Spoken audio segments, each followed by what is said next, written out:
Dracula by Bram Stoker. How these papers have been placed in sequence will be made manifest in the reading of them. All needless matters have been eliminated, so that a history almost at variance with the possibilities of later-day belief may stand forth as simple fact. There is throughout no statement of past things wherein memory may err, for all the records chosen are exactly contemporary, given from the standpoints, and within the range of knowledge of those who made them. Dracula. Chapter 1. Jonathan Harker's Journal. Kept in shorthand. May 3rd. Bistritz. Left Munich at 8:35 p.m. On May 1st, arriving at Vienna early next morning, should have arrived at 6:46, but train was an hour late. Budapest seems a wonderful place, from the glimpse which I got of it from the train and the little I could walk through the streets. I feared to go very far from the station, as we had arrived late and would start as near the correct time as possible. The impression I had was that we were leaving the west and entering the east, the most western of splendid bridges over the Danube, which is here of noble width and depth, took us among the traditions of Turkish rule. We left in pretty good time, and came after nightfall to Klausenburg. Here I stopped for the night at the Hotel Royal. I had for dinner, or rather supper, a chicken done up some way with red pepper, which was very good but thirsty. Get recipe for Mina. I asked the waiter, and he said it was called paprika Händel, and that, as it was a national dish, I should be able to get it anywhere along the Carpathians. I found my smattering of German very useful here. Indeed, I don't know how I should be able to get on without it. Having some time at my disposal when in London, I had visited the British Museum, and made search among the books and maps of the library regarding Transylvania. It had struck me that some foreknowledge of the country could hardly fail to have some importance in dealing with a noble of that country. I find that the district he named is in the extreme east of the country, just on the borders of 3 states, Transylvania, Moldavia, and Bukovina, in the midst of the Carpathian Mountains, one of the wildest and least known portions of Europe. I was not able to light on any map or work giving the exact locality of the Castle Dracula, as there are no maps of this country as yet to compare with our own Ordnance Survey maps. But I found that Bistritz, the post town named by Count Dracula, is a fairly well-known place. I shall enter here some of my notes, as they may refresh my memory when I talk over my travels with Mina. In the population of Transylvania there are 4 distinct nationalities: Saxons in the south, and mixed with them the Wallachs, who are the descendants of the Dacians, Magyars in the west, and Sekulis in the east and north. I am going among the latter, who claim to be descended from Attila and the Huns. This may be so, for when the Magyars conquered the country in the 11th century they found the Huns settled in it. I read that every known superstition in the world is gathered into the horseshoe of the Carpathians, as if it were the center of some sort of imaginative whirlpool. If so, my stay may be very interesting. I must ask the Count all about them. I did not sleep well, though my bed was comfortable enough, for I had all sorts of queer dreams. There was a dog howling all night under my window, which may have had something to do with it, or it may have been the paprika, for I had to drink up all the water in my carafe, and was still thirsty. Towards morning I slept and was wakened by the continuous knocking at my door, so I guess I must have been sleeping soundly then. I had for breakfast more paprika, and a sort of porridge of maize flour which they said was mamaliga, an eggplant stuffed with forcemeat, a very excellent dish, which they call implatata. Get recipe for this also. I had to hurry breakfast, for the train started a little before 8, or rather it ought to have done so, for after rushing to the station at 7:30 I had to sit in the carriage for more than an hour before we began to move. It seems to me that the further east you go the more unpunctual are the trains. What ought they to be in China? All day long we seemed to dawdle through a country which was full of beauty of every kind. Sometimes we saw little towns or castles on the top of steep hills such as we see in old missals. Sometimes we ran by rivers and streams which seemed from the wide stony margin on each side of them to be subject to great floods. It takes a lot of water, and running strong, to sweep the outside edge of a river clear. At every station there were groups of people, sometimes crowds, and in all sorts of attire. Some of them were just like the peasants at home or those I saw coming through France and Germany, with short jackets and round hats and homemade trousers, but others were very picturesque. The women looked pretty, except when you got near them, but they were very clumsy about the waist. They had all full white sleeves of some kind or other, and most of them had big belts with a lot of strips of something fluttering from them like the dresses in a ballet, but of course petticoats under them. The strangest figures we saw were the Slovaks, who are more barbarian than the rest, with their big cowboy hats, great baggy dirty white trousers, white linen shirts, and enormous heavy leather belts, nearly a foot wide, all studded over with brass nails. They wore high boots, with their trousers tucked into them, and had long black hair and heavy black mustaches. They are very picturesque, but do not look prepossessing. On the stage they would be set down at once as some old oriental band of brigands. They are, however, I am told, very harmless and rather wanting in natural self-assertion.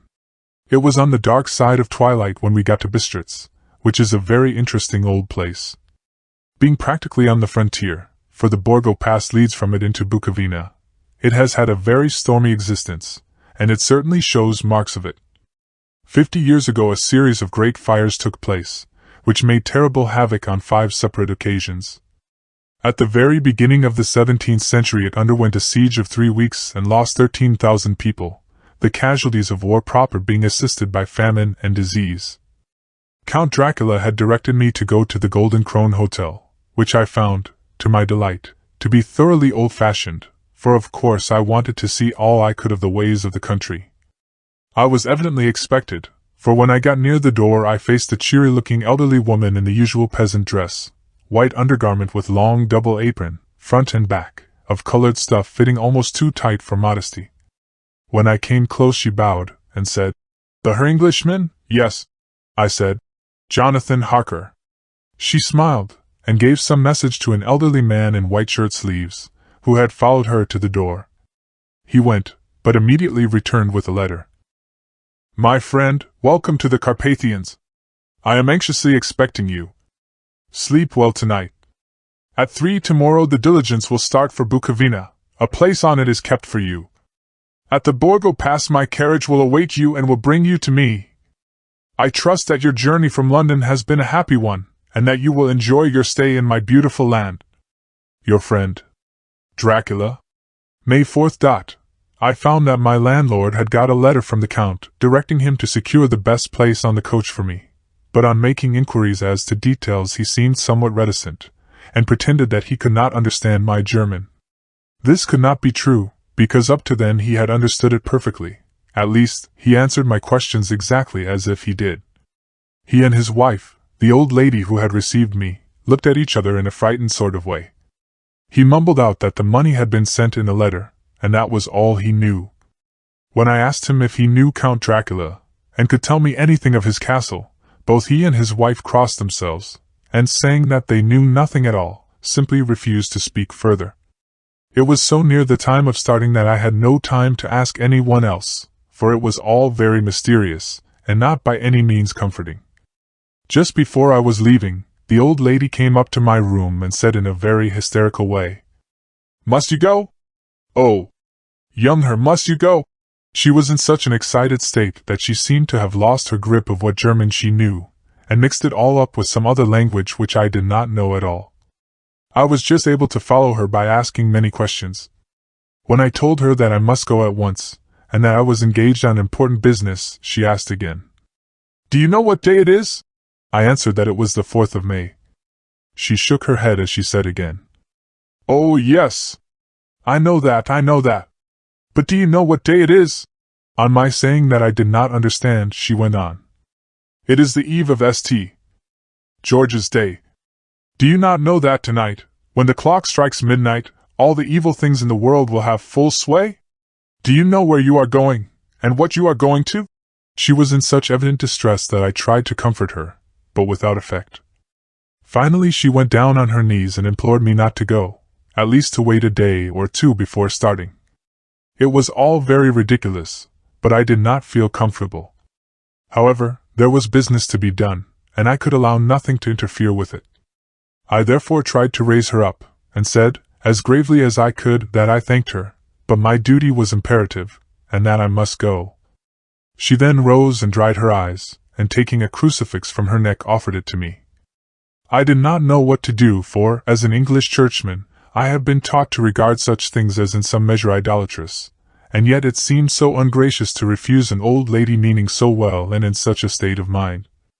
She saw, I suppose, the doubt in my face, for she put the rosary round my neck, and said, "For your mother's sake," and went out of the room. I am writing up this part of the diary whilst I am waiting for the coach, which is, of course, late, and the crucifix is still round my neck. Whether it is the old lady's fear, or the many ghostly traditions of this place, or the crucifix itself, I do not know, but I am not feeling nearly as easy in my mind as usual. If this book should ever reach Mina before I do, let it bring my goodbye. Here comes the coach. May 5th. The castle. The grey of the morning has passed, and the sun is high over the distant horizon, which seems jagged, whether with trees or hills I know not, for it is so far off that big things and little are mixed. I am not sleepy, and, as I am not to be called till I awake, naturally I write till sleep comes. There are many odd things to put down, and lest who reads them may fancy that I dined too well before I left Bistritz, let me put down my dinner exactly. I dined on what they call robber steak, bits of bacon, onion, and beef, seasoned with red pepper, and strung on sticks and roasted over the fire, in the simple style of the London cat's meat. The wine was golden mediash, which produces a queer sting on the tongue, which is, however, not disagreeable. I had only a couple of glasses of this, and nothing else. When I got on the coach the driver had not taken his seat, and I saw him talking with the landlady. They were evidently talking of me, for every now and then they looked at me, and some of the people who were sitting on the bench outside the door, which they called by a name meaning word-bearer, came and listened, and then they looked at me, most of them pityingly. I could hear a lot of words often repeated, queer words, for there were many nationalities in the crowd, so I quietly got my polyglot dictionary from my bag and looked them out. I must say they were not cheering to me, for amongst them were Ordog, Satan, Pokol, Hell, Strigoica, Witch, Vrolok, and Vukoslak, both of which mean the same thing, one being Slovak and the other Servian for something that is either werewolf or vampire. I must ask the Count about these superstitions. When we started, the crowd round the inn door, which had by this time swelled to a considerable size, all made the sign of the cross and pointed 2 fingers towards me. With some difficulty I got a fellow passenger to tell me what they meant. He would not answer at first, but on learning that I was English, he explained that it was a charm or guard against the evil eye. This was not very pleasant for me, just starting for an unknown place to meet an unknown man, but every one seemed so kind-hearted, and so sorrowful, and so sympathetic that I could not but be touched. I shall never forget the last glimpse which I had of the inn-yard and its crowd of picturesque figures, all crossing themselves, as they stood round the wide archway, with its background of rich foliage of oleander and orange trees in green tubs clustered in the center of the yard. Then our driver, whose wide linen drawers covered the whole front of the box seat, Gotza, they called them, cracked his big whip over his 4 small horses, which ran abreast, and we set off on our journey. I soon lost sight and recollection of ghostly fears in the beauty of the scene as we drove along, although had I known the language, or rather languages, which my fellow passengers were speaking, I might not have been able to throw them off so easily. Before us lay a green sloping land full of forests and woods, with here and there steep hills, crowned with clumps of trees or with farmhouses, the blank gable end to the road. There was everywhere a bewildering mass of fruit blossom, apple, plum, pear, cherry, and as we drove by I could see the green grass under the trees spangled with the fallen petals. In and out amongst these green hills of what they call here the Middle Land, ran the road, losing itself as it swept round the grassy curve, or was shut out by the straggling ends of pine woods, which here and there ran down the hillsides like tongues of flame. The road was rugged, but still we seemed to fly over it with a feverish haste. I could not understand then what the haste meant, but the driver was evidently bent on losing no time in reaching Borgo-Prund. I was told that this road is in summertime excellent, but that it had not yet been put in order after the winter snows. In this respect it is different from the general run of roads in the Carpathians, for it is an old tradition that they are not to be kept in too good order. Of old the hospodars would not repair them, lest the Turks should think that they were preparing to bring in foreign troops, and so hasten the war which was always really at loading point. Beyond the green swelling hills of the middle land rose mighty slopes of forest up to the lofty steeps of the Carpathians themselves. Right and left of us they towered, with the afternoon sun falling upon them and bringing out all the glorious colors of this beautiful range, deep blue and purple in the shadows of the peaks, green and brown where grass and rock mingled, and an endless perspective of jagged rock and pointed crags, till these were themselves lost in the distance, where the snowy peaks rose grandly. Here and there seemed mighty rifts in the mountains through which, as the sun began to sink, we saw now and again the white gleam of falling water.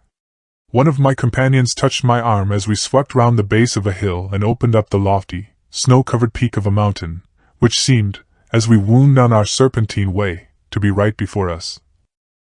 "Look! Isn't that God's seat?" And he crossed himself reverently. As we wound on our endless way, and the sun sank lower and lower behind us, the shadows of the evening began to creep round us. This was emphasized by the fact that the snowy mountain tops still held the sunset, and seemed to glow out with a delicate cool pink.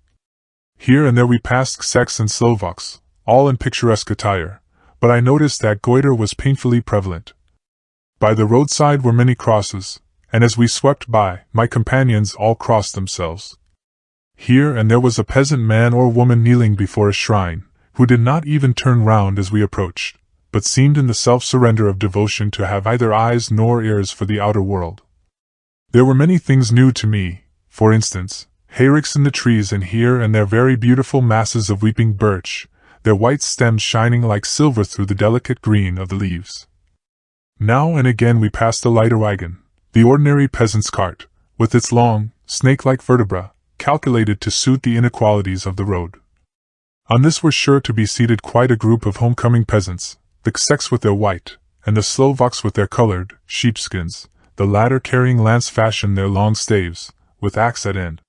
As the evening fell it began to get very cold, and the growing twilight seemed to merge into one dark mistiness the gloom of the trees, oak, beech, and pine, though in the valleys which ran deep between the spurs of the hills, as we ascended through the pass, the dark firs stood out here and there against the background of late-lying snow.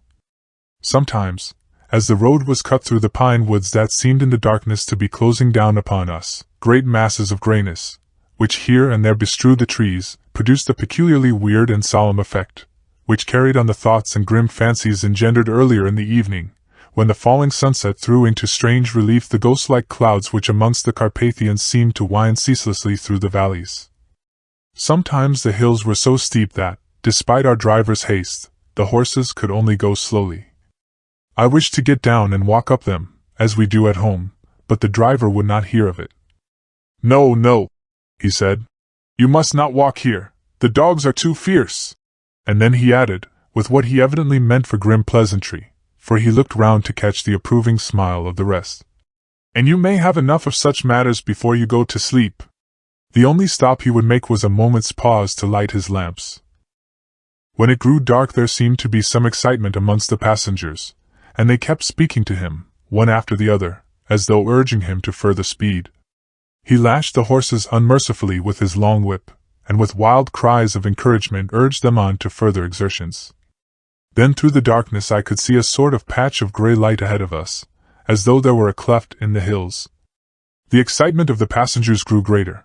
The crazy coach rocked on its great leather springs, and swayed like a boat tossed on a stormy sea. I had to hold on. The road grew more level, and we appeared to fly along. Then the mountains seemed to come nearer to us on each side and to frown down upon us. We were entering the Borgo Pass.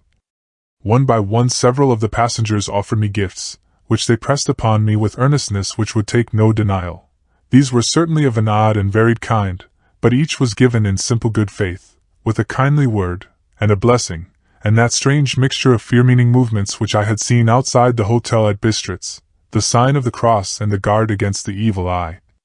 Then, as we flew along, the driver leaned forward, and on each side the passengers, craning over the edge of the coach, peered eagerly into the darkness.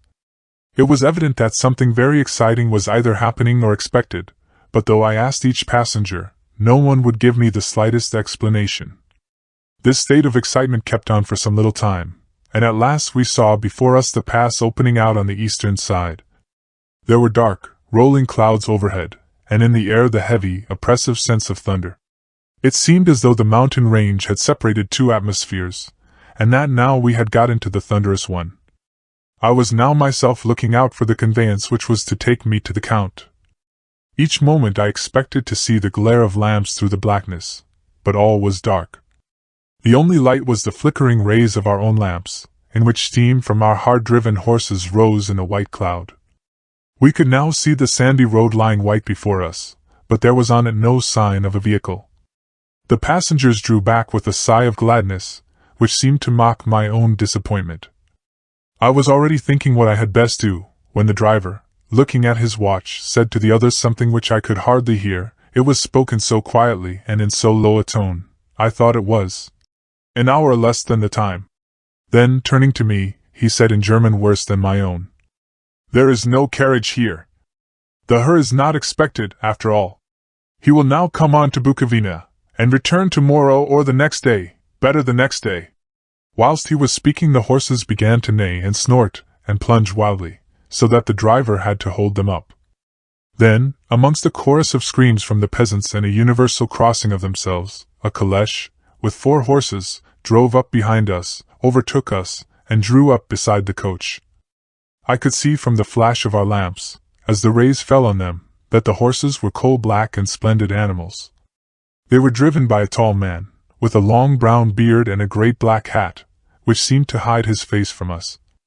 I could only see the gleam of a pair of very bright eyes, which seemed red in the lamplight, as he turned to us. He said to the driver, "You are early tonight, my friend." The man stammered in reply. The English Herr was in a hurry. To which the stranger replied, "That is why, I suppose, you wished him to go on to Bukovina. You cannot deceive me, my friend. I know too much, and my horses are swift." As he spoke he smiled, and the lamplight fell on a hard-looking mouth, with very red lips and sharp-looking teeth, as white as ivory. One of my companions whispered to another the line from Burger's, "Lenore, den die Taten reiten schnell," for the dead travel fast. The strange driver evidently heard the words, for he looked up with a gleaming smile. The passenger turned his face away, at the same time putting out his 2 fingers and crossing himself. "Give me the Herr's luggage," said the driver, and with exceeding alacrity my bags were handed out and put in the caleche. Then I descended from the side of the coach, as the caleche was close alongside, the driver helping me with a hand which caught my arm in a grip of steel. His strength must have been prodigious.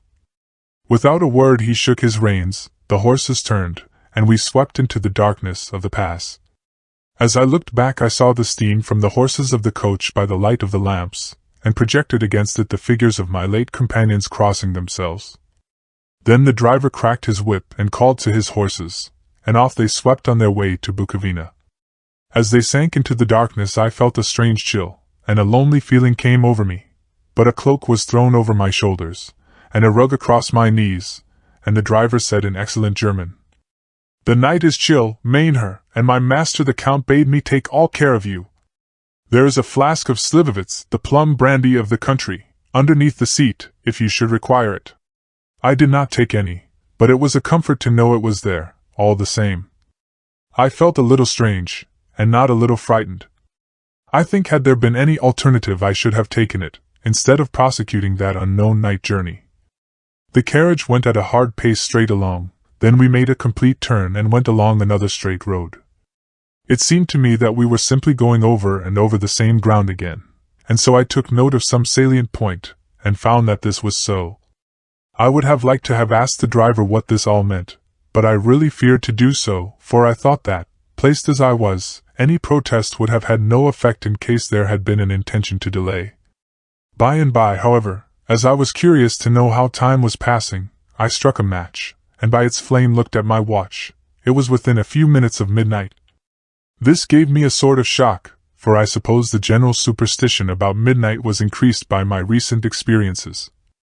I waited with a sick feeling of suspense.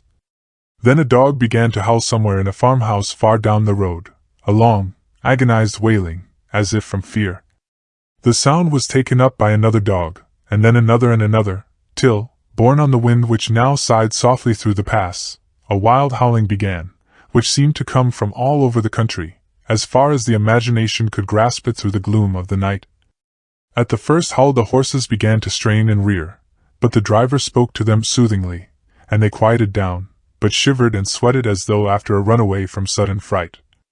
Then, far off in the distance, from the mountains on each side of us began a louder and sharper howling, that of wolves, which affected both the horses and myself in the same way, for I was minded to jump from the caleche and run, whilst they reared again and plunged madly, so that the driver had to use all his great strength to keep them from bolting.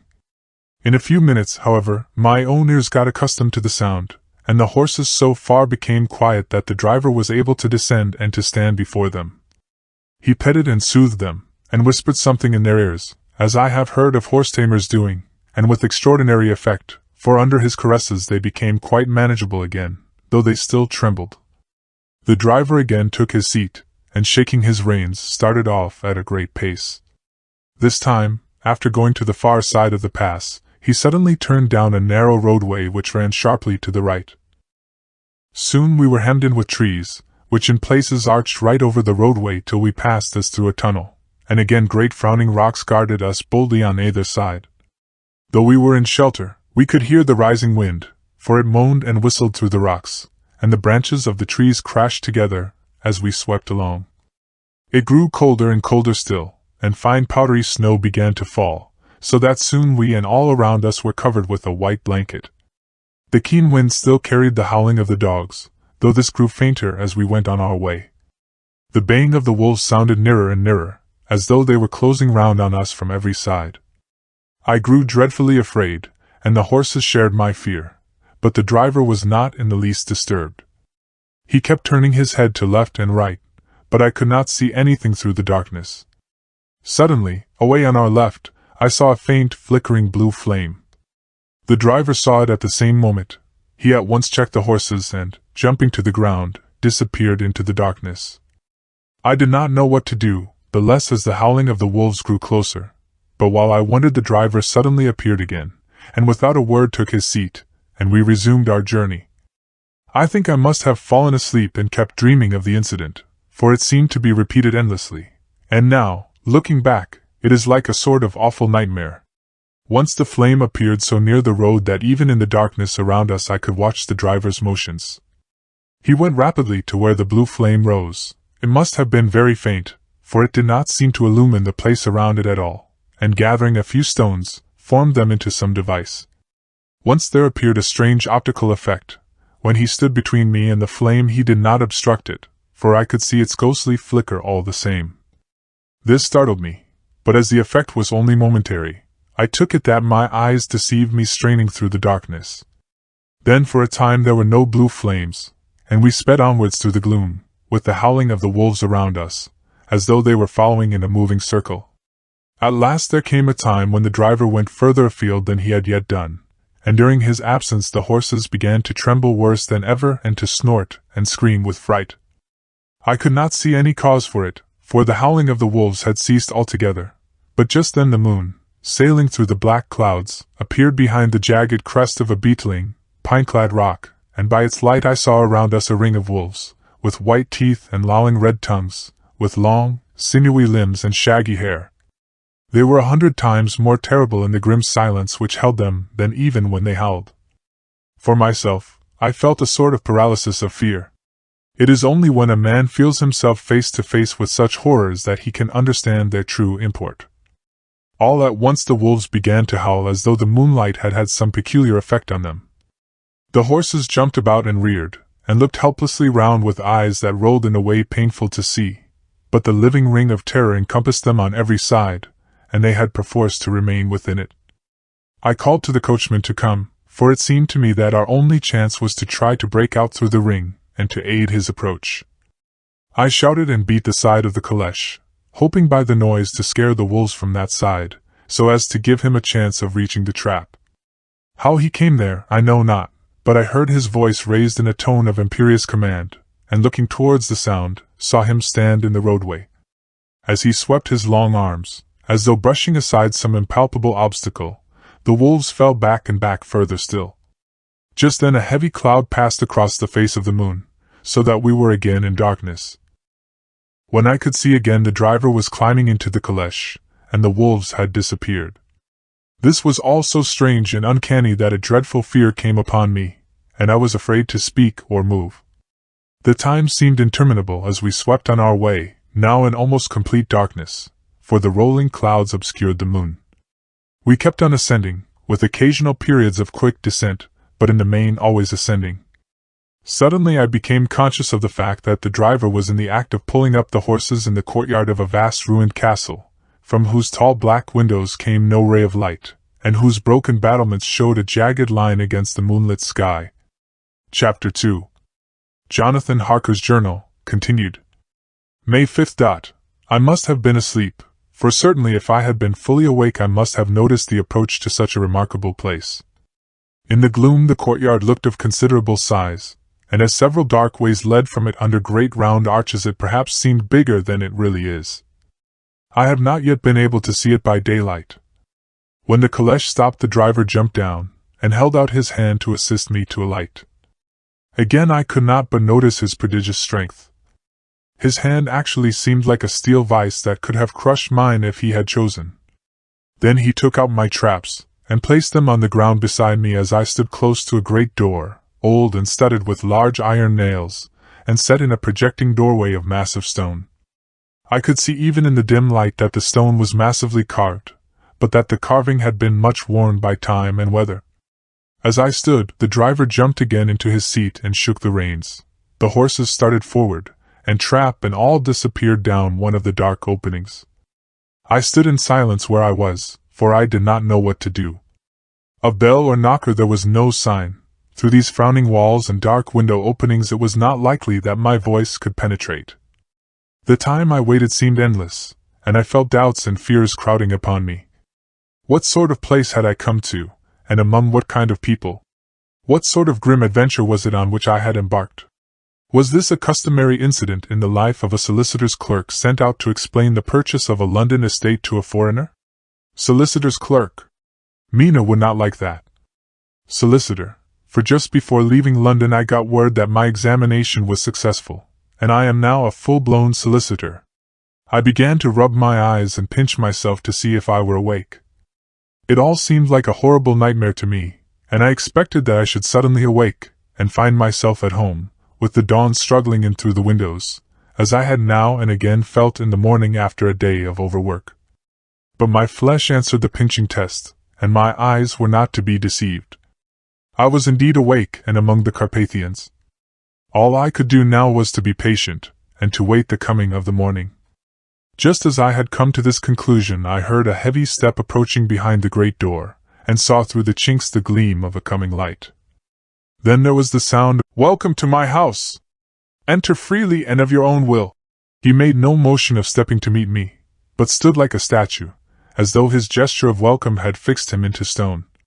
The instant, however, that I had stepped over the threshold, he moved impulsively forward, and holding out his hand grasped mine with a strength which made me wince, an effect which was not lessened by the fact that it seemed as cold as ice, more like the hand of a dead than a living man.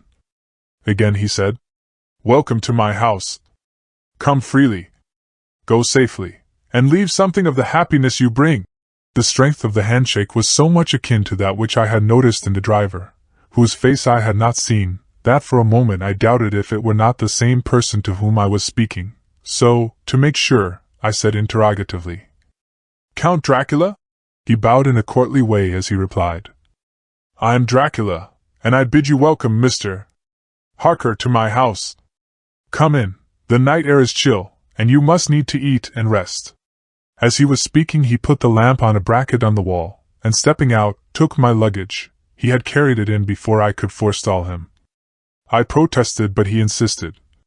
"Nay, sir, you are my guest. It is late, and my people are not available. Let me see to your comfort myself." He insisted on carrying my traps along the passage, and then up a great winding stair, and along another great passage, on whose stone floor our steps rang heavily. At the end of this he threw open a heavy door, and I rejoiced to see within a well-lit room in which a table was spread for supper, and on whose mighty hearth a great fire of logs flamed and flared. The Count halted, putting down my bags, closed the door, and crossing the room, opened another door, which led into a small octagonal room lit by a single lamp, and seemingly without a window of any sort.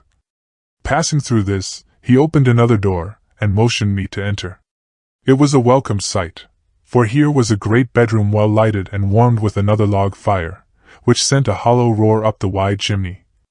The Count himself left my luggage inside and withdrew, saying, before he closed the door, "You will need, after your journey, to refresh yourself by making your toilet.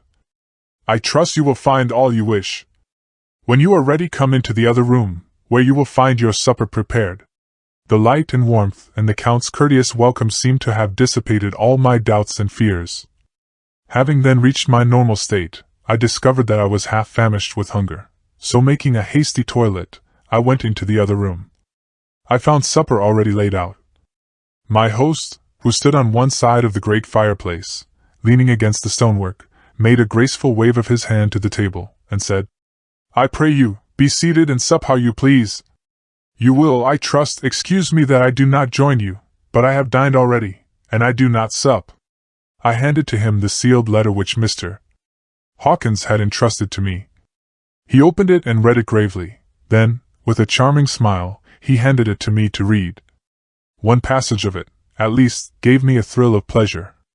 "I much regret that an attack of gout, from which malady I am a constant sufferer, forbids absolutely any traveling on my part for some time to come, but I am happy to say I can send a sufficient substitute, one in whom I have every possible confidence. He is a young man, full of energy and talent in his own way, and of a very faithful disposition. He is discreet and silent, and has grown into manhood in my service. He shall be ready to attend on you when you will during his stay, and shall take your instructions in all matters." The Count himself came forward and took off the cover of a dish, and I fell to at once on an excellent roast chicken.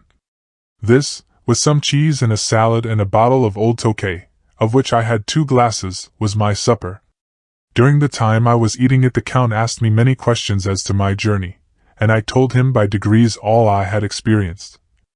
By this time I had finished my supper, and by my host's desire had drawn up a chair by the fire and begun to smoke a cigar which he offered me, at the same time excusing himself that he did not smoke. I had now an opportunity of observing him, and found him of a very marked physiognomy. His face was a very strong, aquiline, with high bridge of the thin nose and peculiarly arched nostrils, with lofty domed forehead, and hair growing scantily round the temples, but profusely elsewhere. His eyebrows were very massive, almost meeting over the nose, and with bushy hair that seemed to curl in its own profusion. The mouth, so far as I could see it under the heavy mustache, was fixed and rather cruel-looking, with peculiarly sharp white teeth. These protruded over the lips, whose remarkable ruddiness showed astonishing vitality in a man of his years. For the rest, his ears were pale and at the tops extremely pointed. The chin was broad and strong, and the cheeks firm though thin. The general effect was one of extraordinary pallor. Hitherto I had noticed the backs of his hands as they lay on his knees in the firelight, and they had seemed rather white and fine. But seeing them now close to me, I could not but notice that they were rather coarse, broad, with squat fingers. Strange to say, there were hairs in the center of the palm. The nails were long and fine, and cut to a sharp point. As the Count leaned over me and his hands touched me, I could not repress a shudder. It may have been that his breath was rank, but a horrible feeling of nausea came over me, which, do what I would, I could not conceal. The Count, evidently noticing it, drew back, and with a grim sort of smile, which showed more than he had yet done his protuberant teeth, sat himself down again on his own side of the fireplace. We were both silent for a while, and as I looked towards the window I saw the first dim streak of the coming dawn. There seemed a strange stillness over everything, but as I listened I heard, as if from down below in the valley, the howling of many wolves. The Count's eyes gleamed, and he said, "Listen to them, the children of the night. What music they make!" Seeing, I suppose, some expression in my face strange to him, he added, "Ah, sir, you dwellers in the city cannot enter into the feelings of the hunter." Then he rose and said, "But you must be tired. Your bedroom is all ready, and tomorrow you shall sleep as late as you will. I have to be away till the afternoon, so sleep well and dream well." And with a courteous bow, He opened for me himself the door to the octagonal room, and I entered my bedroom. I am all in a sea of wonders. I doubt, I fear, I think strange things which I dare not confess to my own soul. God keep me, if only for the sake of those dear to me.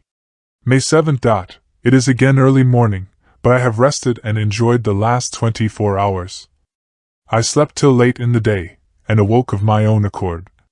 When I had dressed myself, I went into the room where we had supped, and found a cold breakfast laid out, with coffee kept hot by the pot being placed on the hearth. There was a card on the table, on which was written, "I have to be absent for a while. Do not wait for me. D." So I set to and enjoyed a hearty meal. When I had done, I looked for a bell, so that I might let the servants know I had finished, but I could not find one. There are certainly odd deficiencies in the house, considering the extraordinary evidences of wealth which are round me. The table service is of gold, and so beautifully wrought that it must be of immense value. The curtains and upholstery of the chairs and sofas and the hangings of my bed are of the costliest and most beautiful fabrics, and must have been of fabulous value when they were made, for they are centuries old, though in excellent order. I saw something like them in Hampton Court, but there they were worn and frayed and moth-eaten. But still in none of the rooms is there a mirror. There is not even a toilet glass on my table, and I had to get the little shaving glass from my bag before I could either shave or brush my hair. I have not yet seen a servant anywhere, or heard a sound near the castle except for the howling of wolves. When I had finished my meal, I do not know whether to call it breakfast or dinner, for it was between 5 and 6 o'clock when I had it. I looked about for something to read, for I did not like to go about the castle until I had asked the Count's permission. There was absolutely nothing in the room, book, newspaper, or even writing materials, so I opened another door in the room and found a sort of library. The door opposite mine I tried, but found it locked. In the library I found, to my great delight, a vast number of English books, whole shelves full of them, and bound volumes of magazines and newspapers. A table in the center was littered with English magazines and newspapers, though none of them were of very recent date. The books were of the most varied kind: history, geography, politics, political economy, botany, geology, law, all relating to England and English life and customs and manners. There were even such books of reference as the London Directory, the Red and Blue Books, Whitaker's Almanac, the Army and Navy lists, and, it somehow gladdened my heart to see it, the Law list. Whilst I was looking at the books, the door opened, and the Count entered. He saluted me in a hearty way, and hoped that I had had a good night's rest. Then he went on. "I am glad you found your way in here, for I am sure there is much that will interest you. These friends," and he laid his hand on some of the books, "have been good friends to me, and for some years past, ever since I had the idea of going to London, have given me many, many hours of pleasure. Through them I have come to know your great England, and to know her is to love her. I long to go through the crowded streets of your mighty London, to be in the midst of the whirl and rush of humanity, to share its life, its change, its death, and all that makes it what it is. But alas! As yet I only know your tongue through books. To you, my friend, I look that I know it to speak." "But, Count," I said, "you know and speak English thoroughly." He bowed gravely. "I thank you, my friend, for your all too flattering estimate, but yet I fear that I am but a little way on the road I would travel. True, I know the grammar and the words, but yet I know not how to speak them." "Indeed," I said, "you speak excellently." "Not so," he answered. "Well, I know that, did I move and speak in your London, none there are who would not know me for a stranger. That is not enough for me. Here I am noble, I am boyar, the common people know me, and I am master. But a stranger in a strange land, he is no one, men know him not, and to know not is to care not for. I am content if I am like the rest, so that no man stops if he sees me, or pause in his speaking if he hear my words, to say, ha ha! A stranger, I have been so long master that I would be master still, or at least that none other should be master of me. You come to me not alone as agent of my friend Peter Hawkins, of Exeter, to tell me all about my new estate in London.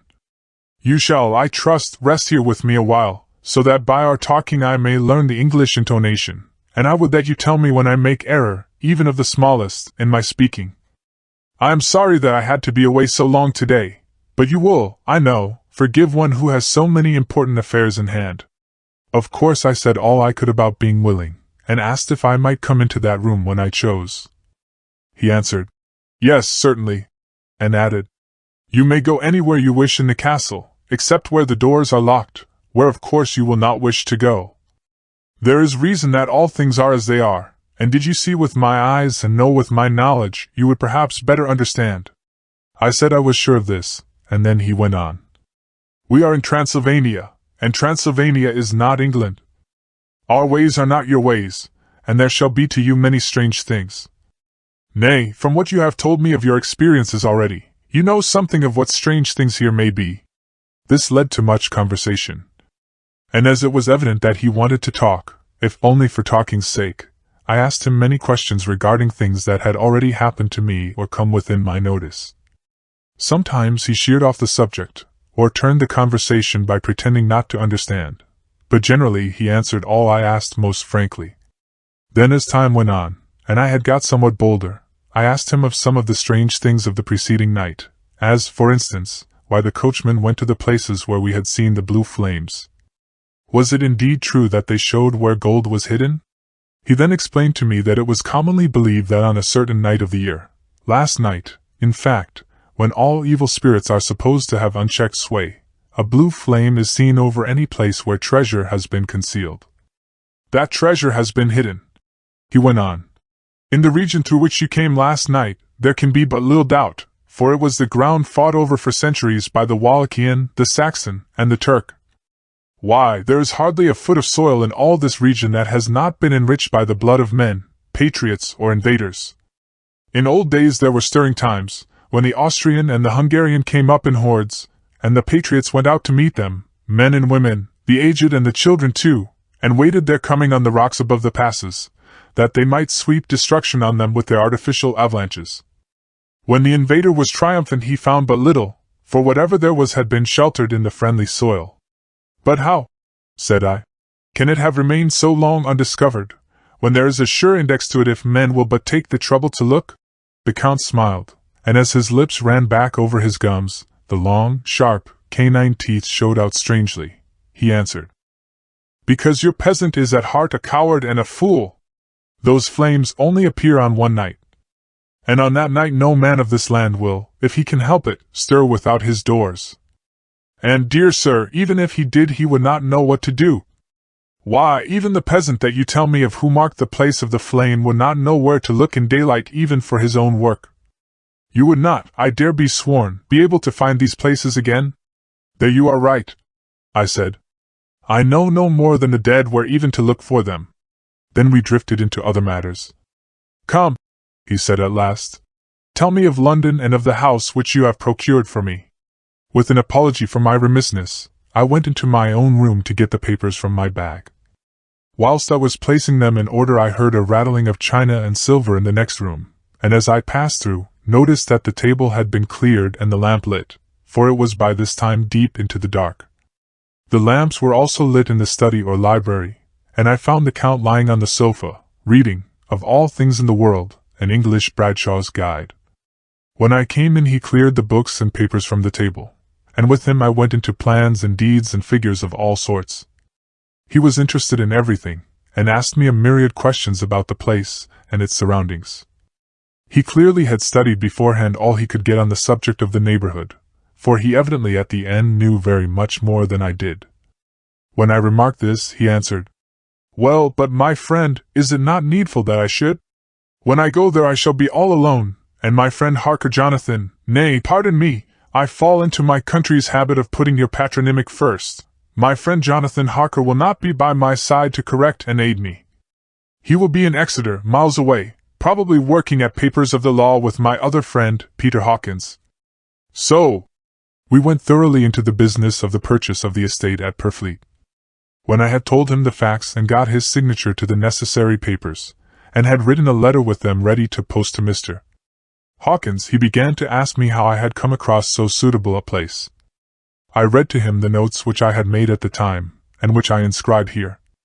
"At Purfleet, on a by-road, I came across just such a place as seemed to be required, and where was displayed a dilapidated notice that the place was for sale.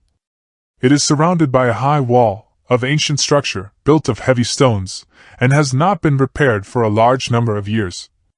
The closed gates were of heavy old oak and iron, all eaten with rust. The estate is called Carfax, no doubt a corruption of the old Cotter face, as the house is four-sided, agreeing with the cardinal points of the compass.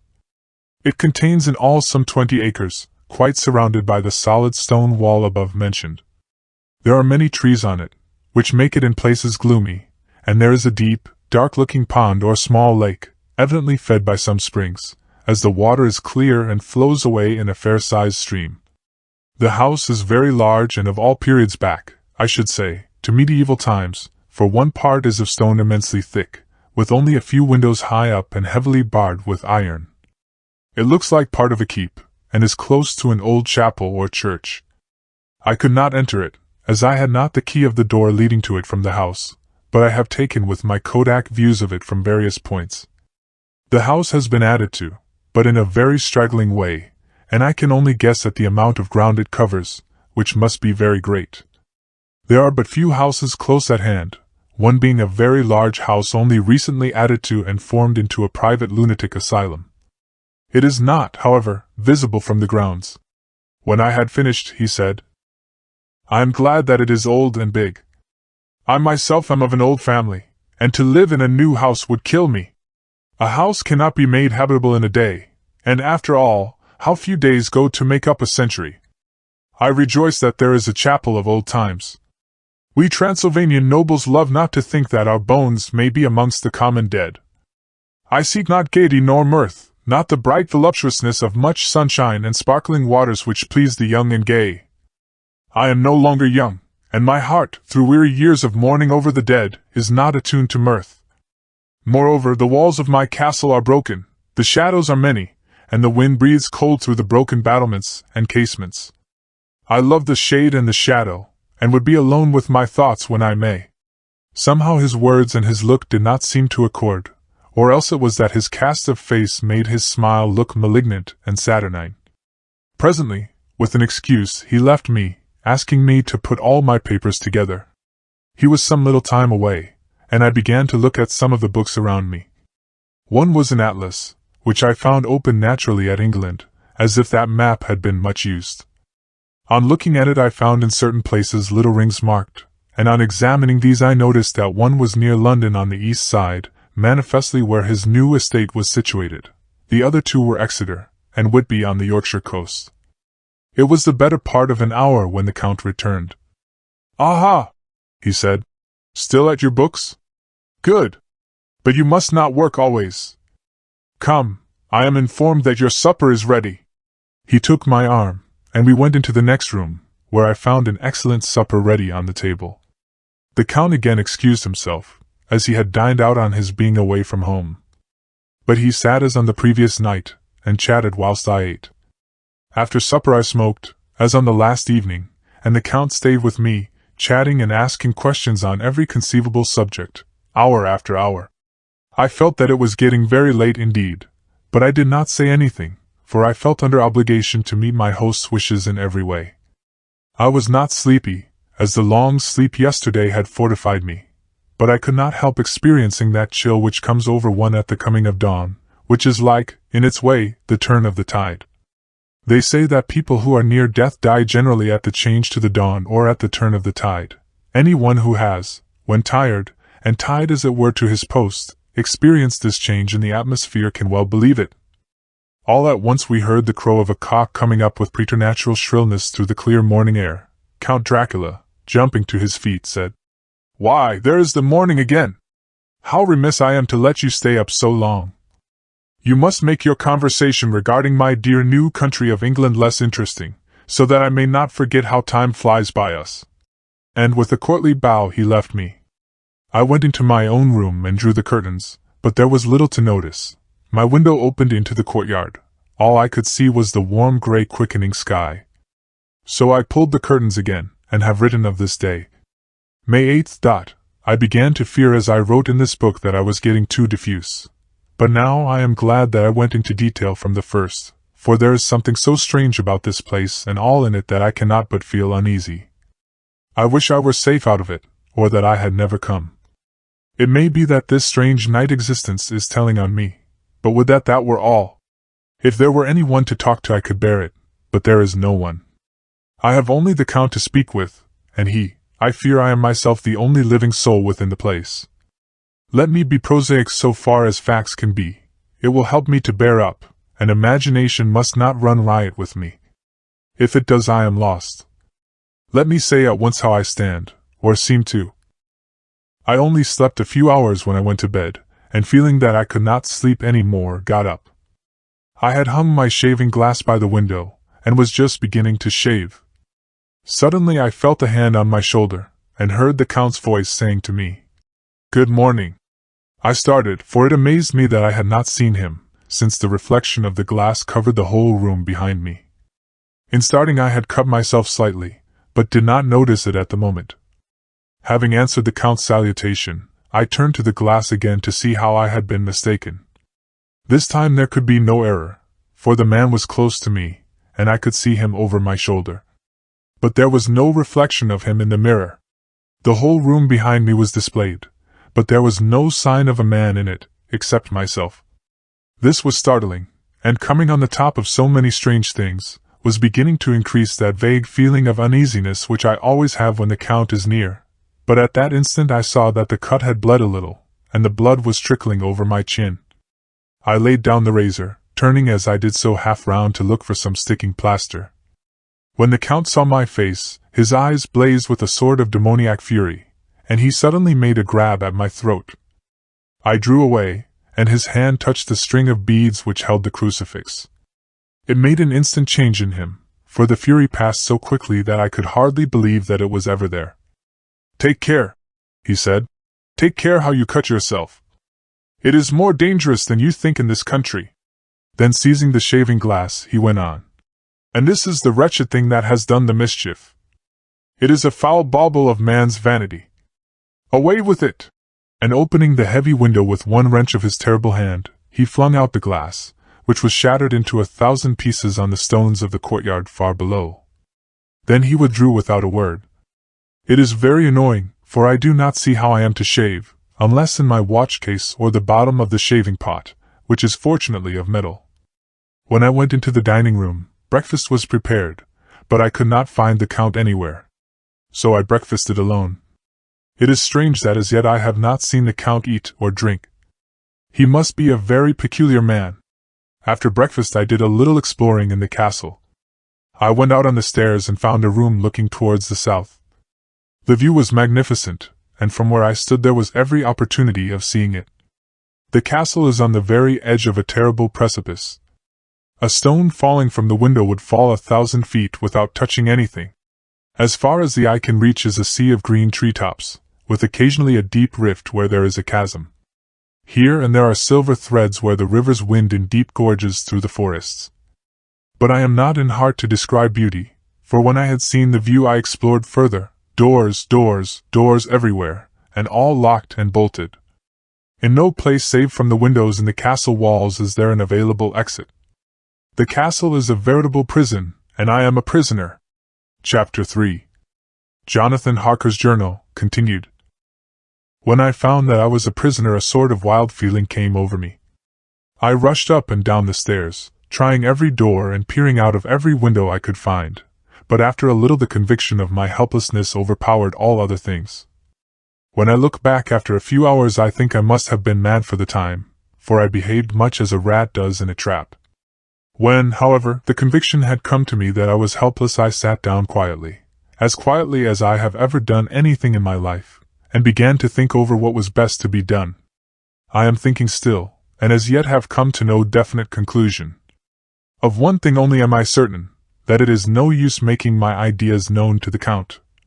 He knows well that I am imprisoned, and as he has done it himself, and has doubtless his own motives for it, he would only deceive me if I trusted him fully with the facts. So far as I can see, my only plan will be to keep my knowledge and my fears to myself, and my eyes open.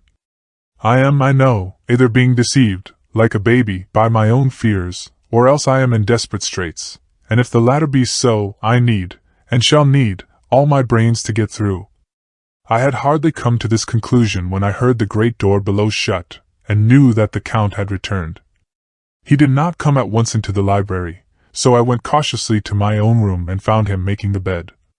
This was odd, but only confirmed what I had all along thought, that there were no servants in the house. When later I saw him through the chink of the hinges of the door laying the table in the dining room, I was assured of it, for if he does himself all these menial offices, surely it is proof that there is no one else to do them. This gave me a fright, for if there is no one else in the castle, it must have been the Count himself who was the driver of the coach that brought me here. This is a terrible thought, for if so, what does it mean that he could control the wolves, as he did, by only holding up his hand in silence? How was it that all the people at Bistritz and on the coach had some terrible fear for me? What meant the giving of the crucifix, of the garlic, of the wild rose, of the mountain ash?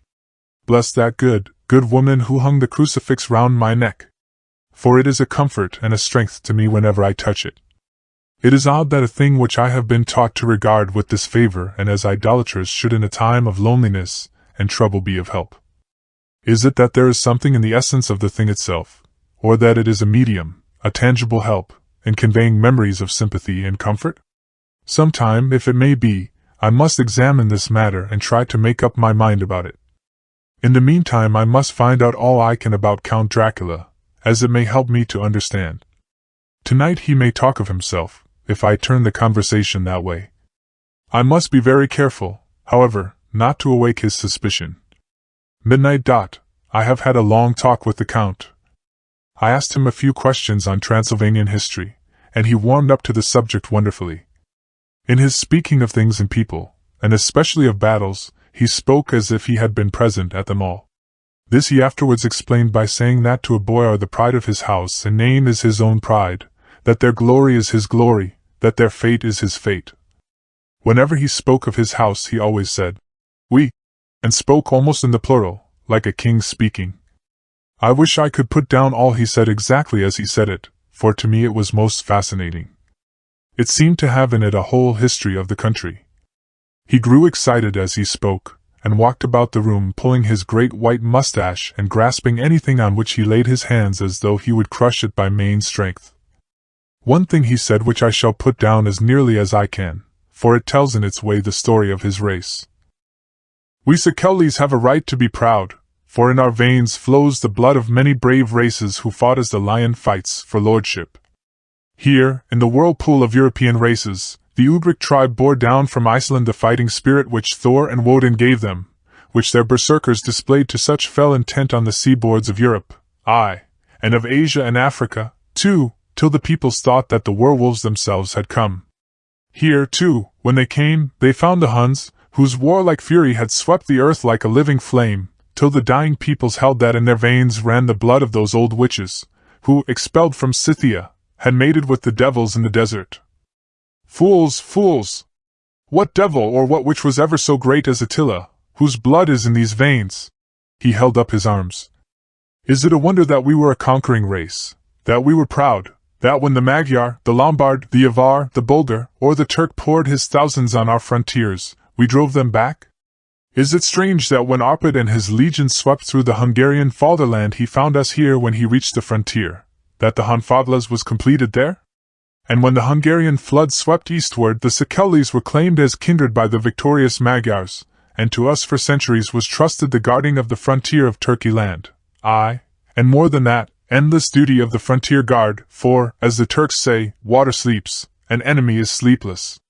Who more gladly than we throughout the four nations received the bloody sword, or at its warlike call flocked quicker to the standard of the king? When was redeemed that great shame of my nation, the shame of Kosovo, when the flags of the Wallach and the Magyar went down beneath the crescent? Who was it but one of my own race who as voivode crossed the Danube and beat the Turk on his own ground? This was a Dracula indeed! Woe was it that his own unworthy brother, when he had fallen, sold his people to the Turk and brought the shame of slavery on them? Was it not this Dracula, indeed, who inspired that other of his race who in a later age again and again brought his forces over the great river into Turkey land, who, when he was beaten back, came again, and again, and again, though he had to come alone from the bloody field where his troops were being slaughtered, since he knew that he alone could ultimately triumph? They said that he thought only of himself. Bah! What good are peasants without a leader?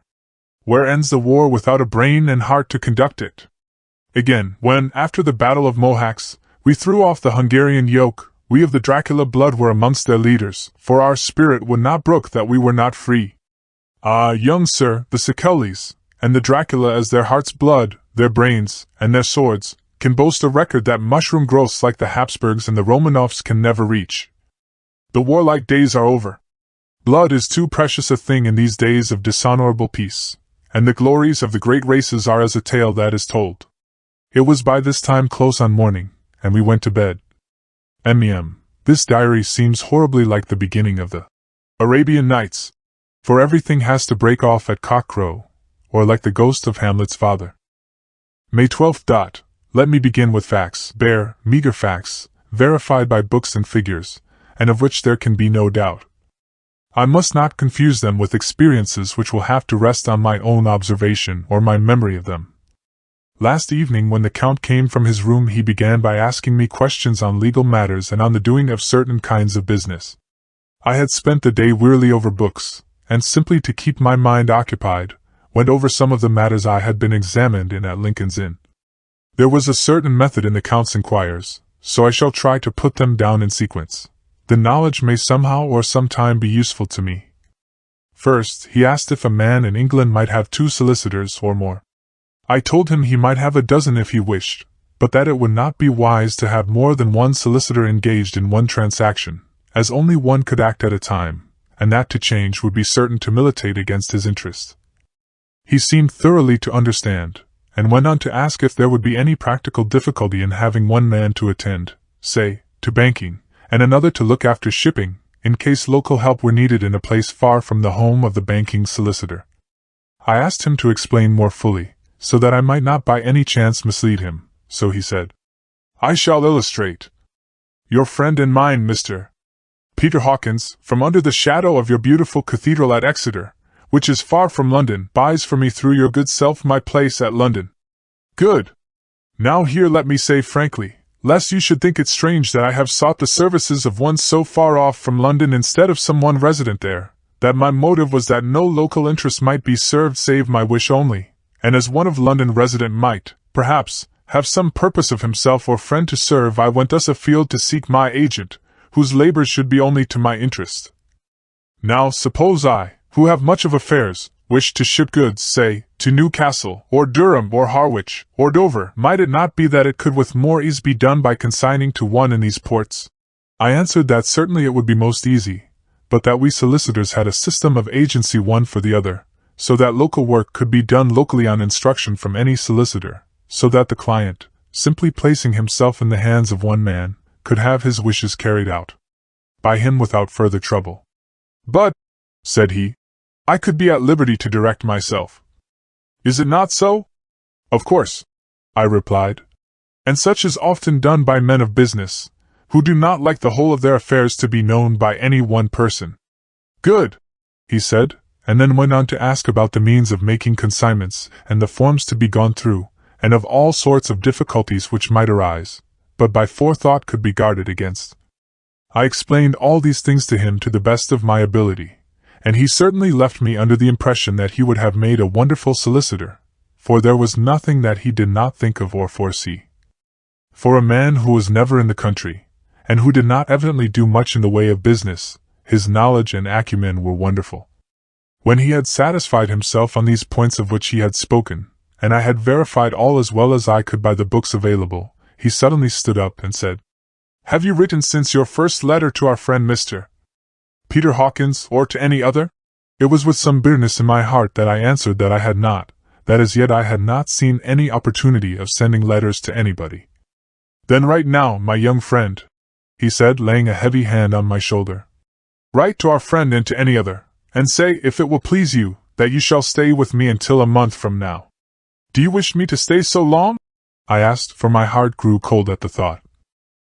"I desire it much, nay, I will take no refusal.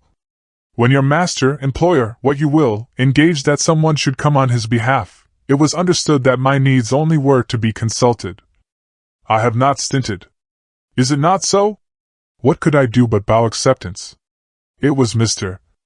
Hawkins's interest, not mine, and I had to think of him, not myself. And besides, while Count Dracula was speaking, there was that in his eyes and in his bearing which made me remember that I was a prisoner, and that if I wished it I could have no choice. The Count saw his victory in my bow, and his mastery in the trouble of my face, for he began at once to use them, but in his own smooth, resistless way. I pray you, my good young friend, that you will not discourse of things other than business in your letters. It will doubtless please your friends to know that you are well, and that you look forward to getting home to them. Is it not so? As he spoke he handed me 3 sheets of notepaper and 3 envelopes. They were all of the thinnest foreign post, and looking at them, then at him, and noticing his quiet smile, with the sharp, canine teeth lying over the red underlip, I understood as well as if he had spoken that I should be careful what I wrote, for he would be able to read it. So I determined to write only formal notes now, but to write fully to Mr.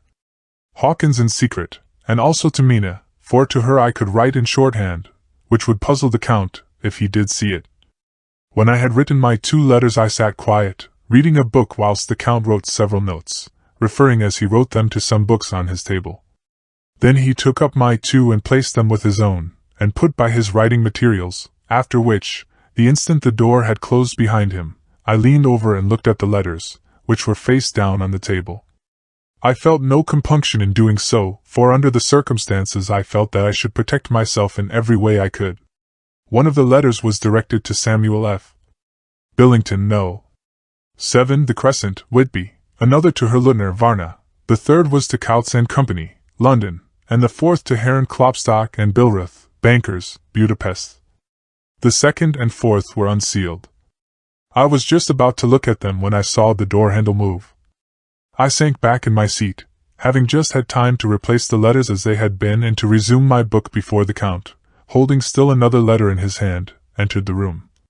He took up the letters on the table and stamped them carefully, and then, turning to me, said, I trust you will forgive me, but I have much work to do in private this evening. You will, I hope, find all things as you wish. At the door he turned, and after a moment's pause said, Let me advise you, my dear young friend, nay, let me warn you with all seriousness, that should you leave these rooms you will not by any chance go to sleep in any other part of the castle. It is old, and has many memories, and there are bad dreams for those who sleep unwisely. Be warned! Should sleep now or ever overcome you, or be like to do, then haste to your own chamber or to these rooms, for your rest will then be safe. But if you be not careful in this respect then— He finished his speech in a gruesome way, for he motioned with his hands as if he were washing them. I quite understood. My only doubt was as to whether any dream could be more terrible than the unnatural, horrible net of gloom and mystery which seemed closing round me. Later. I endorsed the last words written, but this time there is no doubt in question. I shall not fear to sleep in any place where he is not. I have placed the crucifix over the head of my bed. I imagine that my rest is thus freer from dreams, and there it shall remain. When he left me I went to my room. After a little while, not hearing any sound, I came out and went up the stone stair to where I could look out towards the south. There was some sense of freedom in the vast expanse, inaccessible though it was to me, as compared with the narrow darkness of the courtyard. Looking out on this, I felt that I was indeed in prison, and I seemed to want a breath of fresh air, though it were of the night. I am beginning to feel this nocturnal existence tell on me. It is destroying my nerve. I start at my own shadow, and am full of all sorts of horrible imaginings. God knows that there is ground for any terrible fear in this accursed place. I looked out over the beautiful expanse, bathed in soft yellow moonlight till it was almost as light as day. In the soft light the distant hills became melted, and the shadows in the valleys and gorges of velvety blackness. The mere beauty seemed to cheer me. There was peace and comfort in every breath I drew. As I leaned from the window my eye was caught by something moving a story below me, and somewhat to my left, where I imagined, from the lie of the rooms, that the windows of the Count's own room would look out. The window at which I stood was tall and deep, stone-mullioned, and though weather-worn, was still complete, but it was evidently many a day since the case had been there. I drew back behind the stonework, and looked carefully out. What I saw was the Count's head coming out from the window. I did not see the face, but I knew the man by the neck and the movement of his back and arms. In any case, I could not mistake the hands which I had had so many opportunities of studying. I was at first interested and somewhat amused, for it is wonderful how small a matter will interest and amuse a man when he is a prisoner. But my very feelings changed to repulsion and terror when I saw the whole man slowly emerge from the window and begin to crawl down the castle wall over that dreadful abyss, face down, with his cloak spreading out around him like great wings. At first I could not believe my eyes. I thought it was some trick of the moonlight, some weird effect of shadow, but I kept looking, and it could be no delusion. I saw the fingers and toes grasp the corners of the stones, worn clear of the mortar by the stress of years, and by thus using every projection and inequality move downwards with considerable speed, just as a lizard moves along a wall. What manner of man is this? Or what manner of creature is it in the semblance of man? I feel the dread of this horrible place overpowering me. I am in fear, in awful fear, and there is no escape for me. I am encompassed about with terrors that I dare not think of. May 15th. Once more have I seen the Count go out in his lizard fashion. He moved downwards in a sidelong way, some 100 feet down, and a good deal to the left. He vanished into some hole or window. When his head had disappeared I leaned out to try and see more, but without avail. The distance was too great to allow a proper angle of sight. I knew he had left the castle now, and thought to use the opportunity to explore more than I had dared to do as yet. I went back to the room, and taking a lamp, tried all the doors. They were all locked as I had expected, and the locks were comparatively new, but I went down the stone stairs to the hall where I had entered originally. I found I could pull back the bolts easily enough and unhook the great chains, but the door was locked, and the key was gone. That key must be in the Count's room. I must watch should his door be unlocked, so that I may get it and escape. I went on to make a thorough examination of the various stairs and passages, and to try the doors that opened from them. 1 or 2 small rooms near the hall were open, but there was nothing to see in them except old furniture, dusty with age and moth-eaten. At last, however, I found one door at the top of a stairway which, though it seemed to be locked, gave a little under pressure. I tried it harder, and found that it was not really locked, but that the resistance came from the fact that the hinges had fallen somewhat, and the heavy door rested on the floor. Here was an opportunity which I might not have again, so I exerted myself, and with many efforts forced it back so that I could enter. I was now in a wing of the castle further to the right than the rooms I knew and a story lower down. From the windows I could see that the suite of rooms lay along to the south of the castle, the windows of the end room looking out both west and south. On the latter side, as well as to the former, there was a great precipice. The castle was built on the corner of a great rock, so that on 3 sides it was quite impregnable, and great windows were placed here where sling, or bow, or culverin could not reach, and consequently light and comfort, impossible to a position which had to be guarded, were secured. To the west was a great valley, and then, rising far away, great jagged mountain fastnesses, rising peak on peak, the sheer rock studded with mountain ash and thorn, whose roots clung in cracks and crevices and crannies of the stone. This was evidently the portion of the castle occupied in bygone days, for the furniture had more air of comfort than any I had seen. The windows were curtainless, and the yellow moonlight, flooding in through the diamond panes, enabled one to see even colors, whilst it softened the wealth of dust which lay over all and disguised in some measure the ravages of time and the moth. My lamp seemed to be of little effect in the brilliant moonlight, but I was glad to have it with me, for there was a dread loneliness in the place which chilled my heart and made my nerves tremble. Still, it was better than living alone in the rooms which I had come to hate from the presence of the Count, and after trying a little to school my nerves, I found a soft quietude come over me. Here I am, sitting at a little oak table where in old times possibly some fair lady sat to pen, with much thought and many blushes, her ill-spelt love letter, and writing in my diary in shorthand all that has happened since I closed it last. It is 19th century up-to-date with a vengeance. And yet, unless my senses deceive me, the old centuries had, and have powers of their own which mere modernity cannot kill. Later, the morning of May 16th. God preserve my sanity, for to this I am reduced. Safety and the assurance of safety are things of the past. Whilst I live on here there is but one thing to hope for, that I may not go mad, if, indeed, I be not mad already. If I be sane, then surely it is maddening to think that of all the foul things that lurk in this hateful place the Count is the least dreadful to me, that to him alone I can look for safety, even though this be only whilst I can serve his purpose. Great God! Merciful God! Let me be calm, for out of that way lies madness indeed. I begin to get new lights on certain things which have puzzled me. Up to now I never quite knew what Shakespeare meant when he made Hamlet say, "My tablets! Quick, my tablets! 'Tis meet that I put it down," etc. For now, feeling as though my own brain was unhinged or as if the shock had come which must end in its undoing, I turned to my diary for repose. The habit of entering accurately must help to soothe me. The Count's mysterious warning frightened me at the time. It frightens me more now when I think of it, for in future he has a fearful hold upon me. I shall fear to doubt what he may say. When I had written in my diary and had fortunately replaced the book and pen in my pocket, I felt sleepy. The Count's warning came into my mind, but I took a pleasure in disobeying it. The sense of sleep was upon me, and with it the obstinacy which sleep brings as outrider. The soft moonlight soothed, and the wide expanse without gave a sense of freedom which refreshed me. I determined not to return tonight to the gloom-haunted rooms, but to sleep here, whereof old ladies had sat and sung and lived sweet lives whilst their gentle breasts were sad for their menfolk away in the midst of remorseless wars.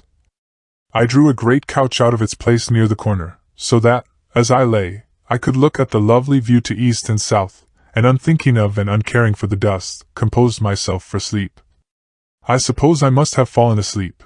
I hope so, but I fear, for all that followed was startlingly real, so real that now, sitting here in the broad, full sunlight of the morning, I cannot in the least believe that it was all sleep. I was not alone. The room was the same, unchanged in any way since I came into it. I could see along the floor, in the brilliant moonlight, my own footsteps marked where I had disturbed the long accumulation of dust. In the moonlight opposite me were 3 young women, ladies by their dress and manner. I thought at the time that I must be dreaming when I saw them, for, though the moonlight was behind them, they threw no shadow on the floor. They came close to me and looked at me for some time and then whispered together. 2 were dark, and had high aquiline noses, like the Count, and great dark, piercing eyes, that seemed to be almost red when contrasted with the pale yellow moon. The other was fair as can be, with great, wavy masses of golden hair and eyes like pale sapphires. I seemed somehow to know her face, and to know it in connection with some dreamy fear, but I could not recollect at the moment how or where. All 3 had brilliant white teeth, that shone like pearls against the ruby of their voluptuous lips. There was something about them that made me uneasy, some longing and at the same time some deadly fear.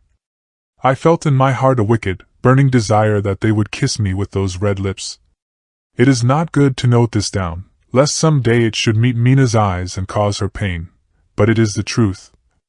They whispered together, and then they all 3 laughed, such a silvery, musical laugh, but as hard as though the sound never could have come through the softness of human lips.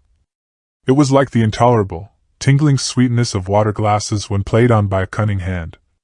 The fair girl shook her head coquettishly, and the other 2 urged her on. One said, "Go on! You are first, and we shall follow. Yours is the right to begin." The other added, "He is young and strong, there are kisses for us all." I lay quiet, looking out under my eyelashes in an agony of delightful anticipation. The fair girl advanced and bent over me till I could feel the movement of her breath upon me. Sweet it was in one sense, honey-sweet, and sent the same tingling through the nerves as her voice, but with a bitter underlying the sweet, a bitter offensiveness, as one smells in blood. I was afraid to raise my eyelids, but looked out and saw perfectly under the lashes. The fair girl went on her knees and bent over me, fairly gloating. There was a deliberate voluptuousness which was both thrilling and repulsive, and as she arched her neck she actually licked her lips like an animal, till I could see in the moonlight the moisture shining on the scarlet lips and on the red tongue as it lapped the white sharp teeth. Lower and lower went her head as the lips went below the range of my mouth and chin and seemed about to fasten on my throat. Then she paused, and I could hear the churning sound of her tongue as it licked her teeth and lips, and could feel the hot breath on my neck. Then the skin of my throat began to tingle as one's flesh does when the hand that is to tickle it approaches nearer, nearer. I could feel the soft, shivering touch of the lips on the supersensitive skin of my throat, and the hard dents of two sharp teeth, just touching and pausing there. I closed my eyes in a languorous ecstasy and waited with beating heart. But at that instant another sensation swept through me as quick as lightning. I was conscious of the presence of the Count, and of his being as if lapped in a storm of fury. As my eyes opened involuntarily I saw his strong hand grasp the slender neck of the fair woman, and with giant's power draw it back, the blue eyes transformed with fury, the white teeth champing with rage, and the fair cheeks blazing red with passion. But the Count! Never did I imagine such wrath and fury, even in the demons of the pit. His eyes were positively blazing. The red light in them was lurid, as if the flames of hellfire blazed behind them. His face was deathly pale, and the lines of it were hard like drawn wires. The thick eyebrows that met over the nose now seemed like a heaving bar of white-hot metal. With a fierce sweep of his arm, he hurled the woman from him, and then motioned to the others, as though he were beating them back. It was the same imperious gesture that I had seen used to the wolves. In a voice which, though low and almost a whisper, seemed to cut through the air and then ring round the room, as he said, "How dare you touch him, any of you? How dare you cast eyes on him when I had forbidden it? Back, I tell you all! This man belongs to me. Beware how you meddle with him, or you'll have to deal with me." The fair girl, with a laugh of ribald coquetry, turned to answer him. "You yourself never loved! You never love!" On this the other women joined, and such a mirthless, hard, soulless laughter rang through the room that it almost made me faint to hear. It seemed like the pleasure of fiends. Then the Count turned, after looking at my face attentively, and said in a soft whisper, "Yes, I too can love, you yourselves can tell it from the past. Is it not so? Well, now I promise you that when I am done with him, you shall kiss him at your will. Now go! Go! I must awaken him, for there is work to be done." "Are we to have nothing tonight?" said one of them, with a low laugh, as she pointed to the bag which he had thrown upon the floor, and which moved as though there were some living thing within it. For answer he nodded his head. One of the women jumped forward and opened it. If my ears did not deceive me, there was a gasp and a low wail, as of a half-smothered child. The women closed round, whilst I was aghast with horror, but as I looked they disappeared, and with them the dreadful bag. There was no door near them, and they could not have passed me without my noticing. They simply seemed to fade into the rays of the moonlight and pass out through the window, for I could see outside the dim, shadowy forms for a moment before they entirely faded away. Then the horror overcame me, and I sank down unconscious. Chapter 4. Jonathan Harker's Journal, continued. I awoke in my own bed. If it be that I had not dreamt, the Count must have carried me here. I tried to satisfy myself on the subject, but could not arrive at any unquestionable result. To be sure, there were certain small evidences, such as that my clothes were folded and laid by in a manner which was not my habit. My watch was still unwound, and I am rigorously accustomed to wind it the last thing before going to bed, and many such details. But these things are no proof, for they may have been evidences that my mind was not as usual, and, from some cause or another, I had certainly been much upset. I must watch for proof.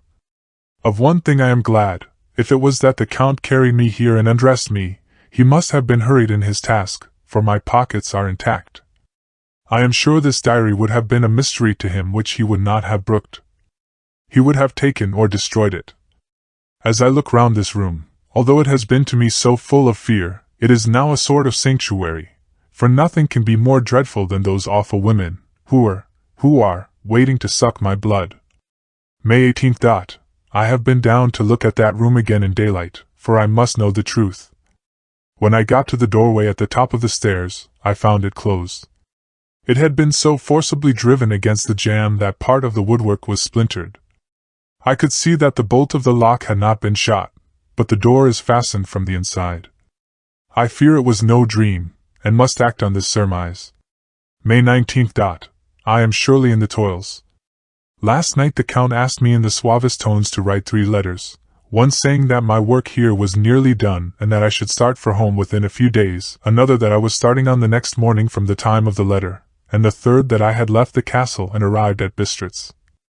I would fain have rebelled, but felt that in the present state of things it would be madness to quarrel openly with the Count whilst I am so absolutely in his power, and to refuse would be to excite his suspicion and to arouse his anger. He knows that I know too much, and that I must not live, lest I be dangerous to him. My only chance is to prolong my opportunities. Something may occur which will give me a chance to escape. I saw in his eyes something of that gathering wrath which was manifest when he hurled that fair woman from him. He explained to me that posts were few and uncertain, and that my writing now would ensure ease of mind to my friends, and he assured me with so much impressiveness that he would countermand the later letters, which would be held over at Bistritz until due time in case chance would admit of my prolonging my stay, that to oppose him would have been to create new suspicion. I therefore pretended to fall in with his views, and asked him what dates I should put on the letters. He calculated a minute, and then said, "The first should be June 12th, the second June 19th, and the third June 29th. I know now the span of my life. God help me. May 28th. There is a chance of escape, or at any rate of being able to send word home. A band of Scani have come to the castle, and are encamped in the courtyard. These Scani are gypsies. I have notes of them in my book. They are peculiar to this part of the world, though allied to the ordinary gypsies all the world over. There are thousands of them in Hungary and Transylvania, who are almost outside all law. They attach themselves as a rule to some great noble or boyar, and call themselves by his name. They are fearless and without religion, save superstition, and they talk only their own varieties of the Romany tongue. I shall write some letters home, and shall try to get them to have them posted. I have already spoken to them through my window to begin an acquaintanceship. They took their hats off and made obeisance and many signs, which, however, I could not understand any more than I could their spoken language. I have written the letters. Mina's is in shorthand, and I simply asked Mr. Hawkins to communicate with her. To her I have explained my situation, but without the horrors which I may only surmise. It would shock and frighten her to death were I to expose my heart to her.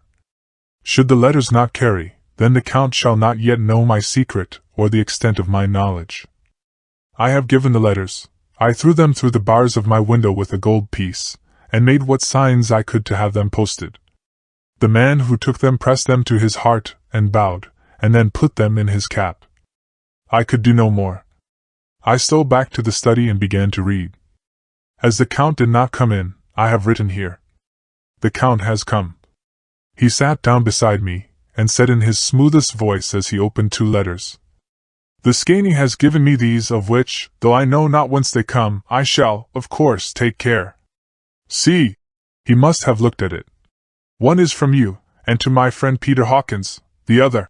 Here he caught sight of the strange symbols as he opened the envelope, and the dark look came into his face, and his eyes blazed wickedly. "The other is a vile thing, an outrage upon friendship and hospitality. It is not signed. Well, so it cannot matter to us." And he calmly held letter and envelope in the flame of the lamp till they were consumed. Then he went on. "The letter to Hawkins, that I shall, of course, send on, since it is yours. Your letters are sacred to me. Your pardon, my friend, that unknowingly I did break the seal. Will you not cover it again?" He held out the letter to me, and with a courteous bow handed me a clean envelope. I could only redirect it, and hand it to him in silence. When he went out of the room I could hear the key turn softly. A minute later I went over and tried it, and the door was locked. When, an hour or two after, the Count came quietly into the room, his coming wakened me, for I had gone to sleep on the sofa. He was very courteous and very cheery in his manner, and seeing that I had been sleeping, he said, "So, my friend, you are tired? Get to bed. There is the surest rest.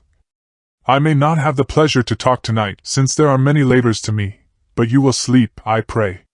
I passed to my room and went to bed, and, strange to say, slept without dreaming. Despair has its own calms.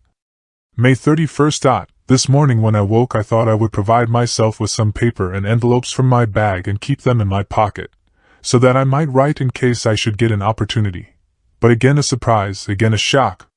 Every scrap of paper was gone, and with it all my notes, my memoranda relating to railways and travel, my letter of credit, in fact, all that might be useful to me were I once outside the castle.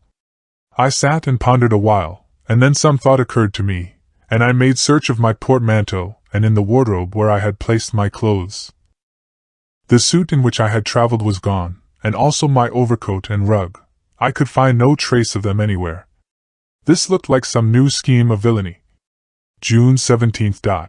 This morning, as I was sitting on the edge of my bed cudgeling my brains, I heard without a cracking of whips and pounding and scraping of horses' feet up the rocky path beyond the courtyard. With joy I hurried to the window, and saw drive into the yard 2 great leiter wagons, each drawn by 8 sturdy horses, and at the head of each pair a Slovak, with his wide hat, great, nail-studded belt, dirty sheepskin, and high boots. They had also their long staves in hand. I ran to the door, intending to descend and try and join them through the main hall, as I thought that way might be open for them. Again a shock, my door was fastened on the outside. Then I ran to the window and cried to them. They looked up at me stupidly and pointed, but just then the hetman of the skeiny came out, and seeing them pointing to my window, said something, at which they laughed. Henceforth, no effort of mine, no piteous cry or agonized entreaty, would make them even look at me. They resolutely turned away. The leiter wagons contained great, square boxes, with handles of thick rope. These were evidently empty by the ease with which the Slovaks handled them, and by their resonance, as they were roughly moved. When they were all unloaded and backed in a great heap in one corner of the yard, the Slovaks were given some money by the skeiny, and spitting on it for luck, lazily went each to his horse's head. Shortly afterwards I heard the cracking of their whips die away in the distance. June 24th, before morning. Last night the Count left me early, and locked himself into his own room. As soon as I dared, I ran up the winding stair, and looked out of the window which opened south. I thought I would watch for the Count, for there is something going on. The skeiny are quartered somewhere in the castle, and are doing work of some kind. I know it, for now and then I hear a far-away, muffled sound as of mattock and spade, and whatever it is, it must be to the end of some ruthless villainy. I had been at the window somewhat less than half an hour, when I saw something coming out of the Count's window. I drew back and watched carefully, and saw the whole man emerge. It was a new shock to me to find that he had on the suit of clothes which I had worn whilst traveling here, and slung over his shoulder the terrible bag which I had seen the women take away. There could be no doubt as to his quest, and in my garb, too. This, then, is his new scheme of evil, that he will allow others to see me, as they think, so that he may both leave evidence that I have been seen in the towns or villages posting my own letters, and that any wickedness which he may do shall by the local people be attributed to me. It makes me rage to think that this can go on, and whilst I am shut up here, a veritable prisoner, but without that protection of the law which is even a criminal's right and consolation. I thought I would watch for the Count's return, and for a long time sat doggedly at the window. Then I began to notice that there were some quaint little specks floating in the rays of the moonlight. They were like the tiniest grains of dust, and they whirled round and gathered in clusters in a nebulous sort of way. I watched them with a sense of soothing, and a sort of calm stole over me. I leaned back in the embrasure in a more comfortable position, so that I could enjoy more fully the aerial gambolling. Something made me start up, a low, piteous howling of dogs somewhere far below in the valley, which was hidden from my sight. Louder it seemed to ring in my ears, and the floating motes of dust to take new shapes to the sound as they danced in the moonlight. I felt myself struggling to awake to some call of my instincts. Nay, my very soul was struggling, and my half-remembered sensibilities were striving to answer the call. I was becoming hypnotized. Quicker and quicker danced the dust, and the moonbeams seemed to quiver as they went by me into the mass of gloom beyond. More and more they gathered till they seemed to take dim phantom shapes. And then I started, broad awake and in full possession of my senses, and ran screaming from the place.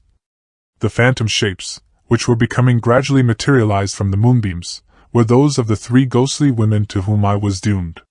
I fled, and felt somewhat safer in my own room, where there was no moonlight and where the lamp was burning brightly. When a couple of hours had passed I heard something stirring in the Count's room, something like a sharp wail quickly suppressed, and then there was silence, deep, awful silence, which chilled me. With a beating heart I tried the door, but I was locked in my prison, and could do nothing. I sat down and simply cried. As I sat I heard a sound in the courtyard without, the agonized cry of a woman. I rushed to the window, and throwing it up, peered out between the bars. There, indeed, was a woman with disheveled hair, holding her hands over her heart as one distressed with running. She was leaning against the corner of the gateway. When she saw my face at the window she threw herself forward, and shouted in a voice laden with menace, "Monster, give me my child!" She threw herself on her knees, and raising up her hands cried the same words in tones which wrung my heart. Then she tore her hair and beat her breast, and abandoned herself to all the violences of extravagant emotion. Finally she threw herself forward, and though I could not see her, I could hear the beating of her naked hands against the door. Somewhere high overhead, probably on the tower, I heard the voice of the Count calling in his harsh, metallic whisper. His call seemed to be answered from far and wide by the howling of wolves.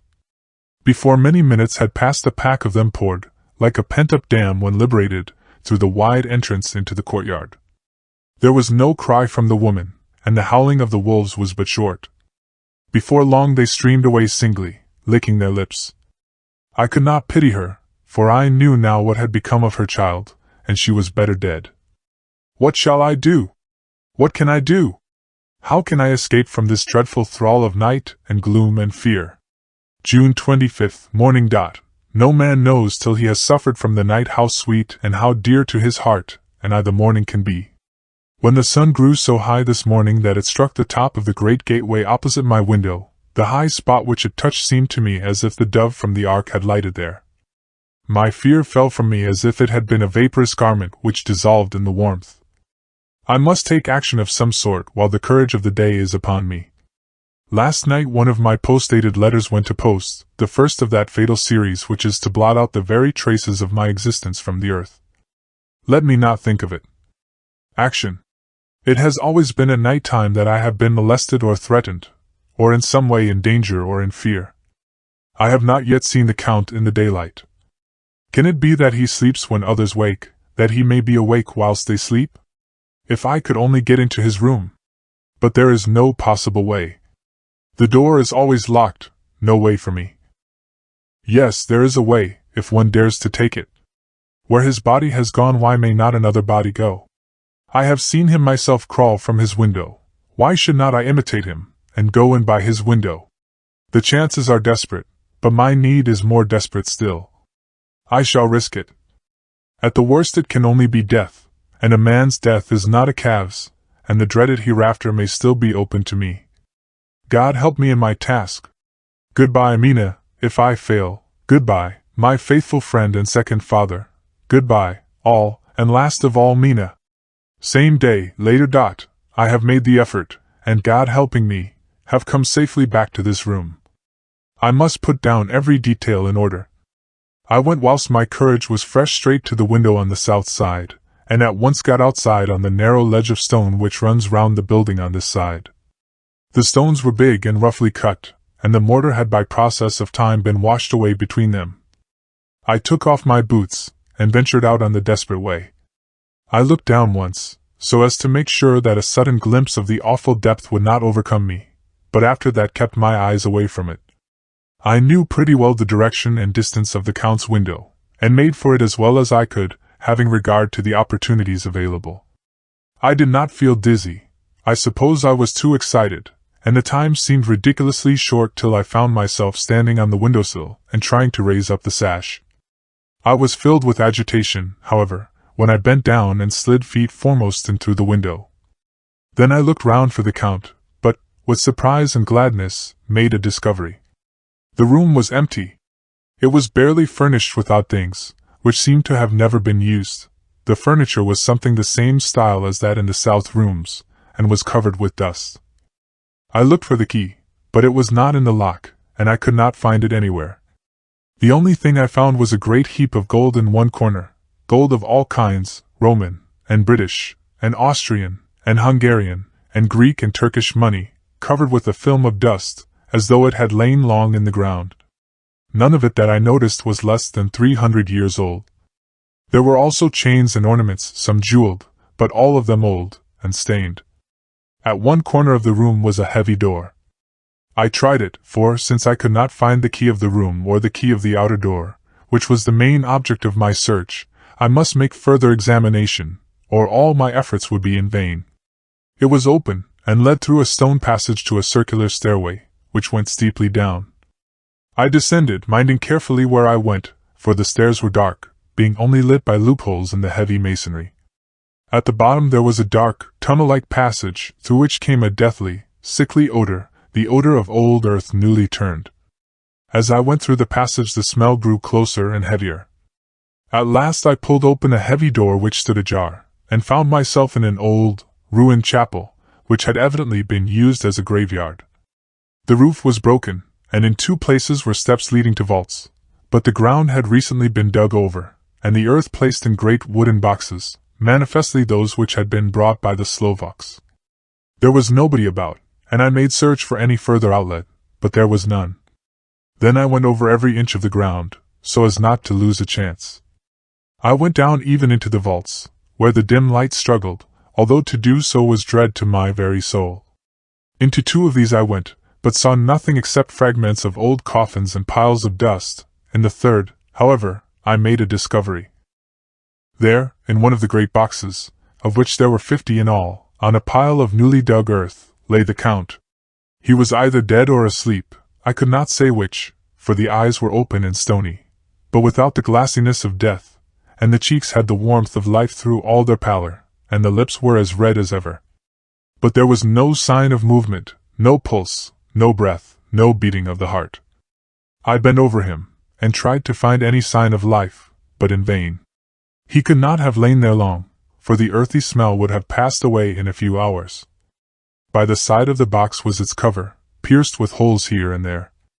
I thought he might have the keys on him, but when I went to search I saw the dead eyes, and in them, dead though they were, such a look of hate, though unconscious of me or my presence, that I fled from the place, and leaving the Count's room by the window, crawled again up the castle wall. Regaining my own chamber, I threw myself panting upon the bed and tried to think. June 29th. Today is the date of my last letter, and the Count has taken steps to prove that it was genuine, for again I saw him leave the castle by the same window, and in my clothes. As he went down the wall, lizard fashion, I wished I had a gun or some lethal weapon, that I might destroy him, but I fear that no weapon wrought alone by man's hand would have any effect on him. I dared not wait to see him return, for I feared to see those weird sisters. I came back to the library, and read there till I fell asleep. I was awakened by the Count, who looked at me as grimly as a man can look as he said, "Tomorrow, my friend, we must part. You return to your beautiful England, I to some work which may have such an end that we may never meet. Your letter home has been dispatched. Tomorrow I shall not be here, but all shall be ready for your journey. In the morning come the Skani, who have some labors of their own here, and also come some Slovaks. When they have gone, my carriage shall come for you, and shall bear you to the Borgo Pass to meet the diligence from Bukovina to Bistritz. But I am in hopes that I shall see more of you at Castle Dracula." I suspected him, and determined to test his sincerity. Sincerity! It seems like a profanation of the word to write it in connection with such a monster, so I asked him point blank, "Why may I not go tonight?" "Because, dear sir, my coachman and horses are away on a mission. But I would walk with pleasure. I want to get away at once."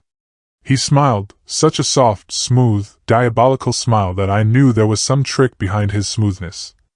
He said, "And your baggage?" "I do not care about it. I can send for it some other time." The Count stood up, and said, with a sweet courtesy which made me rub my eyes, it seemed so real, "You English have a saying which is close to my heart, for its spirit is that which rules our boyars. Welcome the coming, speed the parting guest. Come with me, my dear young friend. Not an hour shall you wait in my house against your will, though sad am I at your going, and that you so suddenly desire it. Come!" With a stately gravity he, with the lamp, preceded me down the stairs and along the hall. Suddenly he stopped. Hark! Close at hand came the howling of many wolves. It was almost as if the sound sprang up at the raising of his hand, just as the music of a great orchestra seems to leap under the baton of the conductor. After a pause of a moment, he proceeded in his stately way to the door, drew back the ponderous bolts, unhooked the heavy chains, and began to draw it open. To my intense astonishment, I saw that it was unlocked. Suspiciously I looked all round, but could see no key of any kind. As the door began to open, the howling of the wolves without grew louder and angrier. Their red jaws, with champing teeth, and their blunt-clawed feet as they leaped, came in through the opening door. I knew that to struggle at the moment against the Count was useless. With such allies as these at his command, I could do nothing. But still the door continued slowly to open, and only the Count's body stood in the gap. Suddenly it struck me that this might be the moment and the means of my doom. I was to be given to the wolves, and at my own instigation.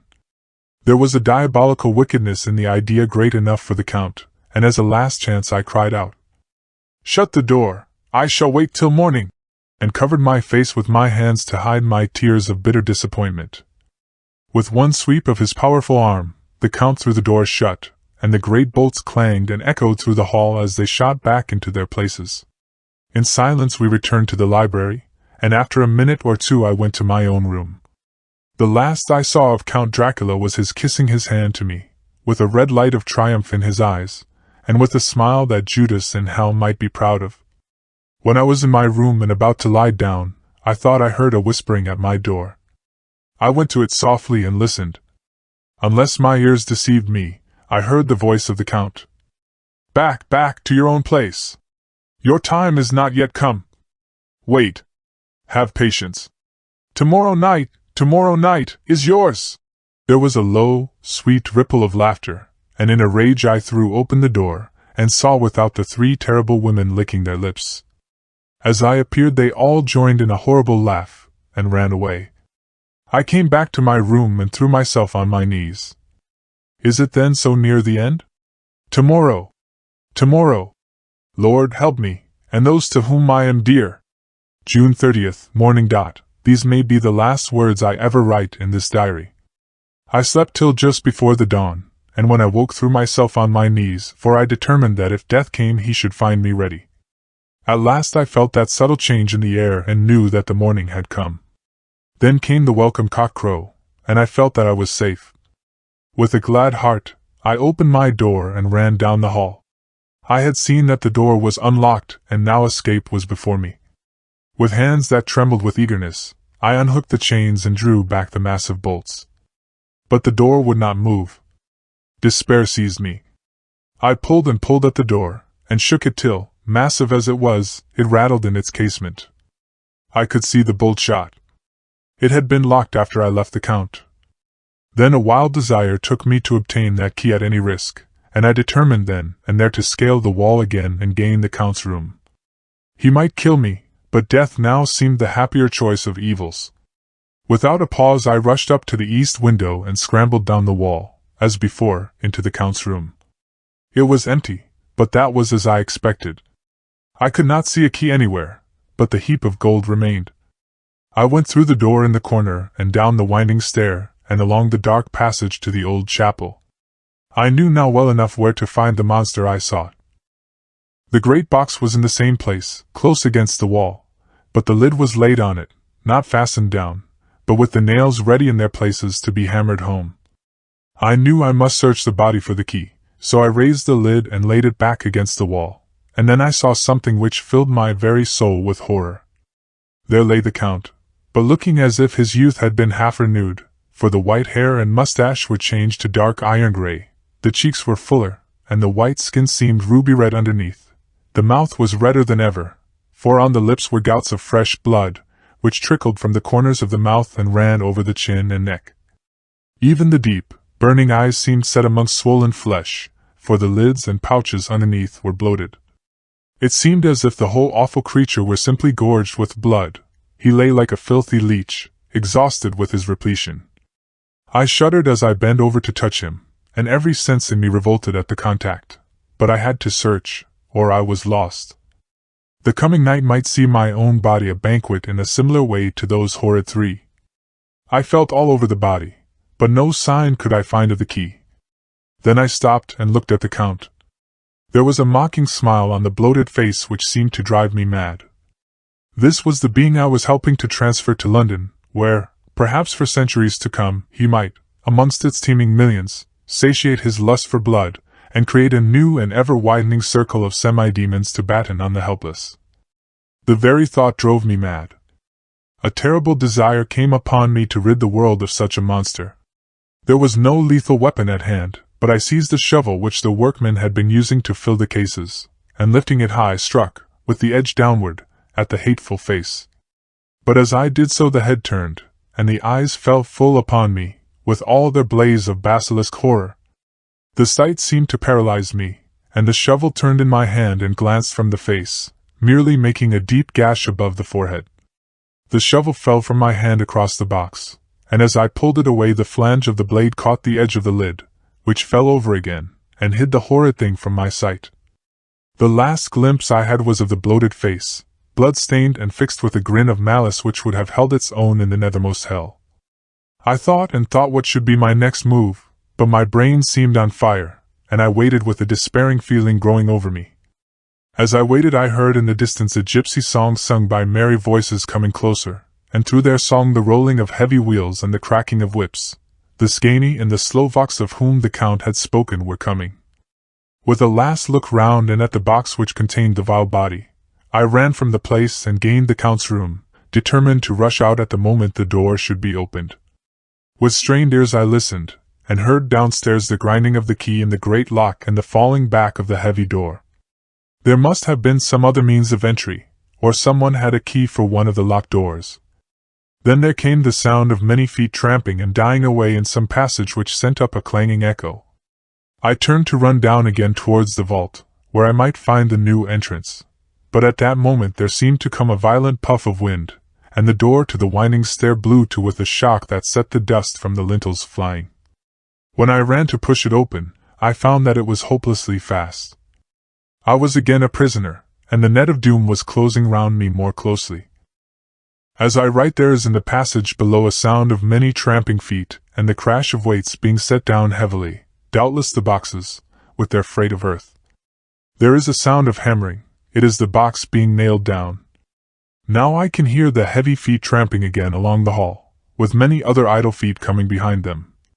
The door is shut, and the chains rattle. There is a grinding of the key in the lock. I can hear the key withdrawn. Then another door opens and shuts.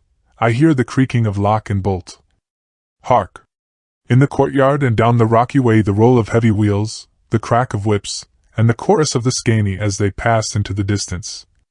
I am alone in the castle with those awful women. Fall! Mina is a woman, and there is naught in common. They are devils of the pit.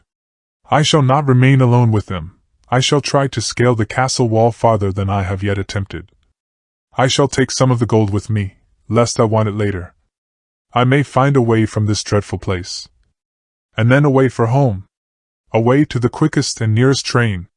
Away from this cursed spot, from this cursed land, where the devil and his children still walk with earthly feet.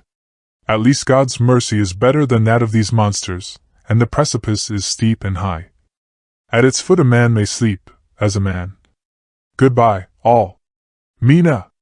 Chapter 5. Letter from Miss Mina Murray to Miss Lucy Westonha. May 9th. My dearest Lucy. Forgive my long delay in writing, but I have been simply overwhelmed with work. The life of an assistant schoolmistress is sometimes trying. I am longing to be with you, and by the sea, where we can walk together freely and build our castles in the air. I have been working very hard lately, because I want to keep up with Jonathan's studies, and I have been practicing shorthand very assiduously. When we are married I shall be able to be useful to Jonathan, and if I can stenograph well enough I can take down what he wants to say in this way and write it out for him on the typewriter, at which I am also practicing very hard. He and I sometimes write letters in shorthand, and he is keeping a stenographic journal of his travels abroad. When I am with you I shall keep a diary in the same way. I don't mean one of those 2 pages to the week with Sunday squeezed in a corner diaries, but a sort of journal which I can write in whenever I feel inclined. I do not suppose there will be much of interest to other people, but it is not intended for them. I may show it to Jonathan some day if there is in it anything worth sharing, but it is really an exercise book.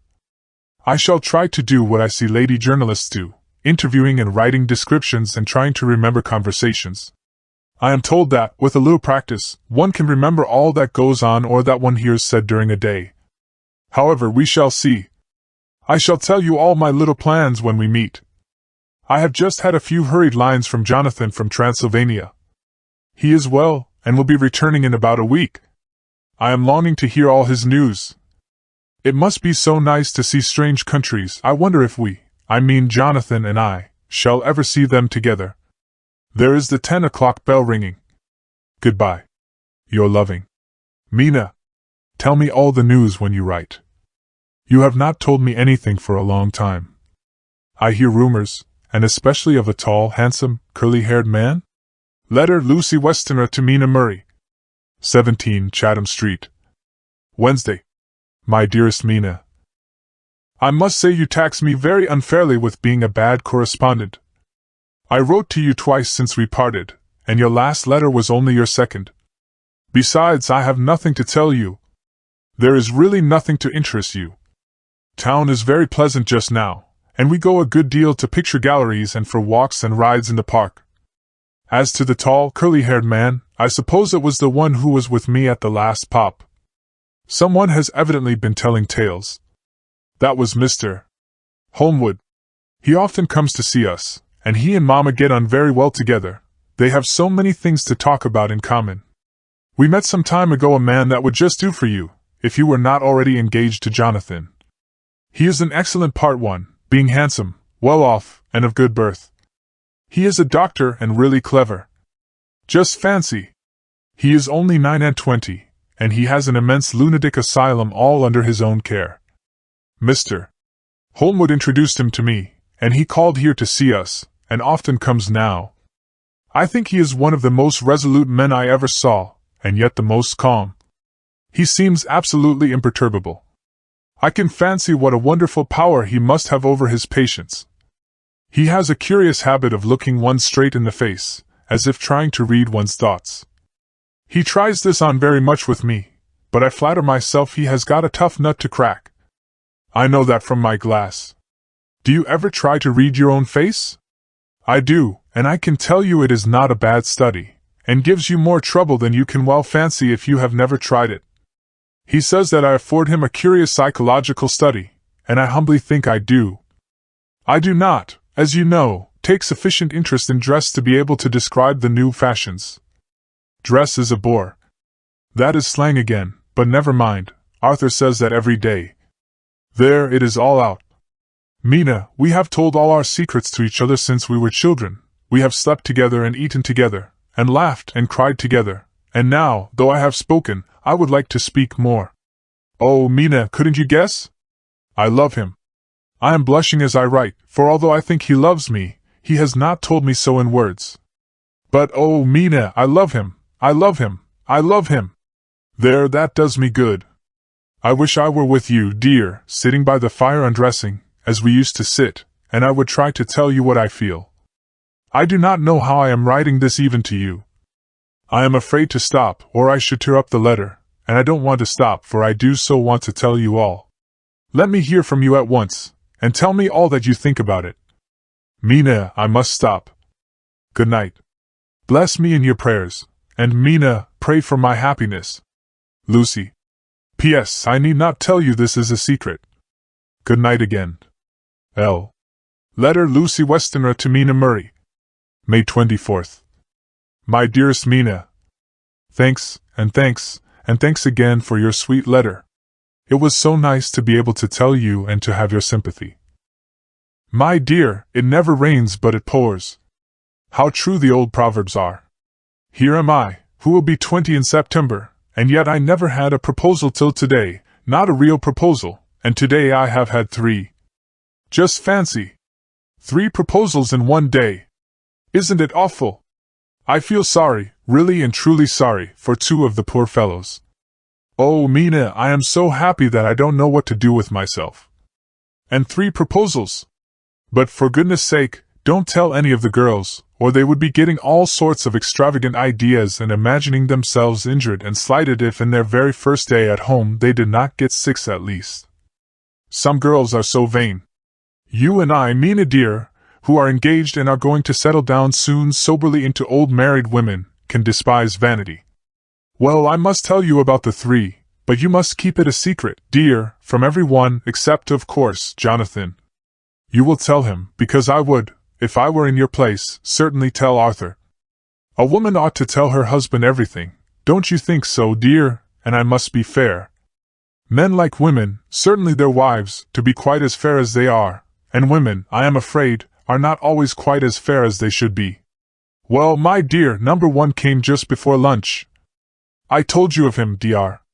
John Seward, the lunatic asylum man, with the strong jaw and the good forehead. He was very cool outwardly, but was nervous all the same. He had evidently been schooling himself as to all sorts of little things, and remembered them, but he almost managed to sit down on his silk hat, which men don't generally do when they are cool, and then when he wanted to appear at ease he kept playing with a lancet in a way that made me nearly scream. He spoke to me, Mina, very straightforwardly. He told me how dear I was to him, though he had known me so little, and what his life would be with me to help and cheer him. He was going to tell me how unhappy he would be if I did not care for him, but when he saw me cry he said that he was a brute and would not add to my present trouble. Then he broke off and asked if I could love him in time, and when I shook my head his hands trembled, and then with some hesitation he asked me if I cared already for anyone else. He put it very nicely, saying that he did not want to wring my confidence from me, but only to know, because if a woman's heart was free a man might have hope. And then, Mina, I felt it a sort of duty to tell him that there was someone. I only told him that much, and then he stood up, and he looked very strong and very grave as he took both my hands in his and said he hoped I would be happy, and that if I ever wanted a friend I must count him one of my best. Oh, Mina dear, I can't help crying, and you must excuse this letter being all blotted. Being proposed to is all very nice and all that sort of thing, but it isn't at all a happy thing when you have to see a poor fellow, whom you know loves you honestly, going away and looking all broken-hearted, and to know that, no matter what he may say at the moment, you are passing quite out of his life. My dear, I must stop here at present. I feel so miserable, though I am so happy. Evening. Arthur has just gone, and I feel in better spirits than when I left off, so I can go on telling you about the day. Well, my dear, number 2 came after lunch. He is such a nice fellow, an American from Texas, and he looks so young and so fresh that it seems almost impossible that he has been to so many places and has had such adventures. I sympathize with poor Desdemona when she had such a dangerous stream poured in her ear, even by a black man. I suppose that we women are such cowards that we think a man will save us from fears, and we marry him. I know now what I would do if I were a man and wanted to make a girl love me. No, I don't, for there was Mr. Morris telling us his stories, and Arthur never told any, and yet, my dear, I am somewhat previous. Mr. Quincy P. Morris found me alone. It seems that a man always does find a girl alone. No, he doesn't, for Arthur tried twice to make a chance, and I helping him all I could. I am not ashamed to say it now. I must tell you beforehand that Mr. Morris doesn't always speak slang, that is to say, he never does so to strangers or before them, for he is really well educated and has exquisite manners. But he found out that it amused me to hear him talk American slang, and whenever I was present, and there was no one to be shocked, he said such funny things. I am afraid, my dear, he has to invent it all, for it fits exactly into whatever else he has to say. But this is a way slang has. I do not know myself if I shall ever speak slang. I do not know if Arthur likes it, as I have never heard him use any as yet. Well, Mr. Morris sat down beside me and looked as happy and jolly as he could, but I could see all the same that he was very nervous. He took my hand in his, and said ever so sweetly, "Miss Lucy, I know I ain't good enough to regulate the fixins of your little shoes, but I guess if you wait till you find a man that is you will go join them 7 young women with the lamps when you quit. Won't you just hitch up alongside of me and let us go down the long road together driving in double harness?" Well, he did look so good-humored and so jolly that it didn't seem half so hard to refuse him as it did poor Dr. Seward, so I said, as lightly as I could, that I did not know anything of hitching, and that I wasn't broken to harness at all yet. Then he said that he had spoken in a light manner, and he hoped that if he had made a mistake in doing so on so grave, so momentous an occasion for him, I would forgive him. He really did look serious when he was saying it, and I couldn't help feeling a bit serious, too. I know, Mina, you will think me a horrid flirt, though I couldn't help feeling a sort of exultation that he was number 2 in one day. And then, my dear, before I could say a word he began pouring out a perfect torrent of love-making, laying his very heart and soul at my feet. He looked so earnest over it that I shall never again think that a man must be playful always, and never earnest, because he is merry at times. I suppose he saw something in my face which checked him, for he suddenly stopped, and said with a sort of manly fervor that I could have loved him for if I had been free. Lucy, you are an honest-hearted girl, I know. I should not be here speaking to you as I am now if I did not believe you clean grit, right through to the very depths of your soul. Tell me, like one good fellow to another, is there any one else that you care for? And if there is, I'll never trouble you a hair's breadth again, but will be, if you will let me, a very faithful friend. My dear Mina, why are men so noble when we women are so little worthy of them? Here was I almost making fun of this great-hearted, true gentleman. I burst into tears. I am afraid, my dear, you will think this is a very sloppy letter in more ways than one, and I really felt very badly. Why can't they let a girl marry 3 men, or as many as want her, and save all this trouble? But this is heresy, and I must not say it. I am glad to say that, though I was crying, I was able to look into Mr. Morris's brave eyes, and I told him out straight. Yes, there is someone I love, though he has not told me yet that he even loves me. I was right to speak to him so frankly, for quite a light came into his face, and he put out both his hands and took mine. I think I put them into his, and said in a hearty way, "That's my brave girl. It's better worth being late for a chance of winning you than being in time for any other girl in the world. Don't cry, my dear. If it's for me, I'm a hard nut to crack, and I take it standing up. If that other fellow doesn't know his happiness, well, he'd better look for it soon, or he'll have to deal with me. Little girl, your honesty and pluck have made me a friend, and that's rarer than a lover. It's more unselfish anyhow. My dear, I'm going to have a pretty lonely walk between this and Kingdom Come. Won't you give me one kiss? It'll be something to keep off the darkness now and then. You can, you know, if you like, for that other good fellow. He must be a good fellow, my dear, and a fine fellow, or you could not love him. Hasn't spoken yet. That quite won me, Mina, for it was brave and sweet of him, and noble, too, to a rival, wasn't it? And he's so sad, so I leaned over and kissed him. He stood up with my 2 hands in his, and as he looked down into my face, I am afraid I was blushing very much, he said, "Little girl, I hold your hand, and you've kissed me, and if these things don't make us friends nothing ever will. Thank you for your sweet honesty to me, and good-bye." He wrung my hand, and taking up his hat, went straight out of the room without looking back, without a tear or a quiver or a pause, and I am crying like a baby. Oh, why must a man like that be made unhappy when there are lots of girls about who would worship the very ground he trod on? I know I would if I were free, only I don't want to be free. My dear, this quite upset me, and I feel I cannot write of happiness just at once, after telling you of it, and I don't wish to tell of the number 3 till it can all be happy. Ever your loving Lucy. P.S. So, about number 3, I needn't tell you of number 3, need I? Besides, it was all so confused. It seemed only a moment from his coming into the room till both his arms were round me, and he was kissing me. I am very, very happy, and I don't know what I have done to deserve it. I must only try in the future to show that I am not ungrateful for all his goodness to me in sending to me such a lover, such a husband, and such a friend. Goodbye. Dr. Seward's Diary. Kept in phonograph. April 25th. Ebb tide and appetite today.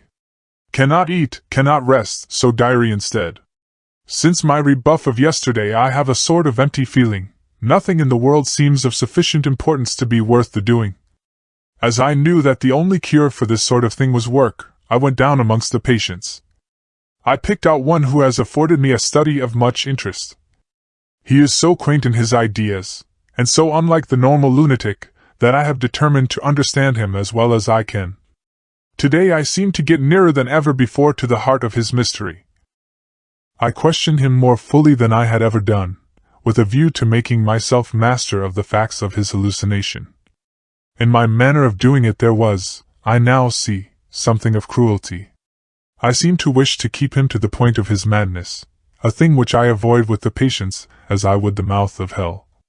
Under what circumstances would I not avoid the pit of hell? Omnia Romi venalia sunt. Hell has its price. Verb. Sap. If there be anything behind this instinct, it will be valuable to trace it afterwards accurately, so I had better commence to do so, therefore. R. M. Renfield, ITOT 59. Sanguine temperament, great physical strength, morbidly excitable, periods of gloom ending in some fixed idea which I cannot make out. I presume that the sanguine temperament itself and the disturbing influence end in a mentally accomplished finish. A possibly dangerous man, probably dangerous if unselfish. In selfish men caution is as secure an armor for their foes as for themselves. What I think of on this point is, when self is the fixed point, the centripetal force is balanced with the centrifugal. When duty, a cause, etc., is the fixed point, the latter force is paramount, and only accident or a series of accidents can balance it. Letter Quincy P. Morris to Hon. Arthur Holmwood. May 25th. My dear Art, we've told yarns by the campfire in the prairies, and dressed one another's wounds after trying the landing at the Marquesas, and drunk healths on the shore of Titicaca. There are more yarns to be told, and other wounds to be healed, and another health to be drunk. Won't you let this be at my campfire tomorrow night?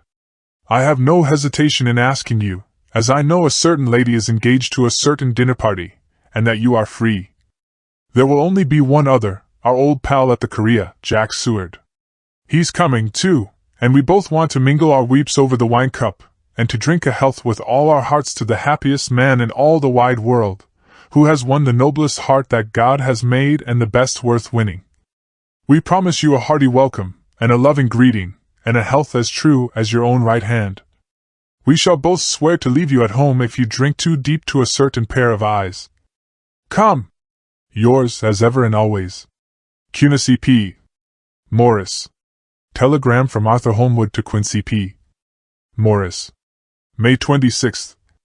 Count me in every time. I bear messages which will make both your ears tingle. Art. Chapter 6. Mina Murray's Journal. July 24th. Whitby.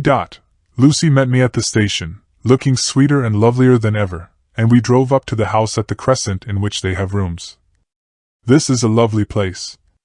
The little river, the Esk, runs through a deep valley, which broadens out as it comes near the harbor. A great viaduct runs across, with high piers through which the view seems, somehow, farther away than it really is. The valley is beautifully green, and it is so steep that when you are on the high land on either side you look right across it, unless you are near enough to see down. The houses of the old town, the side away from us, are all red-roofed, and seem piled up one over the other anyhow, like the pictures we see of Nuremberg. Right over the town is the ruin of Whitby Abbey, which was sacked by the Danes, and which is the scene of part of Marmion, where the girl was built up in the wall. It is a most noble ruin, of immense size, and full of beautiful and romantic bits. There is a legend that a white lady is seen in one of the windows.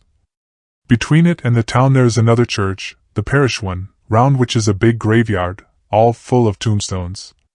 This is, to my mind, the nicest spot in Whitby, for it lies right over the town, and has a full view of the harbor and all up the bay to where the headland called Kettleness stretches out into the sea.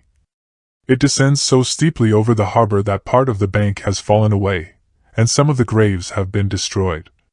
In one place part of the stonework of the graves stretches out over the sandy pathway far below.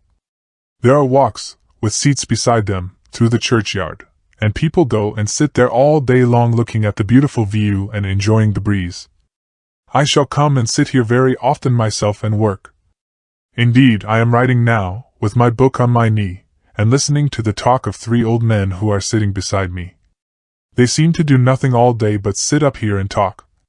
The harbor lies below me, with, on the far side, one long granite wall stretching out into the sea, with a curve outwards at the end of it, in the middle of which is a lighthouse.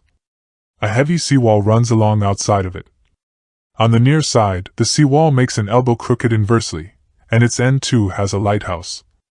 Between the two piers there is a narrow opening into the harbor, which then suddenly widens.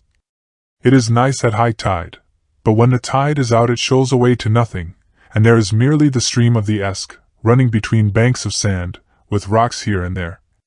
Outside the harbor on this side there rises for about half a mile a great reef, the sharp edge of which runs straight out from behind the south lighthouse. At the end of it is a buoy with a bell, which swings in bad weather, and sends in a mournful sound on the wind. They have a legend here that when a ship is lost bells are heard out at sea. I must ask the old man about this. He is coming this way. He is a funny old man. He must be awfully old, for his face is all gnarled and twisted like the bark of a tree. He tells me that he is nearly 100, and that he was a sailor in the Greenland fishing fleet when Waterloo was fought. He is, I am afraid, a very skeptical person, for when I asked him about the bells at sea and the White Lady at the Abbey he said very brusquely, "I wouldn't fash missile about them, miss. Them things be all wore out. Mind, I don't say they never was, but I do say that they wasn't in my time. They be all very well for comers and trippers and the like, but not for a nice young lady like you.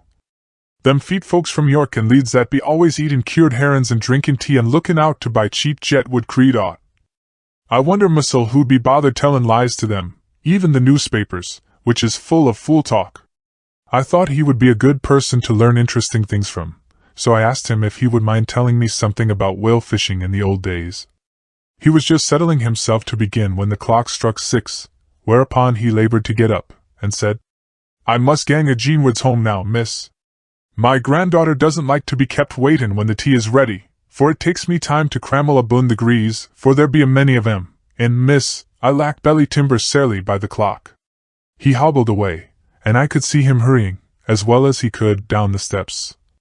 The steps are a great feature of the place. They lead from the town up to the church. There are hundreds of them. I do not know how many, and they wind up in a delicate curve.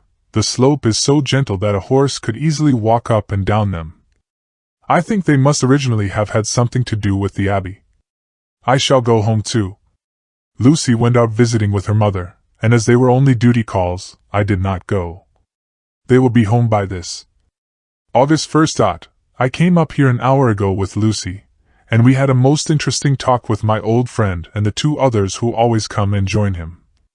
He is evidently the Sir Oracle of them, and I should think must have been in his time a most dictatorial person.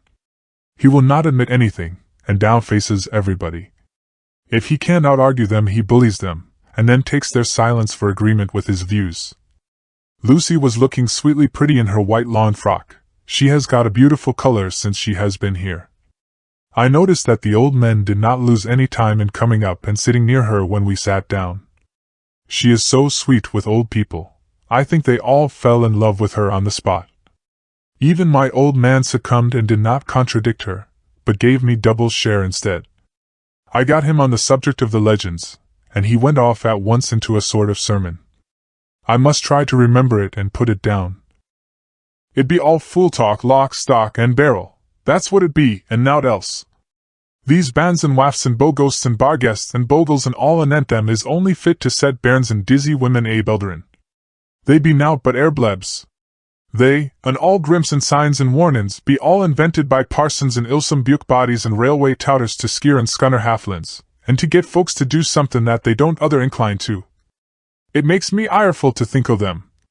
Why, it's them that, not content with printin' lies on paper and preachin' them out of pulpits, does want to be cuttin' them on the tombsteens.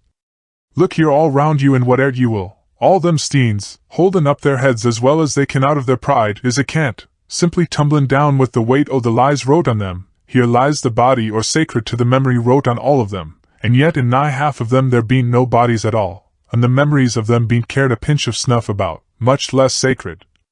Lies all of them, nothin' but lies of one kind or another. My Gog, but it'll be a quare scouterment at the day of judgment, when they come tumblin' up here in their death sarks, all jooked together and tryin' to drag their tombsteens with them to prove how good they was, some of them trimlin' and ditherin', with their hands that dowsend and slippy from lyin' in the sea that they can't even keep their grup o' them. I could see from the old fellow's self-satisfied air, and the way in which he looked round for the approval of his cronies, that he was showing off. So I put in a word to keep him going. "Oh, Mr. Swales, you can't be serious. Surely these tombstones are not all wrong?" "Yablins! There may be a poorish few not wrong, savon where they make out the people too good, for there be folk that do think a bomb bowl be like the sea, if only it be their own. The whole thing be only lies. Now look you here, you come here a stranger, and you see this Kirkgarth." I nodded, for I thought it better to assent, though I did not quite understand his dialect. I knew it had something to do with the church. He went on. "And you consate that all these steens be aboon folk that be happed here, snod and snog?" I assented again. "Then that be just where the lie comes in. Why, there be scores of these laybeds that be tomb as old Dunn's bockabox on Friday night." He nudged one of his companions, and they all laughed. "And my Gog! How could they be otherwise? Look at that one, the aftest abaft the beer bank. Read it." I went over and read. "Edward Spenslav, Master Mariner, murdered by pirates off the coast of Andres, April 1854 AET. 30. When I came back, Mr. Swales went on. "Who brought him home, I wonder, to have him here? Murdered off the coast of Andres. And you constated his body lay under? Why, I could name ye a dozen whose bones lie in the Greenland seas above." He pointed northwards. "Or where the currents may have drifted them. There be the steens around ye. Ye can, with your young eyes, read the small print of the lies from here. This Braithwaite Lowry, I knew his father, lost in the lively off Greenland in 20, or Andrew Woodhouse, drowned in the same seas in 1777, or John Paxton, drowned off Cape Farewell a year later, or old John Rawlings, whose grandfather sailed with me, drowned in the Gulf of Finland in 50. Do you think that all these men will have to make a rush to Whitby when the trumpet sounds? I have me antherums aboot it. I tell you that when they got here they'd be jomlin' and jostlin' one another that way that it ud be like a fight up on the ice in the old days, when we'd be at one another from daylight to dark, and tryin' to tie up our cuts by the light of the aurora borealis." This was evidently local pleasantry, for the old man cackled over it, and his cronies joined in with gusto.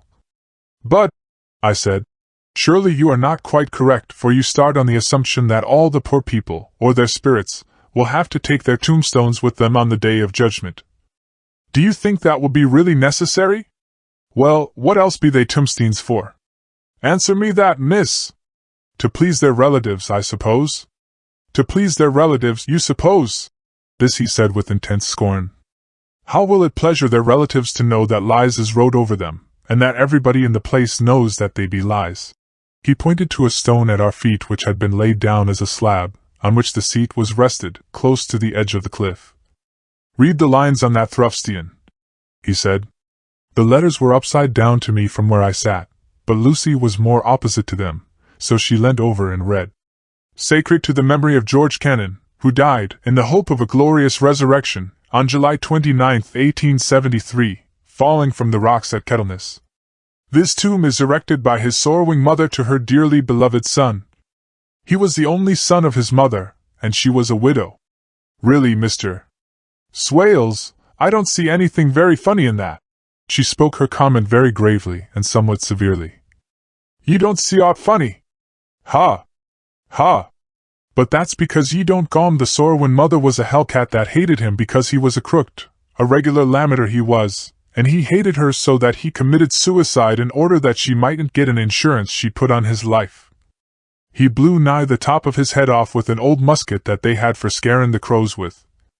'Twarn't for crows then, for it brought the clegs and the doups to him. That's the way he fell off the rocks. And, as to hopes of a glorious resurrection, I've often heard him say missile that he hoped he'd go to hell, for his mother was so pious that she'd be sure to go to heaven, and he didn't want to addle where she was. Now isn't that steen at any rate?" He hammered it with his stick as he spoke. "A pack of lies? And won't it make Gabriel keckle when Geordie comes panting up the grease with the tombstone balanced on his hump, and asks it to be took as evidence?" I did not know what to say, but Lucy turned the conversation as she said, rising up. "Oh, why did you tell us of this? It is my favorite seat, and I cannot leave it, and now I find I must go on sitting over the grave of a suicide." That won't harm ye, my pretty, and it may make poor Geordie gladsome to have so trim a lass sittin' on his lap. That won't hurt ye. Why, I've sat here off and on for nigh 20 years past, and it hasn't done me no harm. Don't ye fash about them as lies under ye, or that doesn't lie there either. It'll be time for ye to be getting scart when ye see the tombsteans all run away with, and the place as bare as a stubble field. There's the clock, and I must gang. My service to ye, ladies! And off he hobbled. Lucy and I sat a while, and it was all so beautiful before us that we took hands as we sat, and she told me all over again about Arthur and their coming marriage.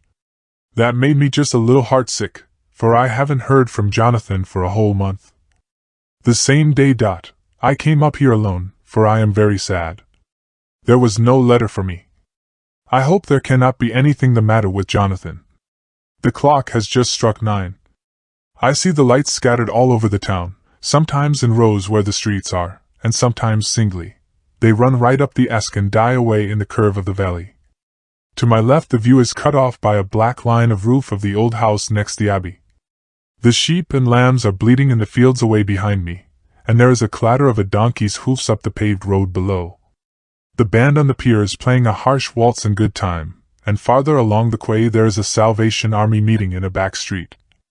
Neither of the bands hears the other, but up here I hear and see them both. I wonder where Jonathan is and if he is thinking of me. I wish he were here. Dr. Seward's Diary. June 5th. The case of Renfield grows more interesting the more I get to understand the man. He has certain qualities very largely developed: selfishness, secrecy, and purpose. I wish I could get at what is the object of the latter. He seems to have some settled scheme of his own, but what it is I do not yet know. His redeeming quality is a love of animals, though, indeed, he has such curious turns in it that I sometimes imagine he is only abnormally cruel. His pets are of odd sorts. Just now his hobby is catching flies. He has at present such a quantity that I have had myself to expostulate. To my astonishment, he did not break out into a fury, as I expected, but took the matter in simple seriousness. He thought for a moment, and then said, "May I have 3 days? I shall clear them away." Of course, I said that would do. I must watch him. June 18th. He has turned his mind now to spiders, and has got several very big fellows in a box. He keeps feeding them with his flies, and the number of the latter is becoming sensibly diminished, although he has used half his food in attracting more flies from outside to his room. July 1st. His spiders are now becoming as great a nuisance as his flies, and today I told him that he must get rid of them. He looked very sad at this, so I said that he must clear out some of them, at all events. He cheerfully acquiesced in this, and I gave him the same time as before for reduction. He disgusted me much while with him, for when a horrid blowfly, bloated with some carrion food, buzzed into the room, he caught it, held it exultingly for a few moments between his finger and thumb, and before I knew what he was going to do, put it in his mouth and ate it. I scolded him for it, but he argued quietly that it was very good and very wholesome, that it was life, strong life, and gave life to him. This gave me an idea, or the rudiment of one. I must watch how he gets rid of his spiders. He has evidently some deep problem in his mind, for he keeps a little notebook in which he is always jotting down something. Whole pages of it are filled with masses of figures, generally single numbers added up in batches, and then the totals added in batches again, as though he was focusing some account, as the auditors put it. July 8th. There is a method in his madness, and the rudimentary idea in my mind is growing. It will be a whole idea soon, and then, oh, unconscious cerebration! You will have to give the wall to your conscious brother. I kept away from my friend for a few days so that I might notice if there were any change. Things remained as they were except that he has parted with some of his pets and got a new one. He has managed to get a sparrow, and has already partially tamed it. His means of taming is simple, for already the spiders have diminished. Those that do remain, however, are well fed, for he still brings in the flies by tempting them with his food. July 19th. We are progressing. My friend has now a whole colony of sparrows, and his flies and spiders are almost obliterated. When I came in he ran to me and said he wanted to ask me a great favor, a very, very great favor, and as he spoke he fawned on me like a dog. I asked him what it was, and he said, with a sort of rapture in his voice and bearing, "A kitten, a nice little, sleek, playful kitten, that I can play with, and teach, and feed, and feed, and feed." I was not unprepared for this request, for I had noticed how his pets went on increasing in size and vivacity, but I did not care that his pretty family of tame sparrows should be wiped out in the same manner as the flies and the spiders, so I said I would see about it, and asked him if he would not rather have a cat than a kitten. His eagerness betrayed him as he answered, "Oh, yes, I would like a cat. I only asked for a kitten lest you should refuse me a cat." "No one would refuse me a kitten, would they?" I shook my head, and said that at present I feared it would not be possible, but that I would see about it. His face fell, and I could see a warning of danger in it, for there was a sudden fierce, sidelong look which meant killing. The man is an undeveloped homicidal maniac. I shall test him with his present craving and see how it will work out, then I shall know more. 10 p.m. I have visited him again and found him sitting in a corner brooding. When I came in he threw himself on his knees before me and implored me to let him have a cat, that his salvation depended upon it. I was firm, however, and told him that he could not have it, whereupon he went without a word, and sat down, gnawing his fingers, in the corner where I had found him. I shall see him in the morning early. July 20th. Visited Renfield very early, before the attendant went his rounds. Found him up and humming a tune. He was spreading out his sugar, which he had saved, in the window, and was manifestly beginning his fly-catching again, and beginning it cheerfully and with a good grace. I looked around for his birds, and not seeing them, asked him where they were. He replied, without turning round, that they had all flown away. There were a few feathers about the room and on his pillow a drop of blood. I said nothing, but went and told the keeper to report to me if there were anything odd about him during the day. 11 a.m. The attendant has just been to me to say that Renfield has been very sick and has disgorged a whole lot of feathers. "My belief is, doctor," he said, "that he has eaten his birds, and that he just took and ate them raw." 11 p.m. I gave Renfield a strong opiate tonight, enough to make even him sleep, and took away his pocket-book to look at it. The thought that has been buzzing about my brain lately is complete, and the theory proved. My homicidal maniac is of a peculiar kind. I shall have to invent a new classification for him, and call him a zoophagous, life-eating, maniac. What he desires is to absorb as many lives as he can, and he has laid himself out to achieve it in a cumulative way. He gave many flies to one spider and many spiders to one bird, and then wanted a cat to eat the many birds. What would have been his later steps? It would almost be worth while to complete the experiment. It might be done if there were only a sufficient cause. Men sneered at vivisection, and yet look at its results today. Why not advance science in its most difficult and vital aspect, the knowledge of the brain?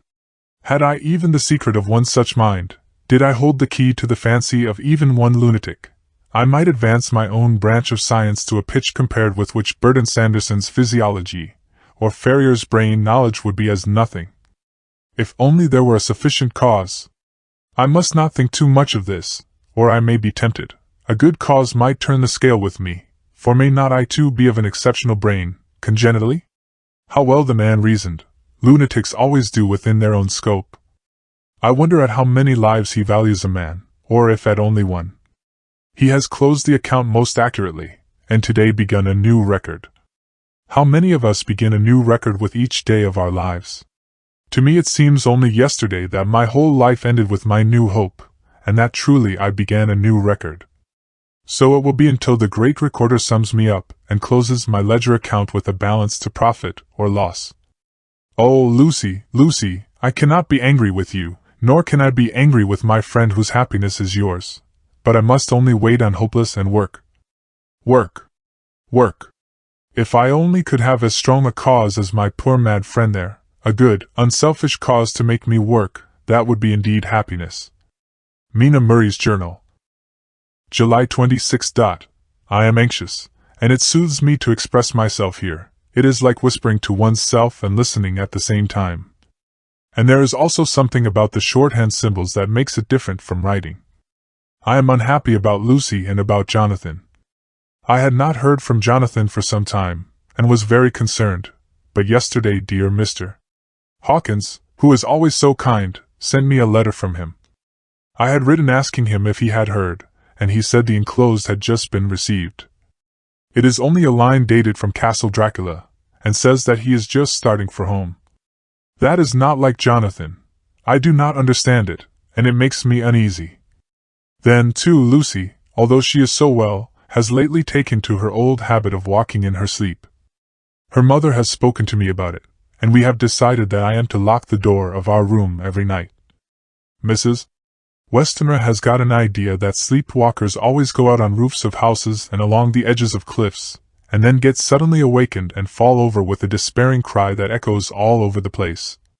Poor dear, she is naturally anxious about Lucy, and she tells me that her husband, Lucy's father, had the same habit, that he would get up in the night and dress himself and go out, if he were not stopped. Lucy is to be married in the autumn, and she is already planning out her dresses and how her house is to be arranged. I sympathize with her, for I do the same. Only Jonathan and I will start in life in a very simple way, and shall have to try to make both ends meet. Mr. Holmwood, he is the Hon. Arthur Holmwood, only son of Lord Godalming, is coming up here very shortly, as soon as he can leave town, for his father is not very well, and I think dear Lucy is counting the moments till he comes. She wants to take him up to the seat on the churchyard cliff and show him the beauty of Whitby. I dare say it is the waiting which disturbs her. She will be all right when he arrives. July 27. No news from Jonathan. I am getting quite uneasy about him, though why I should I do not know, but I do wish that he would write, if it were only a single line. Lucy walks more than ever, and each night I am awakened by her moving about the room. Fortunately, the weather is so hot that she cannot get cold, but still the anxiety and the perpetually being awakened is beginning to tell on me, and I am getting nervous and wakeful myself. Thank God, Lucy's health keeps up. Mr. Holmwood has been suddenly called to ring to see his father, who has been taken seriously ill. Lucy frets at the postponement of seeing him, but it does not touch her looks. She is a trifle stouter, and her cheeks are a lovely rose pink. She has lost that anemic look which she had. I pray it will all last. August 3rd. Another week gone, and no news from Jonathan, not even to Mr. Hawkins, from whom I have heard. Oh, I do hope he is not ill. He surely would have written. I look at that last letter of his, but somehow it does not satisfy me. It does not read like him, and yet it is his writing. There is no mistake of that. Lucy has not walked much in her sleep the last week, but there is an odd concentration about her which I do not understand.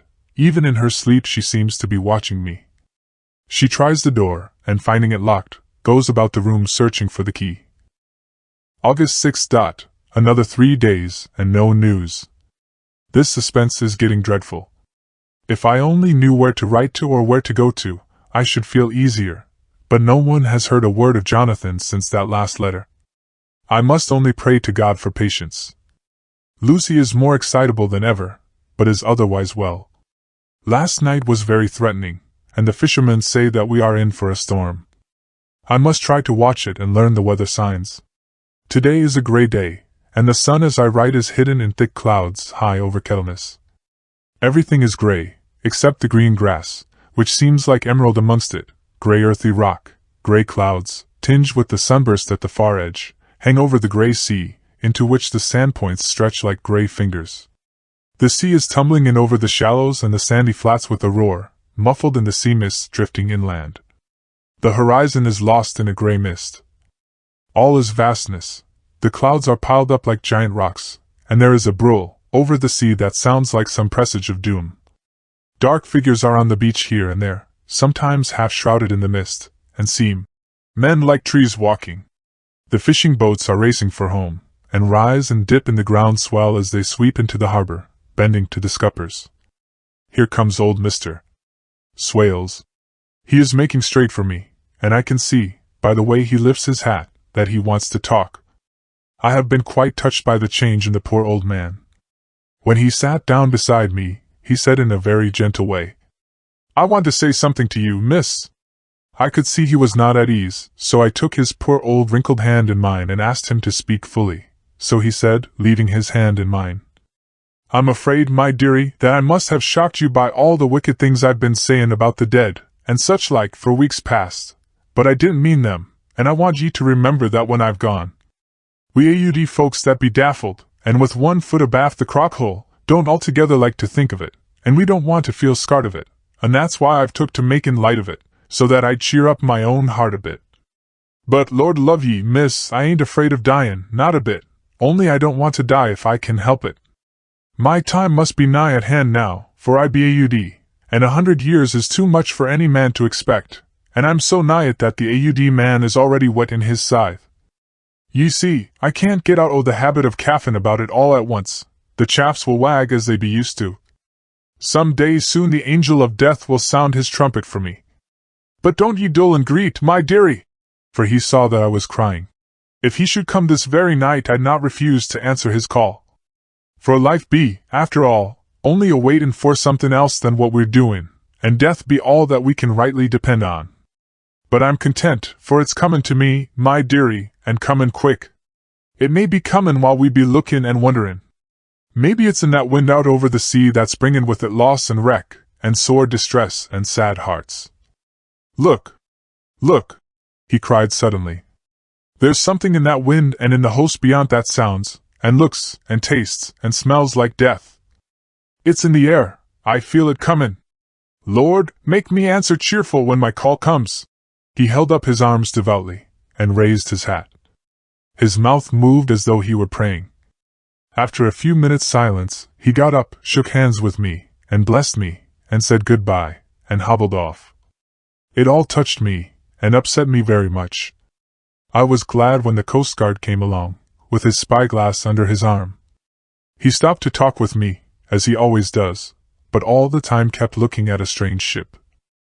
"I can't make her out," he said. "She's a Russian, by the look of her, but she's knocking about in the queerest way. She doesn't know her mind a bit. She seems to see the storm coming, but can't decide whether to run up north in the open or to put in here. Look there again.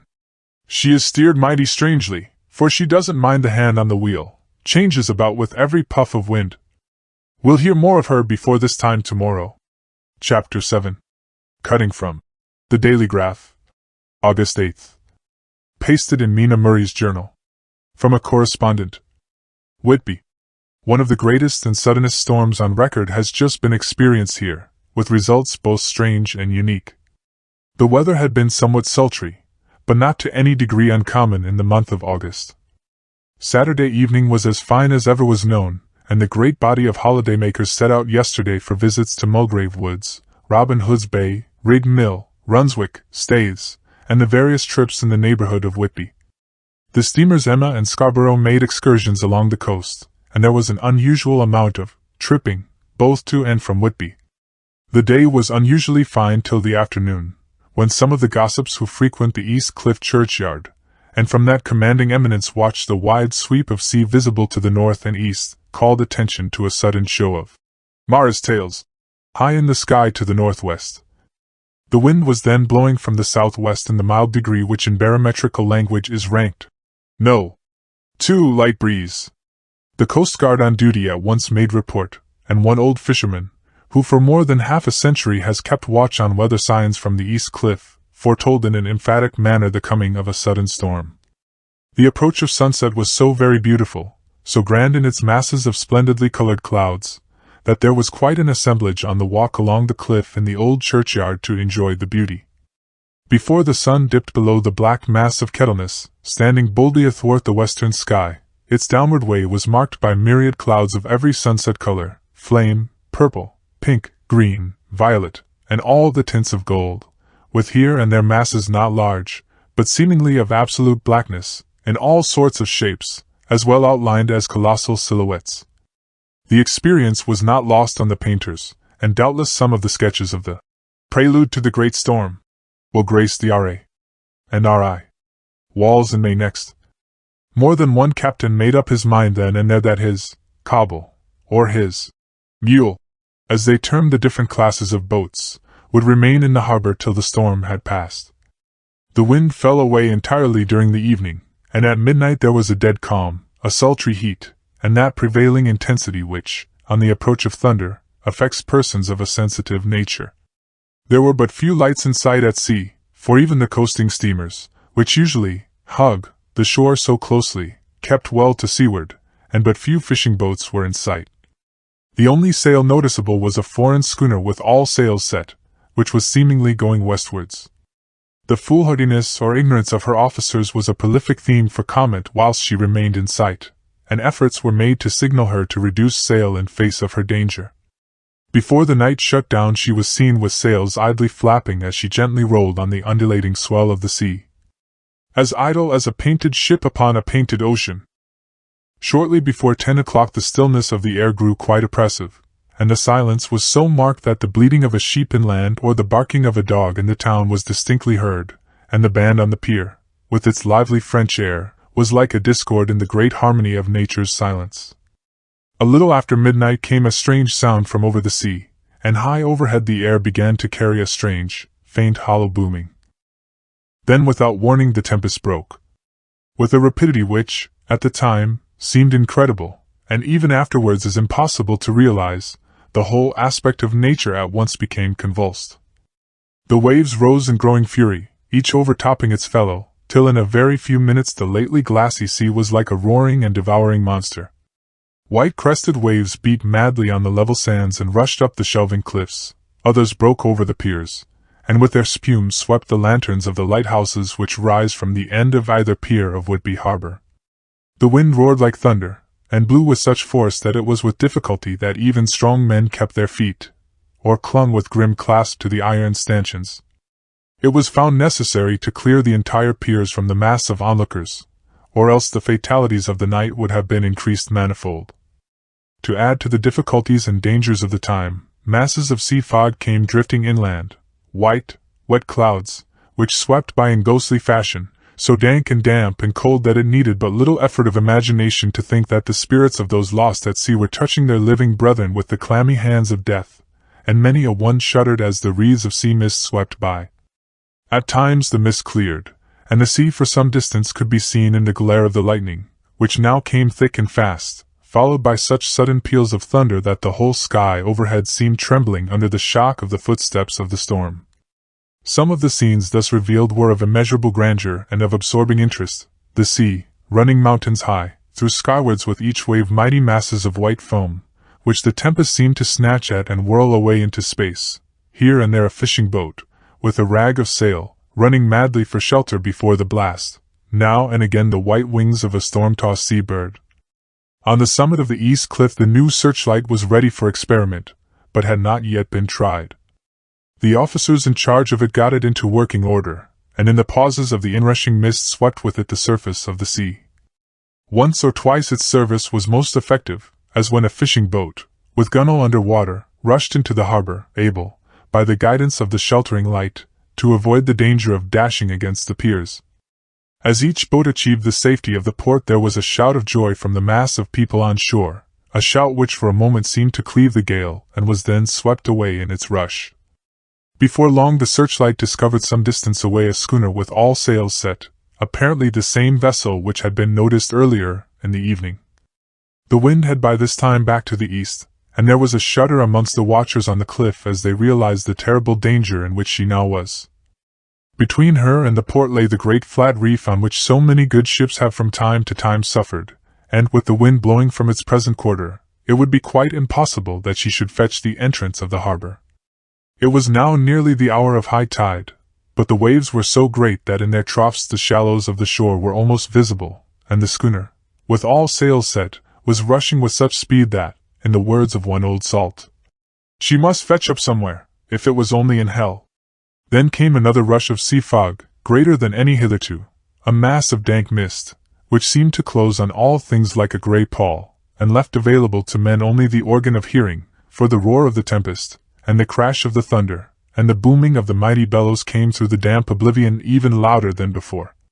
The rays of the searchlight were kept fixed on the harbor mouth across the east pier, where the shock was expected, and men waited breathless. The wind suddenly shifted to the northeast, and the remnant of the sea fog melted in. the blast, and then, mirabile dictu, between the piers, leaping from wave to wave as it rushed at headlong speed, swept the strange schooner before the blast, with all sails set, and gained the safety of the harbor. The searchlight followed her, and a shudder ran through all who saw her, for lashed to the helm was a corpse, with drooping head, which swung horribly to and fro at each motion of the ship. No other form could be seen on deck at all. A great awe came on all as they realized that the ship, as if by a miracle, had found the harbor, unsteered save by the hand of a dead man. However, all took place more quickly than it takes to write these words. The schooner paused not, but rushing across the harbor, pitched herself on that accumulation of sand and gravel washed by many tides and many storms into the southeast corner of the pier jutting under the east cliff, known locally as Tate Hill Pier. There was of course a considerable concussion as the vessel drove up on the sand heap. Every spar, rope, and stay was strained, and some of the top hamper came crashing down. But strangest of all, the very instant the shore was touched, an immense dog sprang up on deck from below, as if shot up by the concussion, and running forward, jumped from the bow onto the sand. Making straight for the steep cliff, where the churchyard hangs over the laneway to the east pier so steeply that some of the flat tombstones, thruffsteins, or throughstones, as they call them in the Whitby vernacular, actually project over where the sustaining cliff has fallen away, it disappeared in the darkness, which seemed intensified just beyond the focus of the searchlight. It so happened that there was no one at the moment on Tate Hill Pier, as all those whose houses are in close proximity were either in bed or were out on the heights above. Thus the Coast Guard on duty on the eastern side of the harbor, who at once ran down to the little pier, was the first to climb on board. The men working the searchlight, after scouring the entrance of the harbor without seeing anything, then turned the light on the derelict and kept it there. The Coast Guard ran aft, and when he came beside the wheel, bent over to examine it, and recoiled at once as though under some sudden emotion. This seemed to pique the general curiosity, and quite a number of people began to run. It is a good way round from the west cliff by the drawbridge to Tate Hill Pier, but your correspondent is a fairly good runner, and came well ahead of the crowd. When I arrived, however, I found already assembled on the pier a crowd, whom the Coast Guard and police refused to allow to come on board. By the courtesy of the chief boatman, I was, as your correspondent, permitted to climb on deck, and was one of a small group who saw that dead seaman whilst actually lashed to the wheel. It was no wonder that the Coast Guard was surprised, or even awed, for not often can such a sight have been seen. The man was simply fastened by his hands, tied one over the other, to a spoke of the wheel. Between the inner hand and the wood was a crucifix, the set of beads on which it was fastened being around both wrists and wheel, and all kept fast by the binding cords. The poor fellow may have been seated at one time, but the flapping and buffeting of the sails had worked through the rudder of the wheel and dragged him to and fro, so that the cords with which he was tied had cut the flesh to the bone. Accurate note was made of the state of things, and a doctor, Surgeon J. M. Caffin, of 33 East Elliot Place, who came immediately after me, declared, after making examination, that the man must have been dead for quite 2 days. In his pocket was a bottle, carefully corked, empty save for a little roll of paper, which proved to be the addendum to the log. The Coast Guard said the man must have tied up his own hands, fastening the knots with his teeth. The fact that a Coast Guard was the first on board may save some complications, later on, in the Admiralty Court, for the Coast Guards cannot claim the salvage which is the right of the first civilian entering on a derelict. Already, however, the legal tongues are wagging, and one young law student is loudly asserting that the rights of the owner are already completely sacrificed, his property being held in contravention of the statutes of Mortmain, since the tiller, as emblemship, if not proof, of delegated possession, is held in a dead hand. It is needless to say that the dead steersman has been reverently removed from the place where he held his honorable watch and ward till death, a steadfastness as noble as that of the young Casabianca, and placed in the mortuary to await inquest. Already the sudden storm is passing, and its fierceness is abating. The crowds are scattering homewards, and the sky is beginning to redden over the Yorkshire wolds. I shall send, in time for your next issue, further details of the derelict ship which found her way so miraculously into harbor in the storm. Whitby, August 9th. The sequel to the strange arrival of the derelict in the storm last night is almost more startling than the thing itself. It turns out that the schooner is a Russian from Varna, and is called the Demeter. She is almost entirely in ballast of silver sand, with only a small amount of cargo, a number of great wooden boxes filled with mold. This cargo was consigned to a Whitby solicitor, Mr. S. F.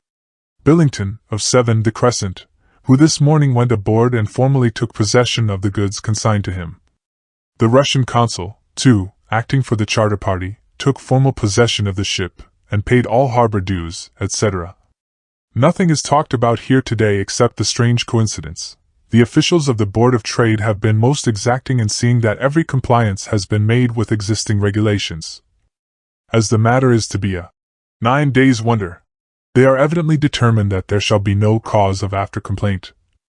A good deal of interest was abroad concerning the dog which landed when the ship struck, and more than a few of the members of the SPCA, which is very strong in Whitby, have tried to befriend the animal. To the general disappointment, however, it was not to be found. It seems to have disappeared entirely from the town. It may be that it was frightened and made its way on to the moors, where it is still hiding in terror. There are some who look with dread on such a possibility, lest later on it should in itself become a danger, for it is evidently a fierce brute. Early this morning a large dog, a half-bred mastiff, belonging to a coal merchant close to Tate Hill Pier, was found dead in the roadway opposite its master's yard. It had been fighting, and manifestly had had a savage opponent, for its throat was torn away, and its belly slit open as if with a savage claw. Later, by the kindness of the Board of Trade Inspector, I have been permitted to look over the log-book of the Demeter, which was in order up to within 3 days, but contained nothing of special interest except as to facts of missing men. The greater interest, however, is with regard to the paper found in the bottle, which was today produced at the inquest, and a more strange narrative than the two between them unfolded has not been my lot to come across. As there is no motive for concealment, I am permitted to use them, and accordingly send you a rescript, simply omitting technical details of seamanship and supercargo. It almost seems as though the captain had been seized with some kind of mania before he had got well into blue water, and that this had developed persistently throughout the voyage. Of course my statement must be taken cum grano, since I am writing from the dictation of a clerk of the Russian consul, who kindly translated for me, time being short. Log of the Demeter, Varna to Whitby. Written July 18th, things so strange happening, that I shall keep accurate note henceforth till we land. On July 6th we finished taking in cargo, silver sand and boxes of earth. At noon set sail. East wind fresh. Crew 5 hands. 2 mates, cook, and myself, captain. On July 11th at dawn entered Bosphorus. Boarded by Turkish customs officers. Bakshish. All correct. Under way at 4 p.m. On July 12th through Dardanelles. More customs officers and flag boat of guarding squadron. Bakshish again. Work of officers thorough, but quick. Want us off soon. At dark passed into archipelago. On July 13th passed Cape Matapan. Crew dissatisfied about something. Seemed scared, but would not speak out. On July 14th was somewhat anxious about crew. Men all steady fellows, who sailed with me before. Mate could not make out what was wrong, they only told him there was something, and crossed themselves. Mate lost temper with one of them that day and struck him. Expected fierce quarrel, but all was quiet. On July 16th mate reported in the morning that one of crew, Petrovsky, was missing. Could not account for it. Took larboard watch 8 bells last night, was relieved by Abramov, but did not go to bunk. Men more downcast than ever. All said they expected something of the kind, but would not say more than that there was something aboard. Mate getting very impatient with them, feared some trouble ahead. On July 17th, yesterday, one of the men, Olgern, came to my cabin, and in an awestruck way confided to me that he thought there was a strange man aboard the ship. He said that in his watch he had been sheltering behind the deckhouse, as there was a rainstorm, when he saw a tall, thin man, who was not like any of the crew, come up the companionway, and go along the deck forward, and disappear. He followed cautiously, but when he got to bows found no one, and the hatchways were all closed. He was in a panic of superstitious fear, and I am afraid the panic may spread. To allay it, I shall today search entire ship carefully from stem to stern. Later in the day I got together the whole crew, and told them, as they evidently thought there was someone in the ship, we should search from stem to stern. First mate, angry, said it was folly, and to yield to such foolish ideas would demoralize the men, said he would engage to keep them out of trouble with the handspike. I let him take the helm, while the rest began thorough search, all keeping abreast, with lanterns. We left no corner unsearched. As there were only the big wooden boxes, there were no odd corners where a man could hide. Men much relieved when search over, and went back to work cheerfully. First mate scowled, but said nothing. July 22nd. Rough weather last 3 days, and all hands busy with sails, no time to be frightened. Men seem to have forgotten their dread. Mate cheerful again, and all on good terms. Praised men for work in bad weather. Past Gibraltar and out through straits. All well. July 24th. There seems some doom over this ship. Already a hand short, and entering on the Bay of Biscay with wild weather ahead, and yet last night another man lost, disappeared. Like the first, he came off his watch and was not seen again. Men all in a panic of fear, sent around robin, asking to have double watch, as they fear to be alone. Mate violent. Fear there will be some trouble, as either he or the men will do some violence. July 28th. 4 days in hell, knocking about in a sort of maelstrom, and the wind a tempest. No sleep for anyone. Men all worn out. Hardly know how to set a watch since no one fit to go on. Second mate volunteered to steer and watch, and let men snatch a few hours' sleep. Wind abating, seas still terrific, but feel them less, as ship is steadier. July 29th. Another tragedy. Had single watch tonight, as crew too tired to double.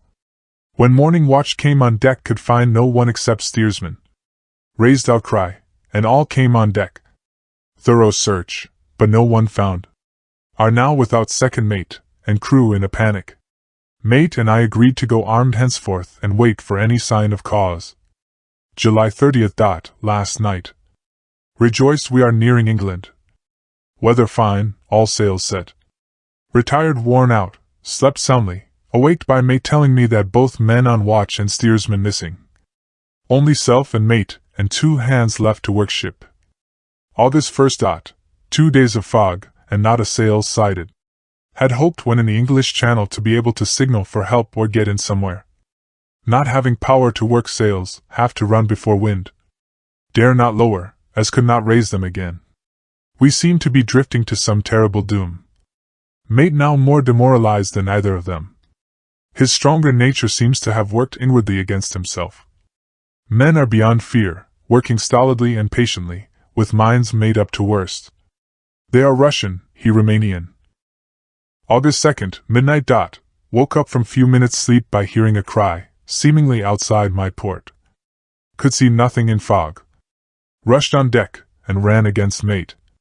Tells me heard cry and ran, but no sign of man on watch. One more gone. Lord help us! Mate says we must be past Straits of Dover, as in a moment of fog lifting he saw North Foreland, just as he heard the man cry out. If so, we are now off in the North Sea, and only God can guide us in the fog, which seems to move with us, and God seems to have deserted us. August 3rd. At midnight I went to relieve the man at the wheel, but when I got to it found no one there. The wind was steady, and as we ran before it there was no yawing. I dared not leave it, so shouted for the mate. After a few seconds he rushed up on deck in his flannels. He looked wild-eyed and haggard, and I greatly fear his reason has given way. He came close to me and whispered hoarsely, with his mouth to my ear, as though fearing the very air might hear. It is here, I know it now. On the watch last night I saw it, like a man, tall and thin and ghastly pale. It was in the bows, and looking out. I crept behind it, and gave it my knife, but the knife went through it, empty as the air. And as he spoke he took his knife and drove it savagely into space. Then he went on. But it is here, and I'll find it. It is in the hold, perhaps, in one of those boxes. I'll unscrew them one by one and see. You work the helm. And, with a warning look and his finger on his lip, he went below. There was springing up a choppy wind, and I could not leave the helm. I saw him come out on deck again with a tool chest and a lantern, and go down the forward hatchway. He is mad, stark, raving mad, and it's no use my trying to stop him. He can't hurt those big boxes, they are in stas. Click. And to pull them about is as harmless a thing as he can do. So here I stay, and mind the helm, and write these notes. I can only trust in God and wait till the fog clears. Then, if I can't steer to any harbor with the wind that is, I shall cut down sails and lie by, and signal for help. It is nearly all over now. Just as I was beginning to hope that the mate would come out calmer, for I heard him knocking away at something in the hold, and work is good for him, there came up the hatchway a sudden, startled scream, which made my blood run cold, and up on the deck he came as if shot from a gun, a raging madman, with his eyes rolling and his face convulsed with fear. "Save me! Save me!" he cried, and then looked round on the blanket of fog. His horror turned to despair, and in a steady voice he said, "You had better come to, Captain, before it is too late. He is there. I know the secret now. The sea will save me from him, and it is all that is left." Before I could say a word, or move forward to seize him, he sprang on the bulwark and deliberately threw himself into the sea. I suppose I know the secret too now. It was this madman who had got rid of the men one by one, and now he has followed them himself. God help me! How am I to account for all these horrors when I get to port? When I get to port? Will that ever be? August 4th. Still fog, which the sunrise cannot pierce. I know there is sunrise because I am a sailor, why else I know not. I dare not go below, I dare not leave the helm, so here all night I stayed, and in the dimness of the night I saw it, him. God forgive me, but the mate was right to jump overboard. It is better to die like a man, to die like a sailor in blue water no man can object. But I am captain, and I must not leave my ship. But I shall baffle this fiend or monster, for I shall tie my hands to the wheel when my strength begins to fail, and along with them I shall tie that which it dare not touch, and then, come good wind or foul, I shall save my soul, and my honor as a captain. I am growing weaker, and the night is coming on. If he can look me in the face again, I may not have time to act. If we are wrecked, mayhap this bottle may be found, and those who find it may understand. If not, well, then all men shall know that I have been true to my trust. God and the Blessed Virgin and the saints help a poor ignorant soul trying to do his duty. Of course the verdict was an open one. There is no evidence to adduce, and whether or not the man himself committed the murders there is now none to say. The folk hold almost universally here that the captain is simply a hero, and he is to be given a public funeral. Already it is arranged that his body is to be taken with a train of boats up the Esk for a piece, and then brought back to Tate Hill Pier and up the Abbey steps, for he is to be buried in the churchyard on the cliff. The owners of more than 100 boats have already given in their names as wishing to follow him to the grave. No trace has ever been found of the great dog, at which there is much mourning, for, with public opinion in its present state, he would, I believe, be adopted by the town. Tomorrow will see the funeral, and so will end this one more mystery of the sea. Mina Murray's Journal. August 8th. Lucy was very restless all night, and I, too, could not sleep. The storm was fearful, and as it boomed loudly among the chimney pots, it made me shudder. When a sharp puff came it seemed to be like a distant gun. Strangely enough, Lucy did not wake, but she got up twice and dressed herself. Fortunately, each time I awoke in time, and managed to undress her without waking her, and got her back to bed. It is a very strange thing, this sleepwalking, for as soon as her will is thwarted in any physical way, her intention, if there be any, disappears, and she yields herself almost exactly to the routine of her life. Early in the morning we both got up and went down to the harbor to see if anything had happened in the night. There were very few people about, and though the sun was bright, and the air clear and fresh, the big, grim-looking waves, that seemed dark themselves because the foam that topped them was like snow, forced themselves in through the narrow mouth of the harbor, like a bullying man going through a crowd. Somehow I felt glad that Jonathan was not on the sea last night, but on land. But oh, is he on land or sea? Where is he, and how? I am getting fearfully anxious about him. If I only knew what to do, and could do anything. August 10th. The funeral of the poor sea captain today was most touching. Every boat in the harbor seemed to be there, and the coffin was carried by captains all the way from Tate Hill Pier up to the churchyard. Lucy came with me, and we went early to our old seat, whilst the cortege of boats went up the river to the viaduct and came down again. We had a lovely view, and saw the procession nearly all the way. The poor fellow was laid to rest quite near our seat, so that we stood on it when the time came and saw everything. Poor Lucy seemed much upset. She was restless and uneasy all the time, and I cannot but think that her dreaming at night is telling on her. She is quite odd in one thing: she will not admit to me that there is any cause for restlessness, or if there be, she does not understand it herself. There is an additional cause in that poor old Mr. Swales was found dead this morning on our seat, his neck being broken. He had evidently, as the doctor said, fallen back in the seat in some sort of fright, for there was a look of fear and horror on his face that the men said made them shudder. Poor dear old man! Perhaps he had seen death with his dying eyes. Lucy is so sweet and sensitive that she feels influences more acutely than other people do. Just now she was quite upset by a little thing which I did not much heed, though I am myself very fond of animals. One of the men who come up here often to look for the boats was followed by his dog. The dog is always with him. They are both quiet persons, and I never saw the man angry, nor heard the dog bark. During the service the dog would not come to its master, who was on the seat with us, but kept a few yards off, barking and howling. Its master spoke to it gently, and then harshly, and then angrily, but it would neither come nor cease to make a noise.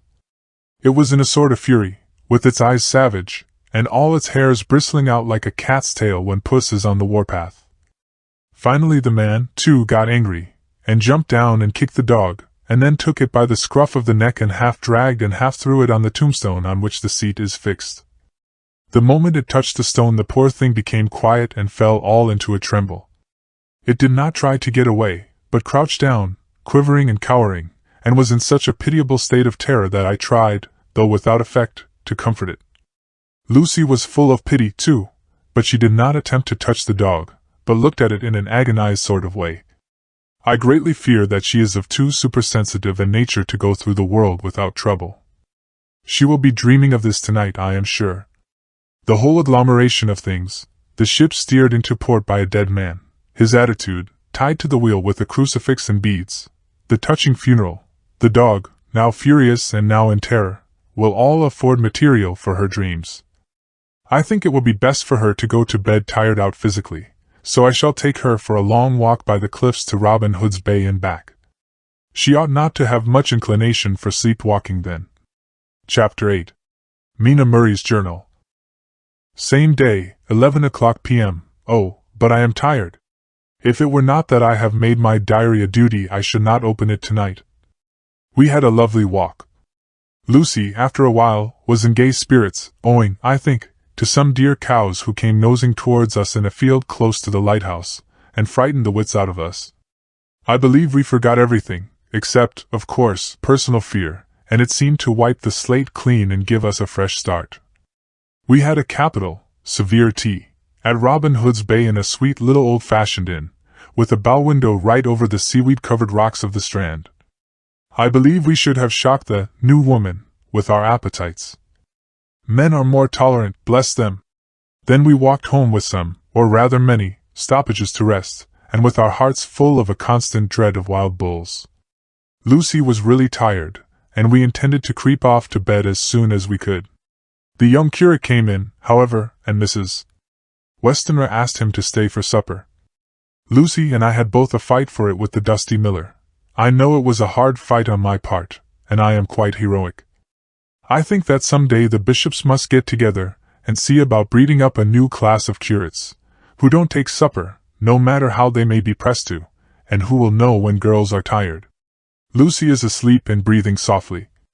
She has more color in her cheeks than usual, and looks, oh, so sweet. If Mr. Holmwood fell in love with her seeing her only in the drawing-room, I wonder what he would say if he saw her now.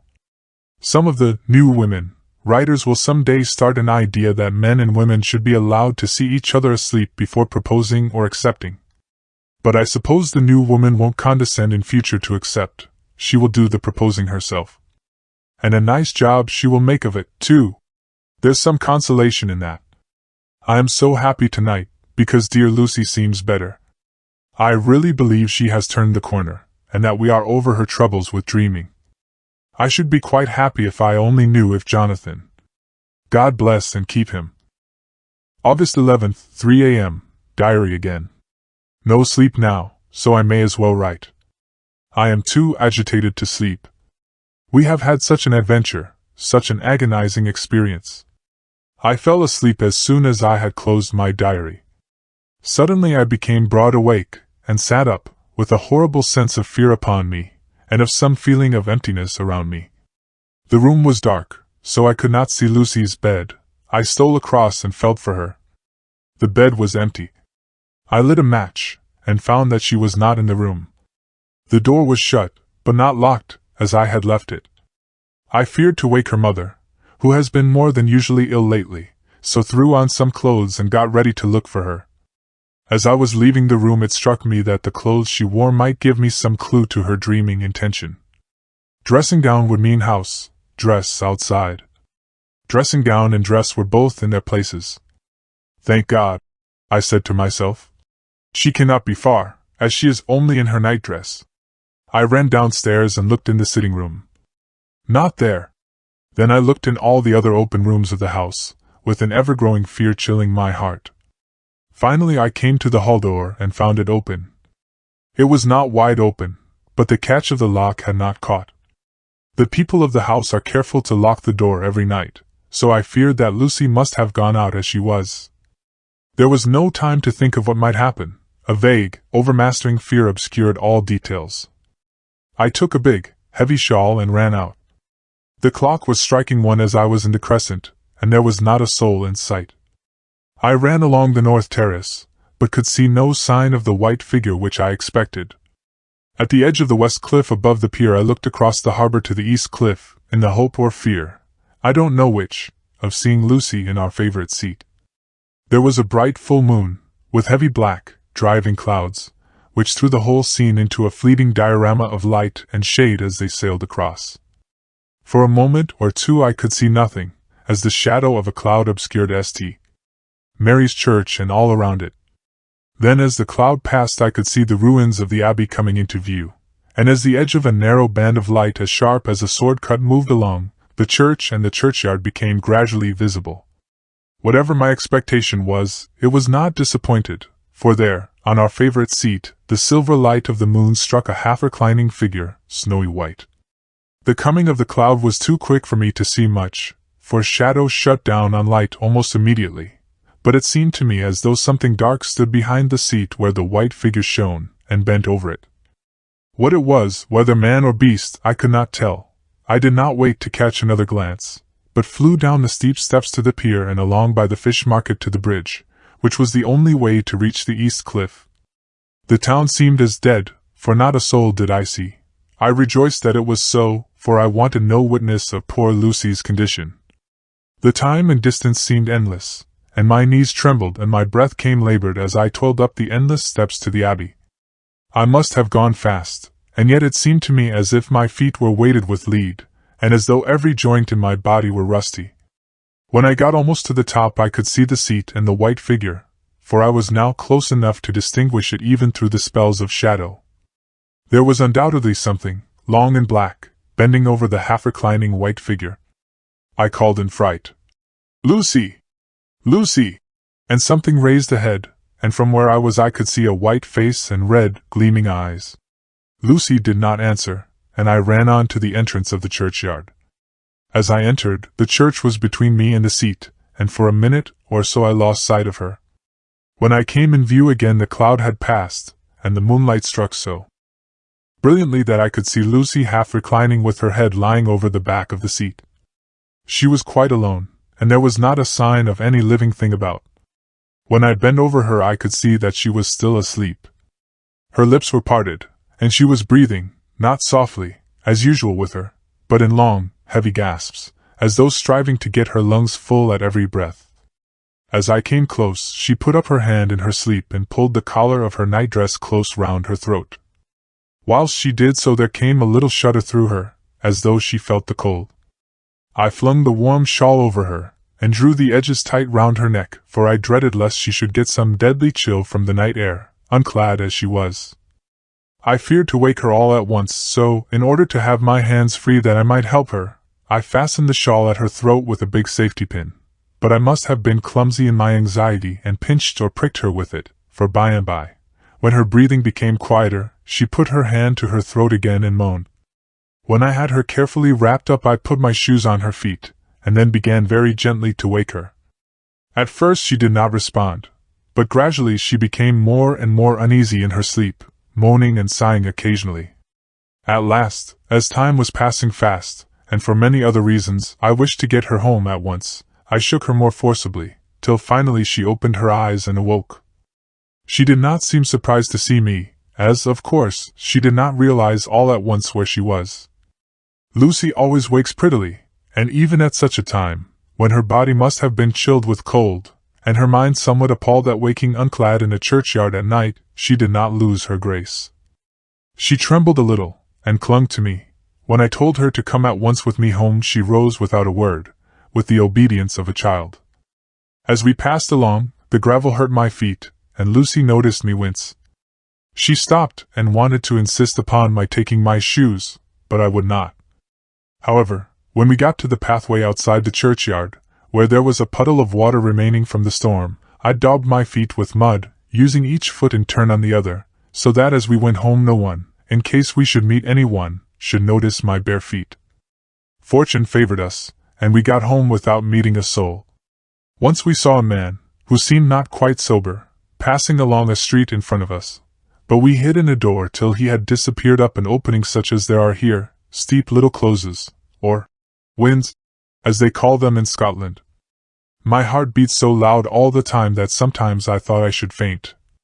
I was filled with anxiety about Lucy, not only for her health, lest she should suffer from the exposure, but for her reputation in case the story should get wind. When we got in, and had washed our feet, and had said a prayer of thankfulness together, I tucked her into bed.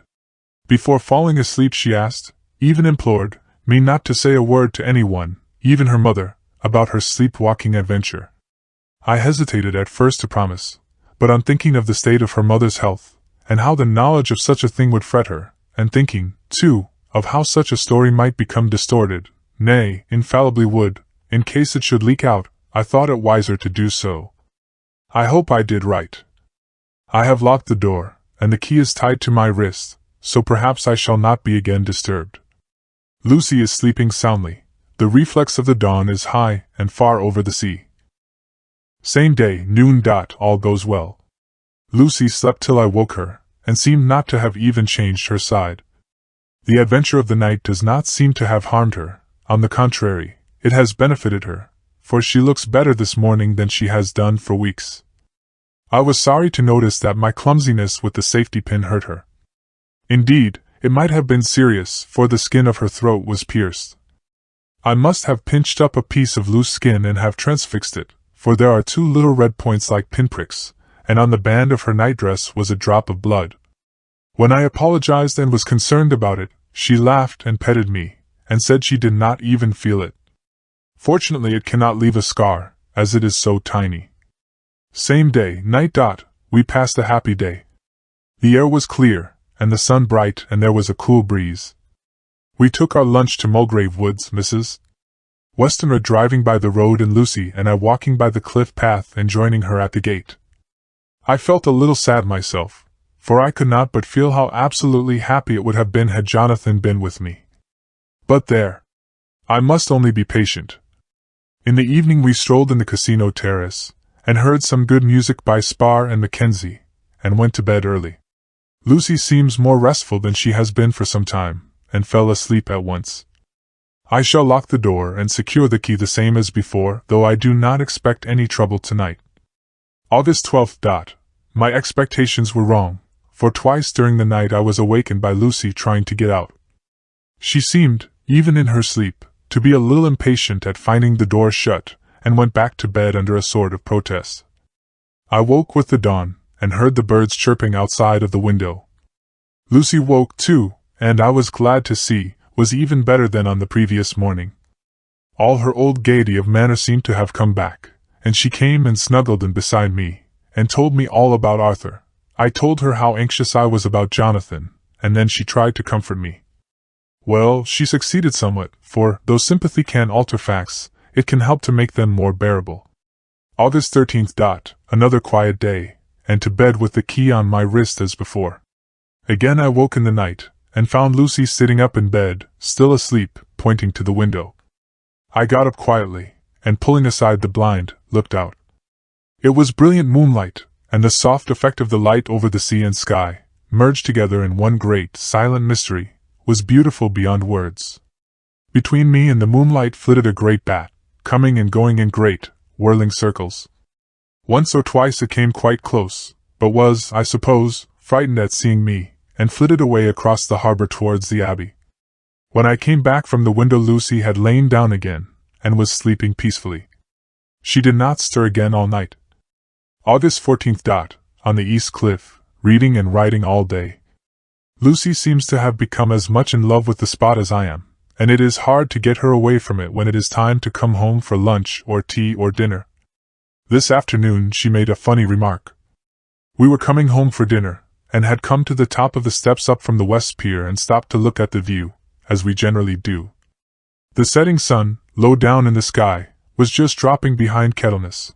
The red light was thrown over on the East Cliff and the old abbey, and seemed to bathe everything in a beautiful rosy glow. We were silent for a while, and suddenly Lucy murmured as if to herself, "His red eyes again! They are just the same." It was such an odd expression, coming apropos of nothing, that it quite startled me. I slewed round a little, so as to see Lucy well without seeming to stare at her, and saw that she was in a half-dreamy state, with an odd look on her face that I could not quite make out, so I said nothing, but followed her eyes. She appeared to be looking over at our seat, whereon was a dark figure seated alone. I was a little startled myself, for it seemed for an instant as if the stranger had great eyes like burning flames, but a second look dispelled the illusion. The red sunlight was shining on the windows of St. Mary's Church behind our seat, and as the sun dipped there was just sufficient change in the refraction and reflection to make it appear as if the light moved. I called Lucy's attention to the peculiar effect, and she became herself with a start, but she looked sad all the same. It may have been that she was thinking of that terrible night up there. We never referred to it, so I said nothing, and we went home to dinner. Lucy had a headache and went early to bed. I saw her asleep, and went out for a little stroll myself. I walked along the cliffs to the westward, and was full of sweet sadness, for I was thinking of Jonathan. When coming home, it was then bright moonlight, so bright that, though the front of our part of the crescent was in shadow, everything could be well seen. I threw a glance up at our window, and saw Lucy's head leaning out.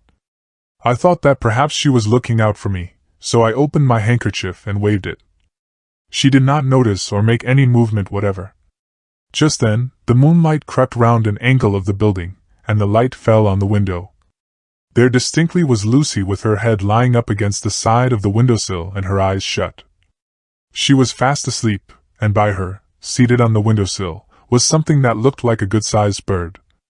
I was afraid she might get a chill, so I ran upstairs, but as I came into the room she was moving back to her bed, fast asleep, and breathing heavily. She was holding her hand to her throat, as though to protect it from cold. I did not wake her, but tucked her up warmly. I have taken care that the door is locked and the window securely fastened. She looks so sweet as she sleeps, but she is paler than is her wont, and there is a drawn, haggard look under her eyes which I do not like. I fear she is fretting about something. I wish I could find out what it is. August 15th. Rose later than usual. Lucy was languid and tired, and slept on after we had been called. We had a happy surprise at breakfast. Arthur's father is better, and wants the marriage to come off soon. Lucy is full of quiet joy, and her mother is glad and sorry at once. Later on in the day she told me the cause. She is grieved to lose Lucy as her very own, but she is rejoiced that she is soon to have someone to protect her. Poor dear, sweet lady. She confided to me that she has got her death warrant. She has not told Lucy, and made me promise secrecy. Her doctor told her that within a few months, at most, she must die, for her heart is weakening. At any time, even now, a sudden shock would be almost sure to kill her. Ah, we were wise to keep from her the affair of the dreadful night of Lucy's sleepwalking. August 17th. No diary for 2 whole days. I have not had the heart to write. Some sort of shadowy pall seems to be coming over our happiness. No news from Jonathan, and Lucy seems to be growing weaker, whilst her mother's hours are numbering to a close. I do not understand Lucy's fading away as she is doing. She eats well and sleeps well, and enjoys the fresh air, but all the time the roses in her cheeks are fading, and she gets weaker and more languid day by day. At night I hear her gasping as if for air. I keep the key of our door always fastened to my wrist at night, but she gets up and walks about the room, and sits at the open window. Last night I found her leaning out when I woke up, and when I tried to wake her I could not. She was in a faint.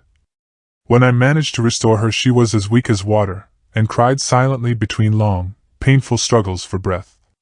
When I asked her how she came to be at the window she shook her head and turned away. I trust her feeling ill may not be from that unlucky prick of the safety pin. I looked at her throat just now as she lay asleep, and the tiny wounds seem not to have healed. They are still open, and if anything, larger than before, and the edges of them are faintly white. They are like little white dots with red centers. Unless they heal within a day or 2, I shall insist on the doctor seeing about them. Letter, Samuel F. Billington and Son, Solicitors, Whitby to Messrs. Carter, Patterson and Company, London. August 17th. Dear Sirs, herewith please receive invoice of goods sent by Great Northern Railway. Same are to be delivered to Carfax, near Purfleet, immediately on receipt at goods station King's Cross. The house is at present empty, but enclosed please find keys, all of which are labeled. You will please deposit the boxes, 50 in number, which form the consignment, in the partially ruined building forming part of the house and marked on rough diagram enclosed. Your agent will easily recognize the locality, as it is the ancient chapel of the mansion. The goods leave by the train at 9:30 tonight, and will be due at King's Cross at 4:30 tomorrow afternoon. As our client wishes the delivery made as soon as possible, we shall be obliged by your having teams ready at King's Cross at the time named and forthwith conveying the goods to destination. In order to obviate any delays possible through any routine requirements as to payment in your departments, we enclose check herewith for £10, receipt of which please acknowledge. Should the charge be less than this amount, you can return balance. If greater, we shall at once send check for difference on hearing from you. You are to leave the keys on coming away in the main hall of the house, where the proprietor may get them on his entering the house by means of his duplicate key. Pray do not take us as exceeding the bounds of business courtesy and pressing you in all ways to use the utmost expedition. We are, dear sirs, faithfully yours, Samuel F. Billington and Son. Letter Messrs. Carter, Patterson and Company, London to Messrs. Billington and Son, Whitby. August 21st. Dear Sirs, we beg to acknowledge £10 received and to return check £1.17. 9d. Amount of overplus, as shown in receipted account herewith. Goods are delivered in exact accordance with instructions, and keys left in parcel in main hall, as directed. We are, dear sirs, yours respectfully, Pro Carter, Patterson and Co. Mina Murray's Journal. August 18th. I am happy today, and right sitting on the seat in the churchyard. Lucy is ever so much better. Last night she slept well all night, and did not disturb me once. The roses seem coming back already to her cheeks, though she is still sadly pale and wan-looking. If she were in any way anemic I could understand it, but she is not. She is in gay spirits and full of life and cheerfulness. All the morbid reticence seems to have passed from her, and she has just reminded me, as if I needed any reminding, of that night, and that it was here, on this very seat, I found her asleep. As she told me she tapped playfully with the heel of her boot on the stone slab and said, "My poor little feet didn't make much noise then. I dare say poor old Mr. Swales would have told me that it was because I didn't want to wake up Geordie. As she was in such a communicative humor, I asked her if she had dreamed at all that night.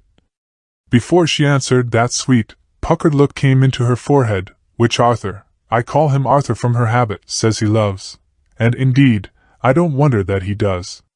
Then she went on in a half-dreaming kind of way, as if trying to recall it to herself. I didn't quite dream, but it all seemed to be real. I only wanted to be here in this spot. I don't know why, for I was afraid of something. I don't know what.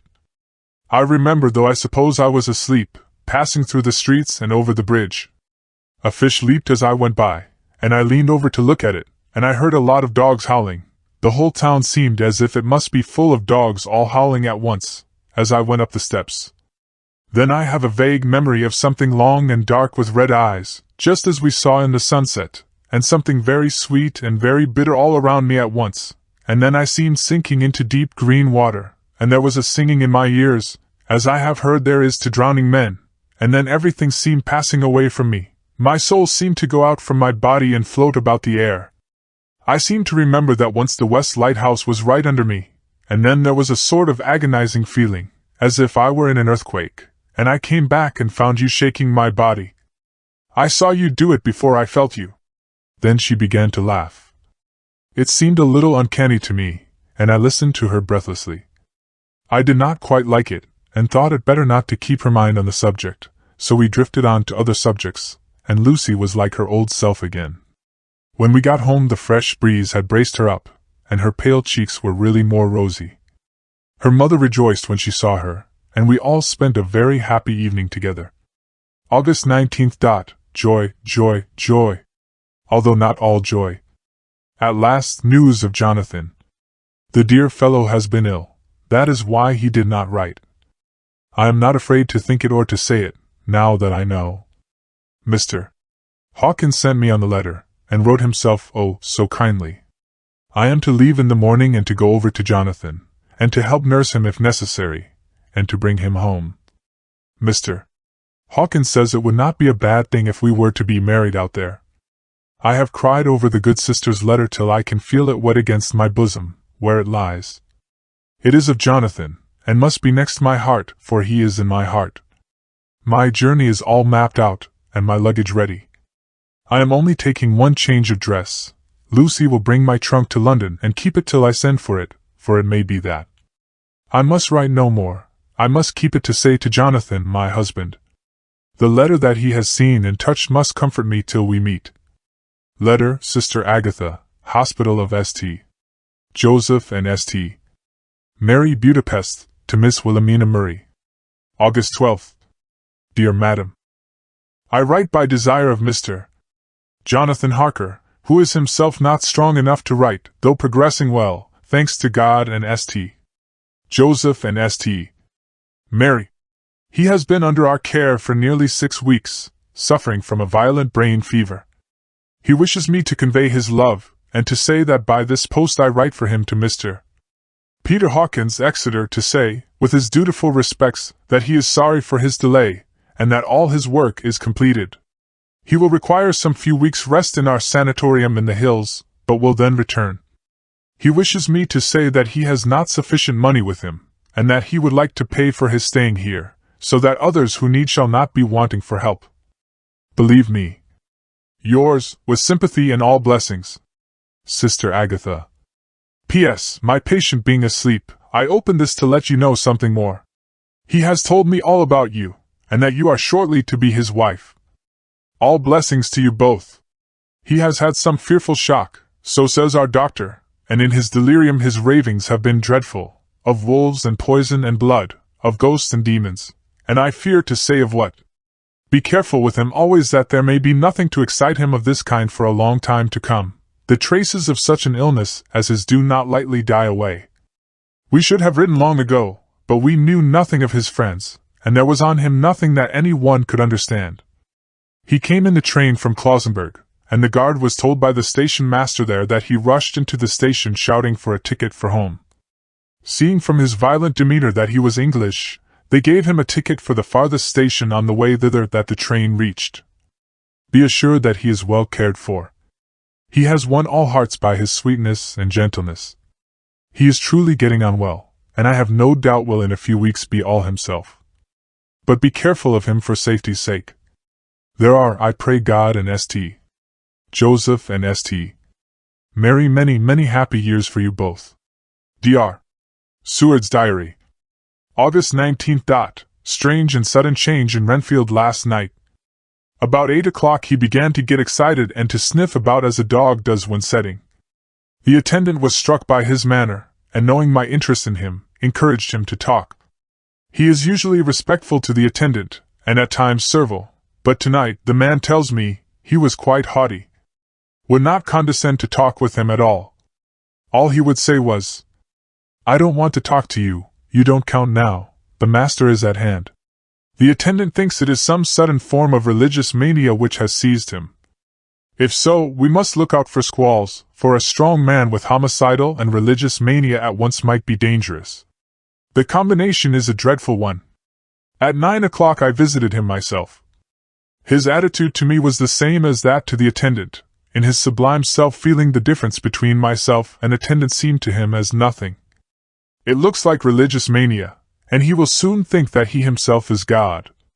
These infinitesimal distinctions between man and man are too paltry for an omnipotent being.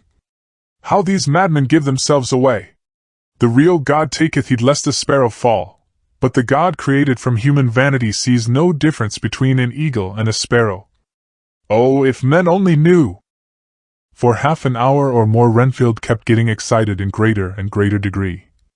I did not pretend to be watching him, but I kept strict observation all the same. All at once that shifty look came into his eyes which we always see when a madman has seized an idea, and with it the shifty movement of the head and back which asylum attendants come to know so well.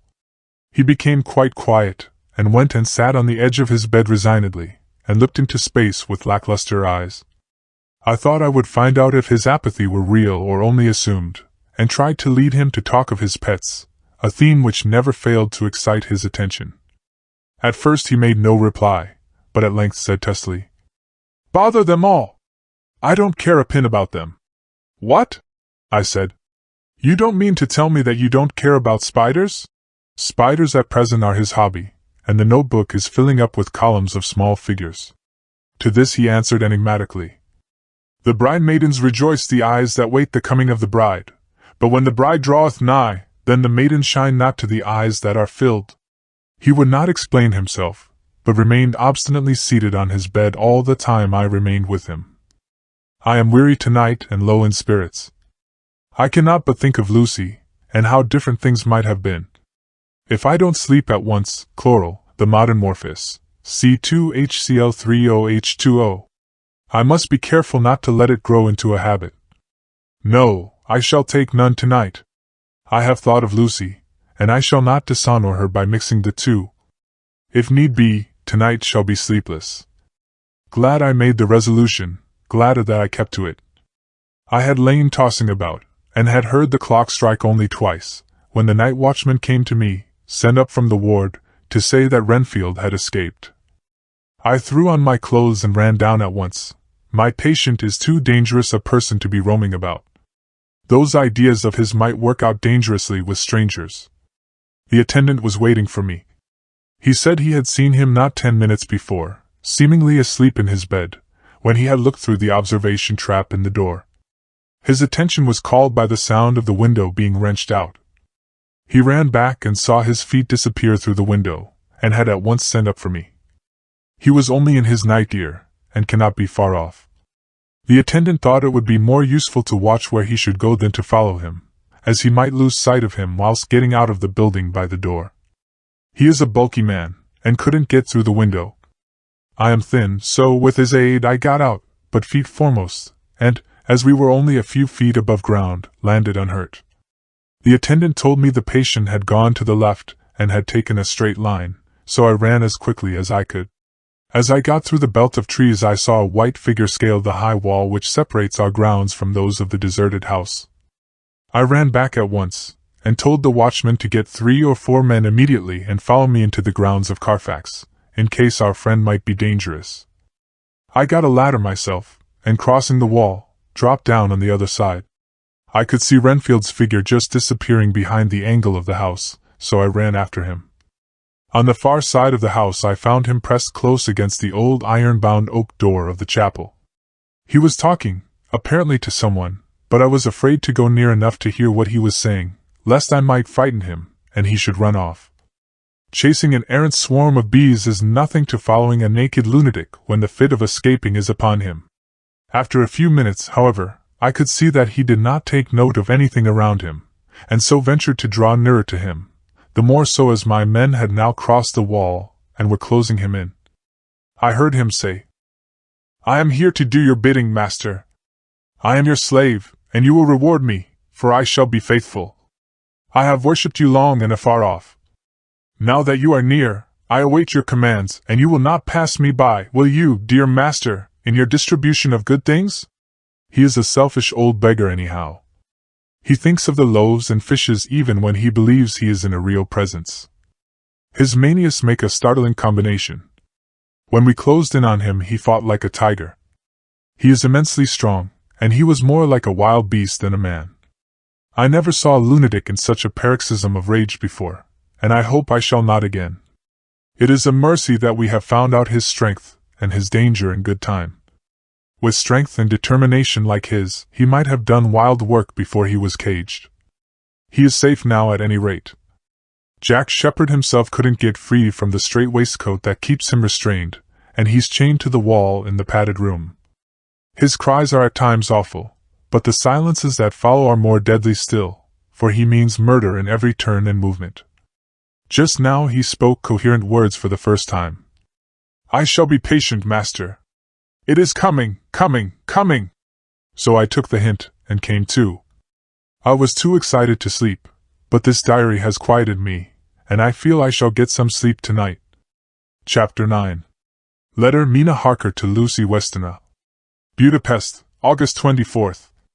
My dearest Lucy, I know you will be anxious to hear all that has happened since we parted at the railway station at Whitby. Well, my dear, I got to Hull all right, and caught the boat to Hamburg, and then the train on here.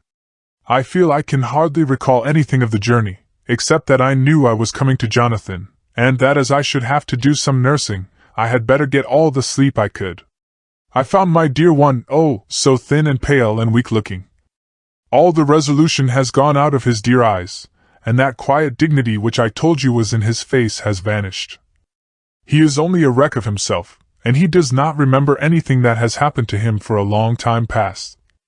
At least, he wants me to believe so, and I shall never ask.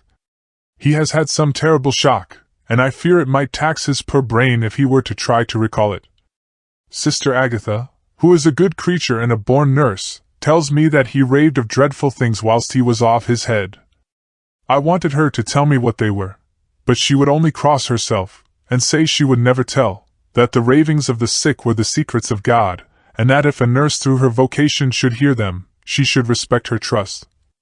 She is a sweet, good soul, and the next day, when she saw I was troubled, she opened up the subject again, and after saying that she could never mention what my poor dear raved about, added, "I can tell you this much, my dear, that it was not about anything which he has done wrong himself, and you, as his wife-to-be, have no cause to be concerned. He has not forgotten you or what he owes to you. His fear was of great and terrible things, which no mortal can treat of. I do believe the dear soul thought I might be jealous lest my poor dear should have fallen in love with any other girl. The idea of my being jealous about Jonathan! And yet, my dear, let me whisper, I felt a thrill of joy through me when I knew that no other woman was a cause of trouble.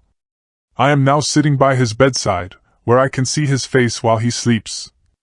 He is waking. When he woke he asked me for his coat, as he wanted to get something from the pocket. I asked Sister Agatha, and she brought all his things. I saw that amongst them was his notebook, and was going to ask him to let me look at it, for I knew then that I might find some clue to his trouble. But I suppose he must have seen my wish in my eyes, for he sent me over to the window, saying he wanted to be quite alone for a moment. Then he called me back, and when I came he had his hand over the notebook, and he said to me very solemnly, "Wilhelmina." I knew then that he was in deadly earnest, for he has never called me by that name since he asked me to marry him. You know, dear, my ideas of the trust between husband and wife. There should be no secret, no concealment. I have had a great shock, and when I try to think of what it is I feel my head spin round, and I do not know if it was all real or the dreaming of a madman. You know I have had brain fever, and that is to be mad. The secret is here, and I do not want to know it. I want to take up my life here, with our marriage. For, my dear, we had decided to be married as soon as the formalities are complete. Are you willing, Wilhelmina, to share my ignorance? Here is the book. Take it and keep it, read it if you will, but never let me know, unless, indeed, some solemn duty should come upon me to go back to the bitter hours, asleep or awake, sane or mad, recorded here. He fell back, exhausted, and I put the book under his pillow, and kissed him.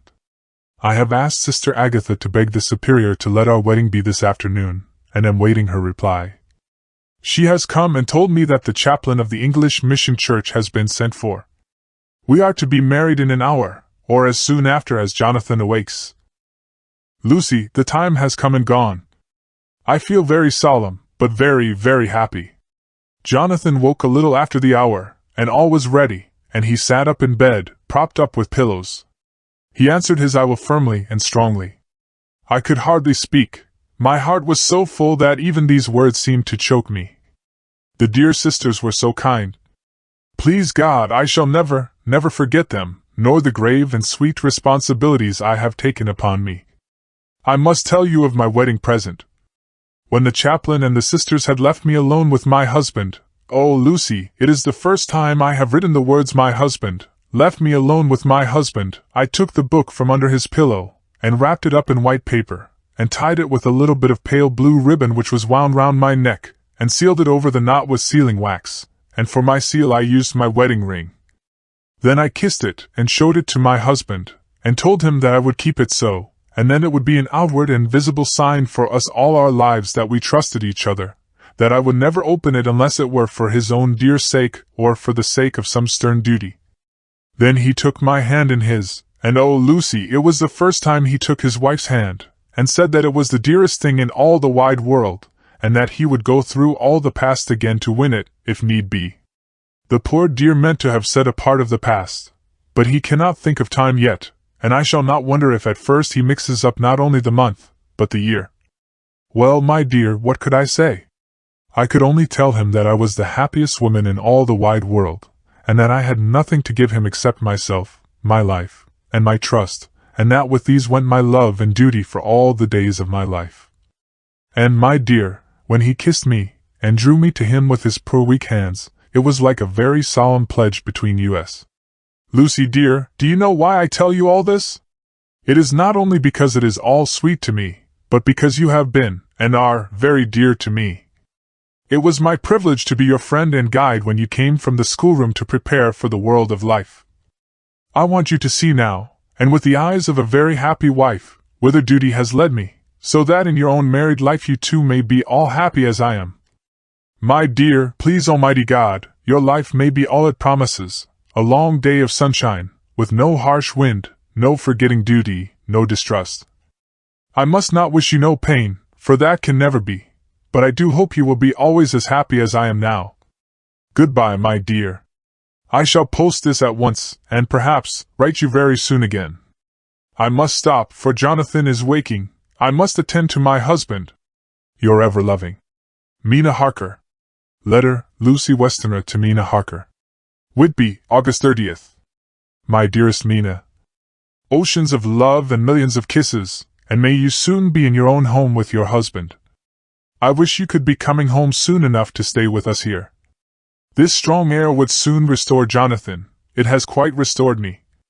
I have an appetite like a cormorant, am full of life, and sleep well. You will be glad to know that I have quite given up walking in my sleep. I think I have not stirred out of my bed for a week, that is when I once got into it at night. Arthur says I am getting fat. By the way, I forgot to tell you that Arthur is here. We have such walks and drives, and rides, and rowing, and tennis, and fishing together, and I love him more than ever.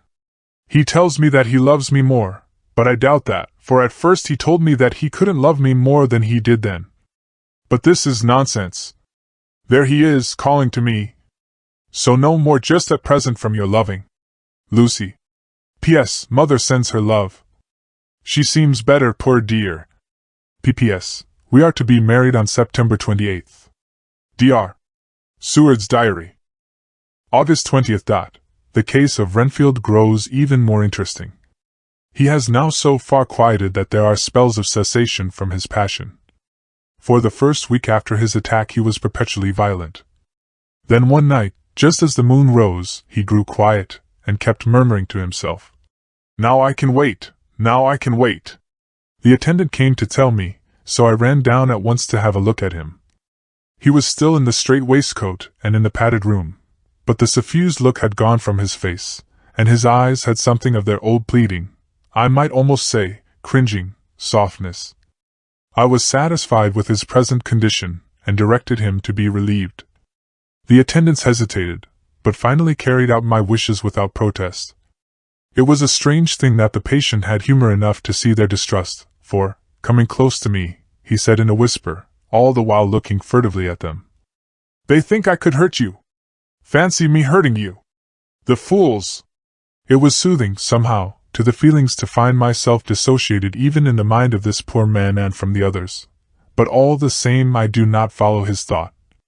Am I to take it that I have anything in common with him, so that we are, as it were, to stand together? Or has he to gain from me some good so stupendous that my well-being is needful to him? I must find out later on. Tonight he will not speak. Even the offer of a kitten, or even a full-grown cat will not tempt him. He will only say, "I don't take any stock in cats. I have more to think of now, and I can wait, I can wait."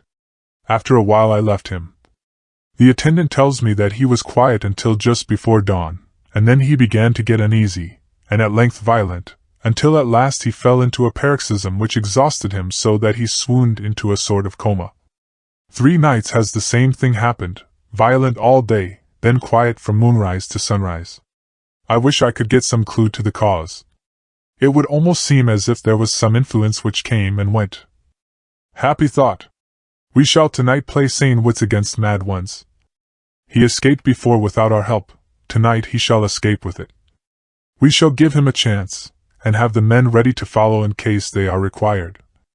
August 23rd. The unexpected always happens. How well Disraeli knew life. Our bird, when he found the cage open, would not fly, so all our subtle arrangements went for naught. At any rate, we have proved one thing, that the spells of quietness last a reasonable time.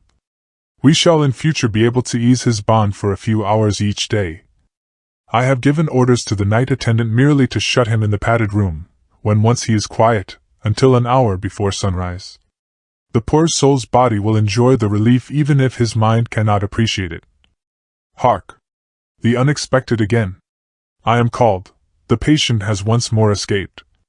Later. Another night adventure. Renfield artfully waited until the attendant was entering the room to inspect. Then he dashed out past him and flew down the passage. I sent word for the attendants to follow. Again we went into the ground of the deserted house, and we found him in the same place, pressed against the old chapel door. When he saw me he became furious, and had not the attendants seized him in time, he would have tried to kill me. As we were holding him a strange thing happened. He suddenly redoubled his efforts, and then he suddenly grew calm. I looked round instinctively, but could see nothing.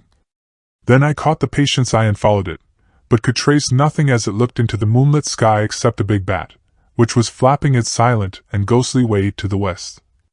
Bats usually wheel and flit about, but this one seemed to go straight on, as if it knew where it was bound for or had some intention of its own.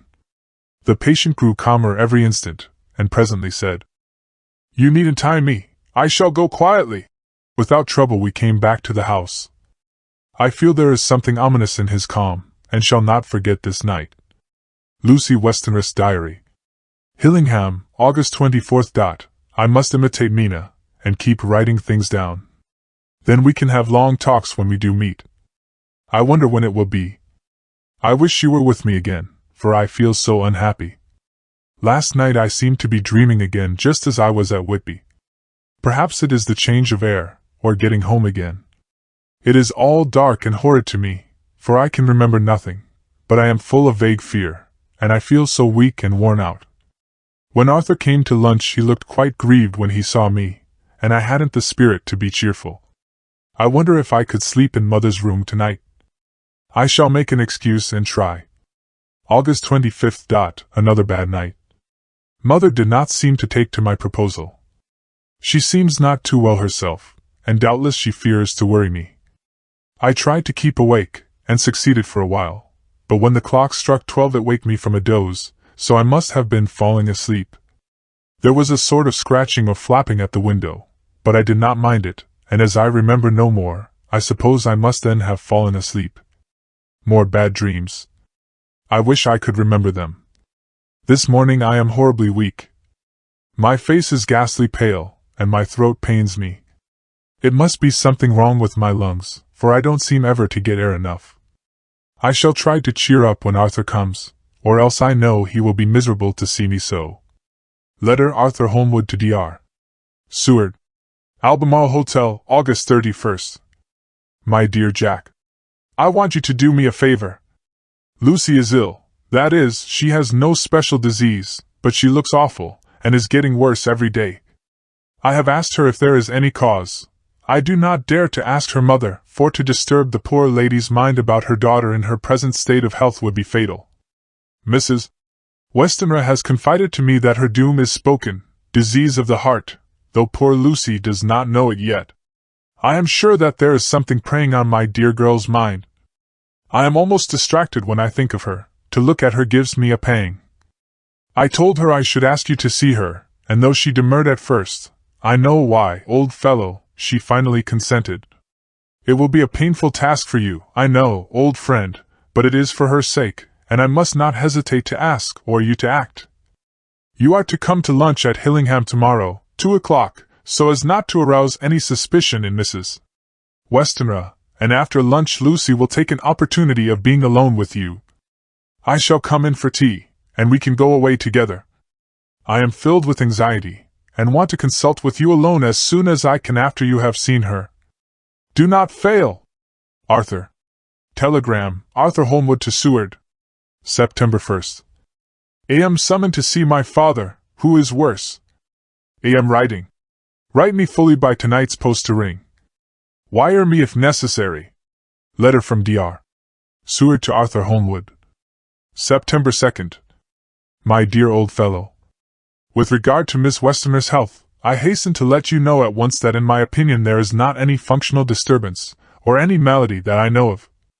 At the same time, I am not by any means satisfied with her appearance. She is woefully different from what she was when I saw her last. Of course you must bear in mind that I did not have full opportunity of examination such as I should wish. Our very friendship makes a little difficulty which not even medical science or custom can bridge over. I had better tell you exactly what happened, leaving you to draw, in a measure, your own conclusions. I shall then say what I have done and propose doing.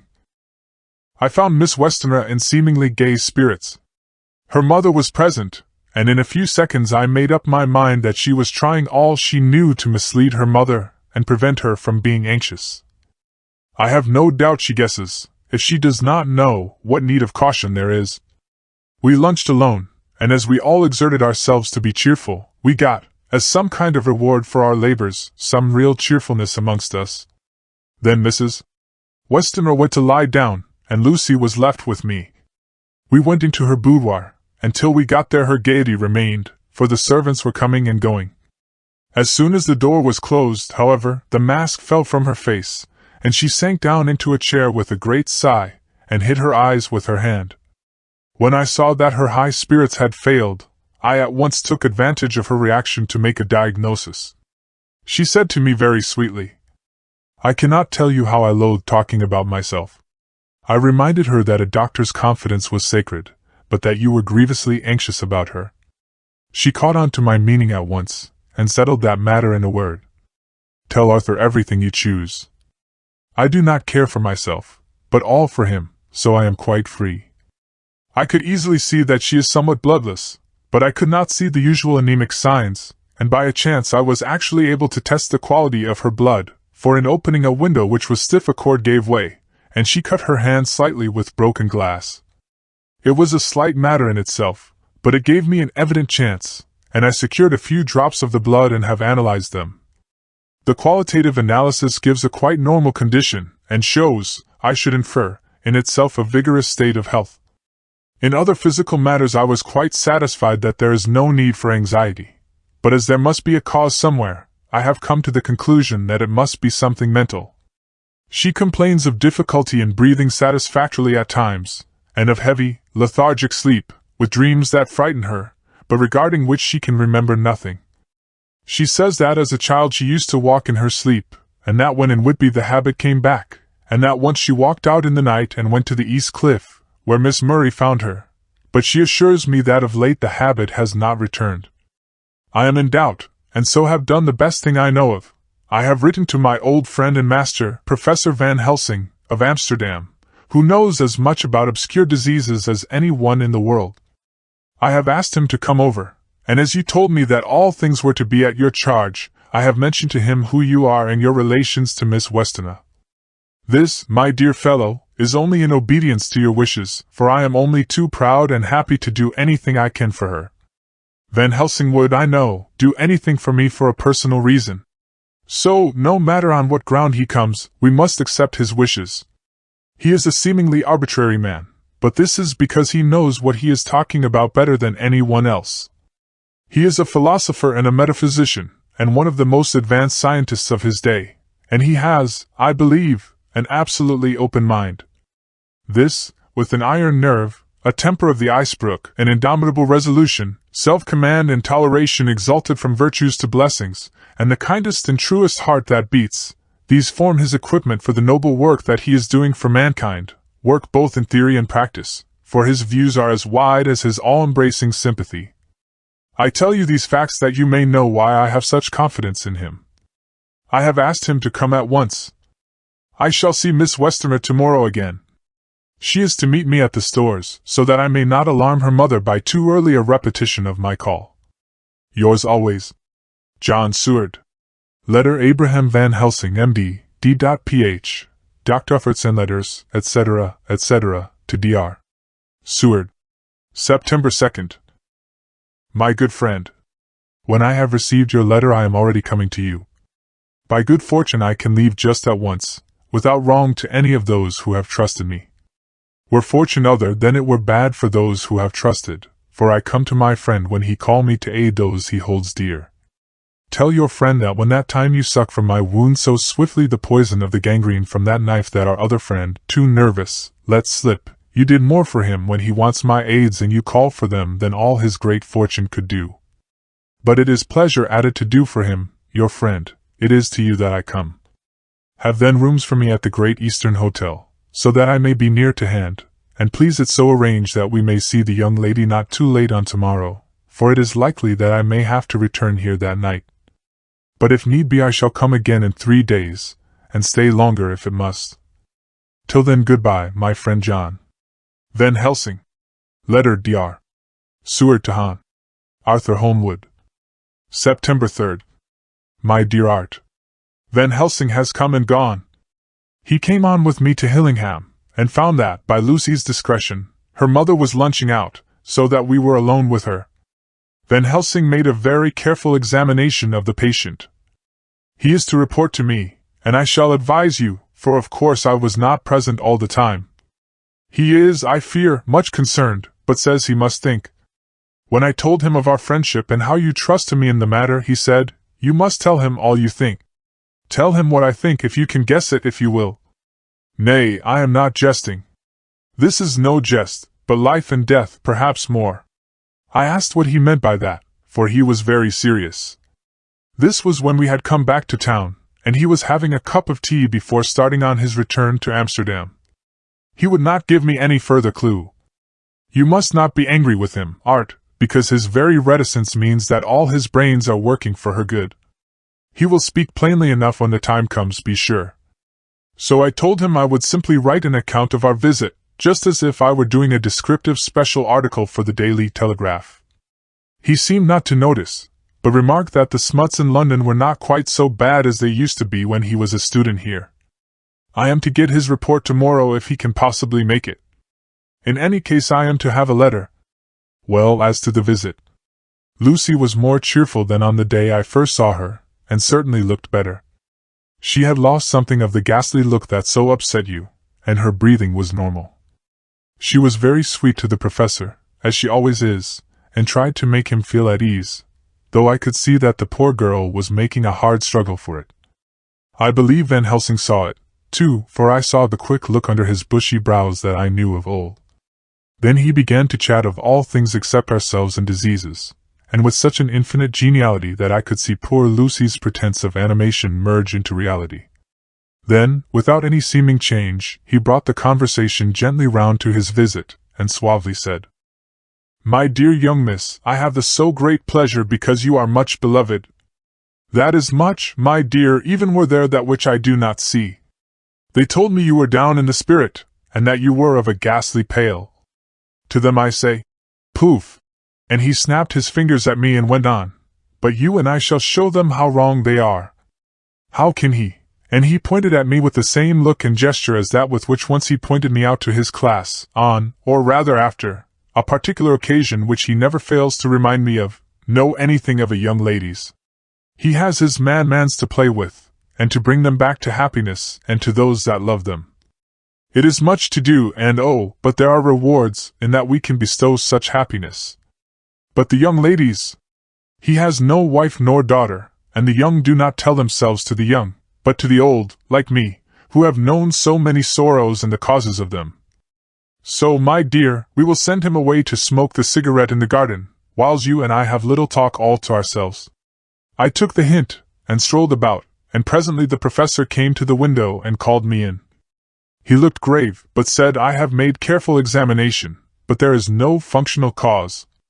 With you I agree that there has been much blood lost. It has been, but is not. But the conditions of her are in no way anemic. I have asked her to send me her maid, that I may ask just 1 or 2 questions, that so I may not chance to miss nothing. I know well what she will say. And yet there is cause, there is always cause for everything. I must go back home and think. You must send to me the telegram every day, and if there be cause I shall come again. The disease, for not to be all well is a disease, interests me, and the sweet young dear, she interests me too. She charmed me, and for her, if not for you or disease, I come. As I tell you, he would not say a word more, even when we were alone. And so now, Art, you know all I know. I shall keep stern watch. I trust your poor father is rallying. It must be a terrible thing to you, my dear old fellow, to be placed in such a position between 2 people who are both so dear to you. I know your idea of duty to your father, and you are right to stick to it, but if need be, I shall send you word to come at once to Lucy, so do not be over-anxious unless you hear from me. Dr. Seward's Diary. September 4th. Zoophagus patient still keeps up our interest in him. He had only one outburst, and that was yesterday at an unusual time. Just before the stroke of noon he began to grow restless. The attendant knew the symptoms, and at once summoned aid. Fortunately the men came at a run, and were just in time, for at the stroke of noon he became so violent that it took all their strength to hold him. In about 5 minutes, however, he began to get more and more quiet, and finally sank into a sort of melancholy, in which state he has remained up to now. The attendant tells me that his screams whilst in the paroxysm were really appalling. I found my hands full when I got in, attending to some of the other patients who were frightened by him. Indeed, I can quite understand the effect, for the sounds disturb even me, though I was some distance away. It is now after the dinner hour of the asylum, and as yet my patient sits in a corner brooding, with a dull, sullen, woebegone look in his face, which seems rather to indicate than to show something directly. I cannot quite understand it. Later. Another change in my patient. At 5 o'clock I looked in on him, and found him seemingly as happy and contented as he used to be. He was catching flies and eating them, and was keeping note of his capture by making nail marks on the edge of the door between the ridges of padding. When he saw me, he came over and apologized for his bad conduct, and asked me in a very humble, cringing way to be let back to his own room and to have his notebook again. I thought it well to humor him, so he is back in his room, with the window open. He has the sugar of his tea spread out on the windowsill, and is reaping quite a harvest of flies. He is not now eating them, but putting them in a box, as of old, and is already examining the corners of his room to find a spider. I tried to get him to talk about the past few days, for any clue of his thoughts would be of immense help to me, but he would not rise. For a moment or two he looked very sad, and said in a sort of far-away voice, as though saying it rather to himself than to me, "All over! All over! He has deserted me. No hope for me now unless I do it for myself." Then suddenly turning to me in a resolute way, he said, "Doctor, won't you be very good to me and let me have a little more sugar? I think it would be good for me." "And the flies?" I said. "Yes. The flies like it, too, and I like the flies, therefore I like it. And there are people who know so little as to think that madmen do not argue." I procured him a double supply, and left him as happy a man as, I suppose, any in the world. I wish I could fathom his mind. Midnight. Another change in him. I had been to see Miss Westenra, whom I found much better, and had just returned, and was standing at our own gate looking at the sunset, when once more I heard him yelling. As his room is on this side of the house, I could hear it better than in the morning. It was a shock to me to turn from the wonderful smoky beauty of a sunset over London, with its lurid lights and inky shadows and all the marvelous tints that come on foul clouds even as on foul water, and to realize all the grim sternness of my own cold stone building, with its wealth of breathing misery, and my own desolate heart to endure it all. I reached him just as the sun was going down, and from his window saw the red disk sink. As it sank he became less and less frenzied, and just as it dipped he slid from the hands that held him, an inert mass, on the floor. It is wonderful, however, what intellectual recuperative power lunatics have, for within a few minutes he stood up quite calmly and looked around him. I signaled to the attendants not to hold him, for I was anxious to see what he would do. He went straight over to the window and brushed out the crumbs of sugar. Then he took his fly box and emptied it outside, and threw away the box. Then he shut the window, and crossing over, sat down on his bed. All this surprised me, so I asked him, "Are you not going to keep flies any more?" "No," said he. "I am sick of all that rubbish." He certainly is a wonderfully interesting study. I wish I could get some glimpse of his mind or of the cause of his sudden passion. Stop, there may be a clue after all, if we can find why today his paroxysms came on at high noon and at sunset. Can it be that there is a malign influence of the sun at periods which affects certain natures, as at times the moon does others? We shall see. Telegram, Seward, London, to Van Helsing, Amsterdam. September 4th. Patient still better today. Telegram, Seward, London, to Van Helsing, Amsterdam. September 5th. Patient greatly improved. Good appetite, sleeps naturally, good spirits, color coming back. Telegram, Seward, London, to Van Helsing, Amsterdam. September 6th. Terrible change for the worse. Come at once, do not lose an hour. I hold over telegram to Holmwood till have seen you. Chapter 10. Letter Dr. Seward to Han. Arthur Holmwood. September 6th. My dear Art. My news today is not so good. Lucy this morning had gone back a bit. There is, however, one good thing which has arisen from it. Mrs. Westenra was naturally anxious concerning Lucy, and has consulted me professionally about her. I took advantage of the opportunity, and told her that my old master, Van Helsing, the great specialist, was coming to stay with me, and that I would put her in his charge conjointly with myself. So now we can come and go without alarming her unduly, for a shock to her would mean sudden death, and this, in Lucy's weak condition, might be disastrous to her. We are hedged in with difficulties, all of us, my poor old fellow, but please God, we shall come through them all right. If any need I shall write, so that, if you do not hear from me, take it for granted that I am simply waiting for news. In haste. Yours ever, John Seward. Dr. Seward's Diary. September 7th. The first thing Van Helsing said to me when we met at Liverpool Street was, "Have you said anything to our young friend the lover of her?" "No," I said. "I waited till I had seen you, as I said in my telegram. I wrote him a letter simply telling him that you were coming, as Miss Westenra was not so well, and that I should let him know if need be. Right, my friend, he said. Quite right. Better he not know as yet, perhaps he shall never know.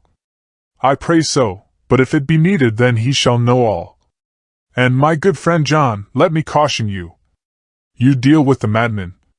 All men are mad in some way or the other, and inasmuch as you deal discreetly with your madmen, so deal with God's madmen too, the rest of the world. You tell not your madmen what you do nor why you do it, you tell them not what you think. So you shall keep knowledge in its place, where it may rest, where it may gather its kind around it and breed. You and I shall keep as yet what we know here, and here. He touched me on the heart and on the forehead, and then touched himself the same way. I have for myself thoughts at the present. Later I shall unfold to you. Why not now? I asked. It may do some good. We may arrive at some decision. He stopped and looked at me and said, My friend John, when the corn is grown, even before it has ripened, while the milk of its mother earth is in him, and the sunshine has not yet begun to paint him with his gold, the husbandman he pull the ear and rub him between his rough hands, and blow away the green chaff, and say to you, Look, he's good corn, he will make good crop when the time comes. I did not see the application, and told him so. For reply he reached over and took my ear in his hand and pulled it playfully, as he used long ago to do at lectures, and said, The good husbandman tell you so then because he knows, but not till then. But you do not find the good husbandman dig up his planted corn to see if he grow. That is for the children who play at husbandry, and not for those who take it as of the work of their life. See you now, friend John? I have sown my corn, and nature has her work to do in making it sprout.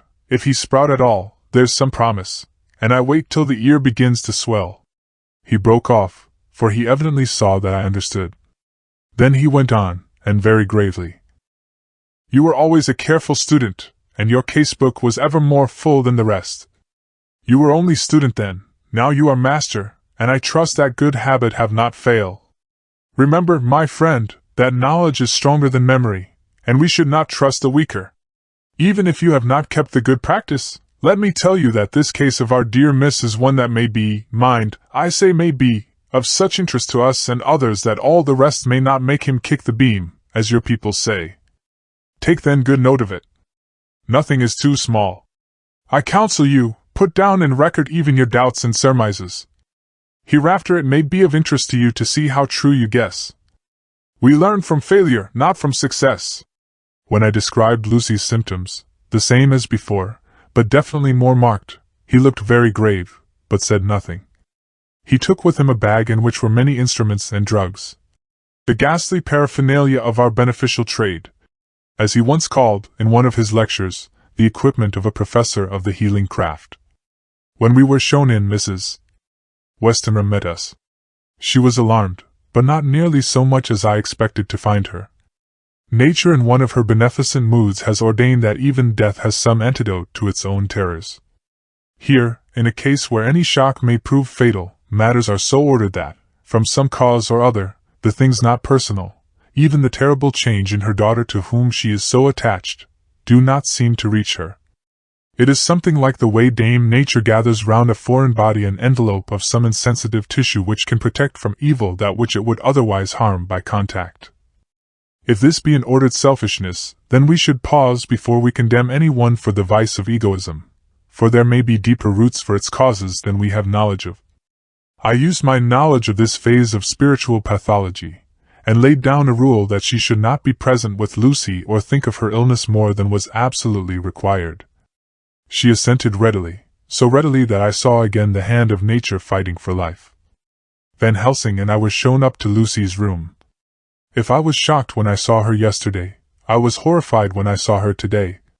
She was ghastly, chalkily pale, the red seemed to have gone even from her lips and gums, and the bones of her face stood out prominently. Her breathing was painful to see or hear. Van Helsing's face grew set as marble, and his eyebrows converged till they almost touched over his nose. Lucy lay motionless and did not seem to have strength to speak, so for a while we were all silent. Then Van Helsing beckoned to me, and we went gently out of the room. The instant we had closed the door he stepped quickly along the passage to the next door, which was open. Then he pulled me quickly in with him, and closed the door. "My God!" he said. This is dreadful. There is no time to be lost. She will die for sheer want of blood to keep the heart's action as it should be. There must be transfusion of blood at once. Is it you or me? I am younger and stronger, Professor. It must be me. Then get ready at once. I will bring up my bag. I am prepared. I went downstairs with him, and as we were going there was a knock at the hall door. When we reached the hall, the maid had just opened the door, and Arthur was stepping quickly in. He rushed up to me, saying in an eager whisper, "Jack, I was so anxious. I read between the lines of your letter, and have been in an agony. The dad was better, so I ran down here to see for myself. Is not that gentleman Dr. Van Helsing? I am so thankful to you, sir, for coming." When first the professor's eye had lit upon him, he had been angry at any interruption at such a time. But now, as he took in his stalwart proportions and recognized the strong young manhood which seemed to emanate from him, his eyes gleamed. Without a pause he said to him gravely as he held out his hand, "Sir, you have come in time. You are the lover of our dear miss. She is bad, very, very bad. Nay, my child, do not go like that." For he suddenly grew pale and sat down in a chair almost fainting. "You are to help her. You can do more than any that live, and your courage is your best help." "What can I do?" asked Arthur hoarsely. "Tell me, and I shall do it. My life is hers, and I would give the last drop of blood in my body for her." The professor has a strongly humorous side, and I could from old knowledge detect a trace of its origin in his answer. "My young sir, I do not ask so much as that, not the last. What shall I do?" There was fire in his eyes, and his open nostrils quivered with intent. Van Helsing slapped him on the shoulder. "Come," he said. "You are a man, and it is a man we want. You are better than me, better than my friend John." Arthur looked bewildered, and the professor went on by explaining in a kindly way. "Young Miss is bad, very bad. She wants blood, and blood she must have or die. My friend John and I have consulted, and we are about to perform what we call transfusion of blood, to transfer from full veins of one to the empty veins which pine for him. John was to give his blood, as he is the more young and strong than me." Here Arthur took my hand and wrung it hard in silence. "But now you are here, you are more good than us, old or young, who toil much in the world of thought. Our nerves are not so calm and our blood not so bright than yours." Arthur turned to him and said, "If you only knew how gladly I would die for her, you would understand." He stopped, with a sort of choke in his voice. "Good boy," said Van Helsing. "In the not so far off you will be happy that you have done all for her you love. Come now and be silent. You shall kiss her once before it is done, but then you must go, and you must leave at my sign. Say no word to Madame, you know how it is with her. There must be no shock, any knowledge of this would be one. Come!" We all went up to Lucy's room. Arthur by direction remained outside. Lucy turned her head and looked at us, but said nothing. She was not asleep, but she was simply too weak to make the effort. Her eyes spoke to us, that was all. Van Helsing took some things from his bag and laid them on a little table out of sight. Then he mixed a narcotic, and coming over to the bed said cheerily, "Now, little miss, here is your medicine. Drink it off like a good child. See, I lift you so that to swallow is easy." Yes.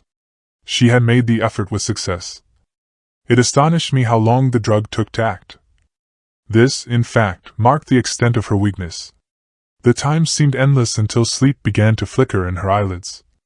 At last, however, the narcotic began to manifest its potency, and she fell into a deep sleep. When the professor was satisfied, he called Arthur into the room, and bade him strip off his coat. Then he added, "You may take that one little kiss whiles I bring over the table. Friend John, help to me." So either of us looked whilst he bent over her. Van Helsing, turning to me, said, "He is so young and strong, and of blood so pure that we need not defibrillate it." Then with swiftness, but with absolute method, Van Helsing performed the operation. As the transfusion went on, something like life seemed to come back to poor Lucy's cheeks, and through Arthur's growing pallor the joy of his face seemed absolutely to shine. After a bit I began to grow anxious, for the loss of blood was telling on Arthur, strong man as he was. It gave me an idea of what a terrible strain Lucy's system must have undergone, that what weakened Arthur only partially restored her.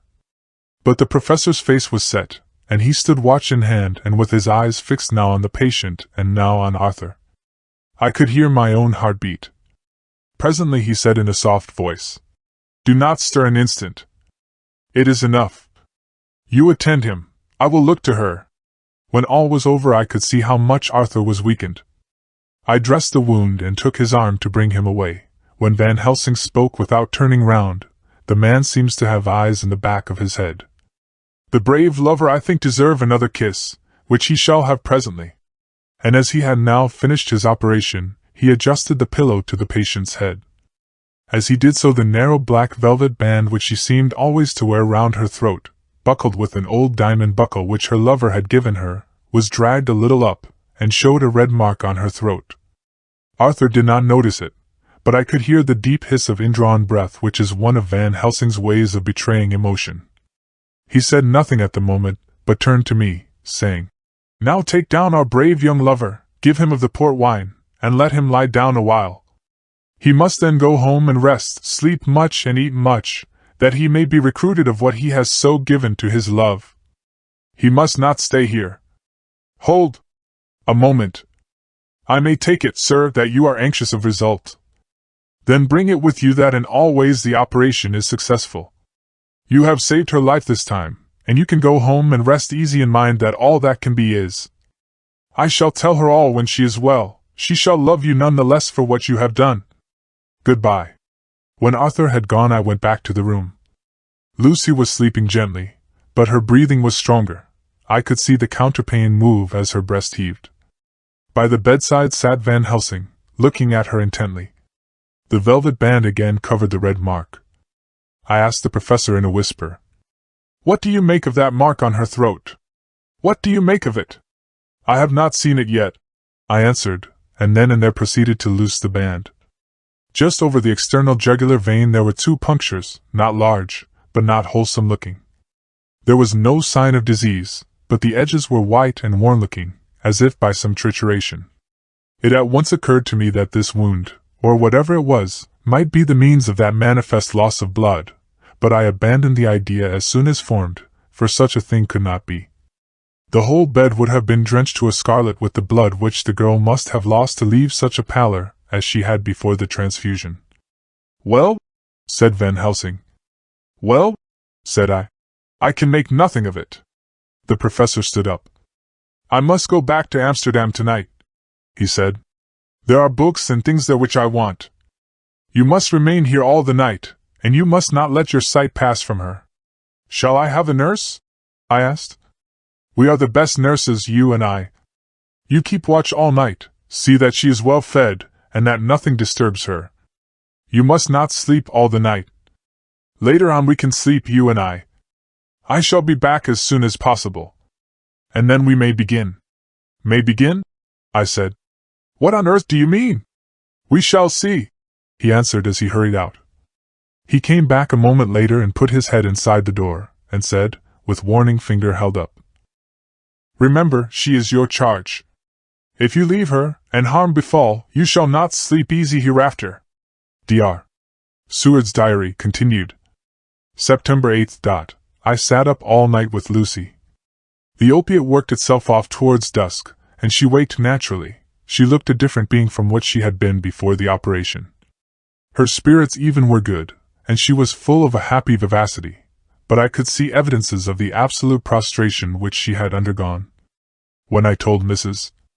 Westenra that Dr. Van Helsing had directed that I should sit up with her, she almost pooh-poohed the idea, pointing out her daughter's renewed strength and excellent spirits.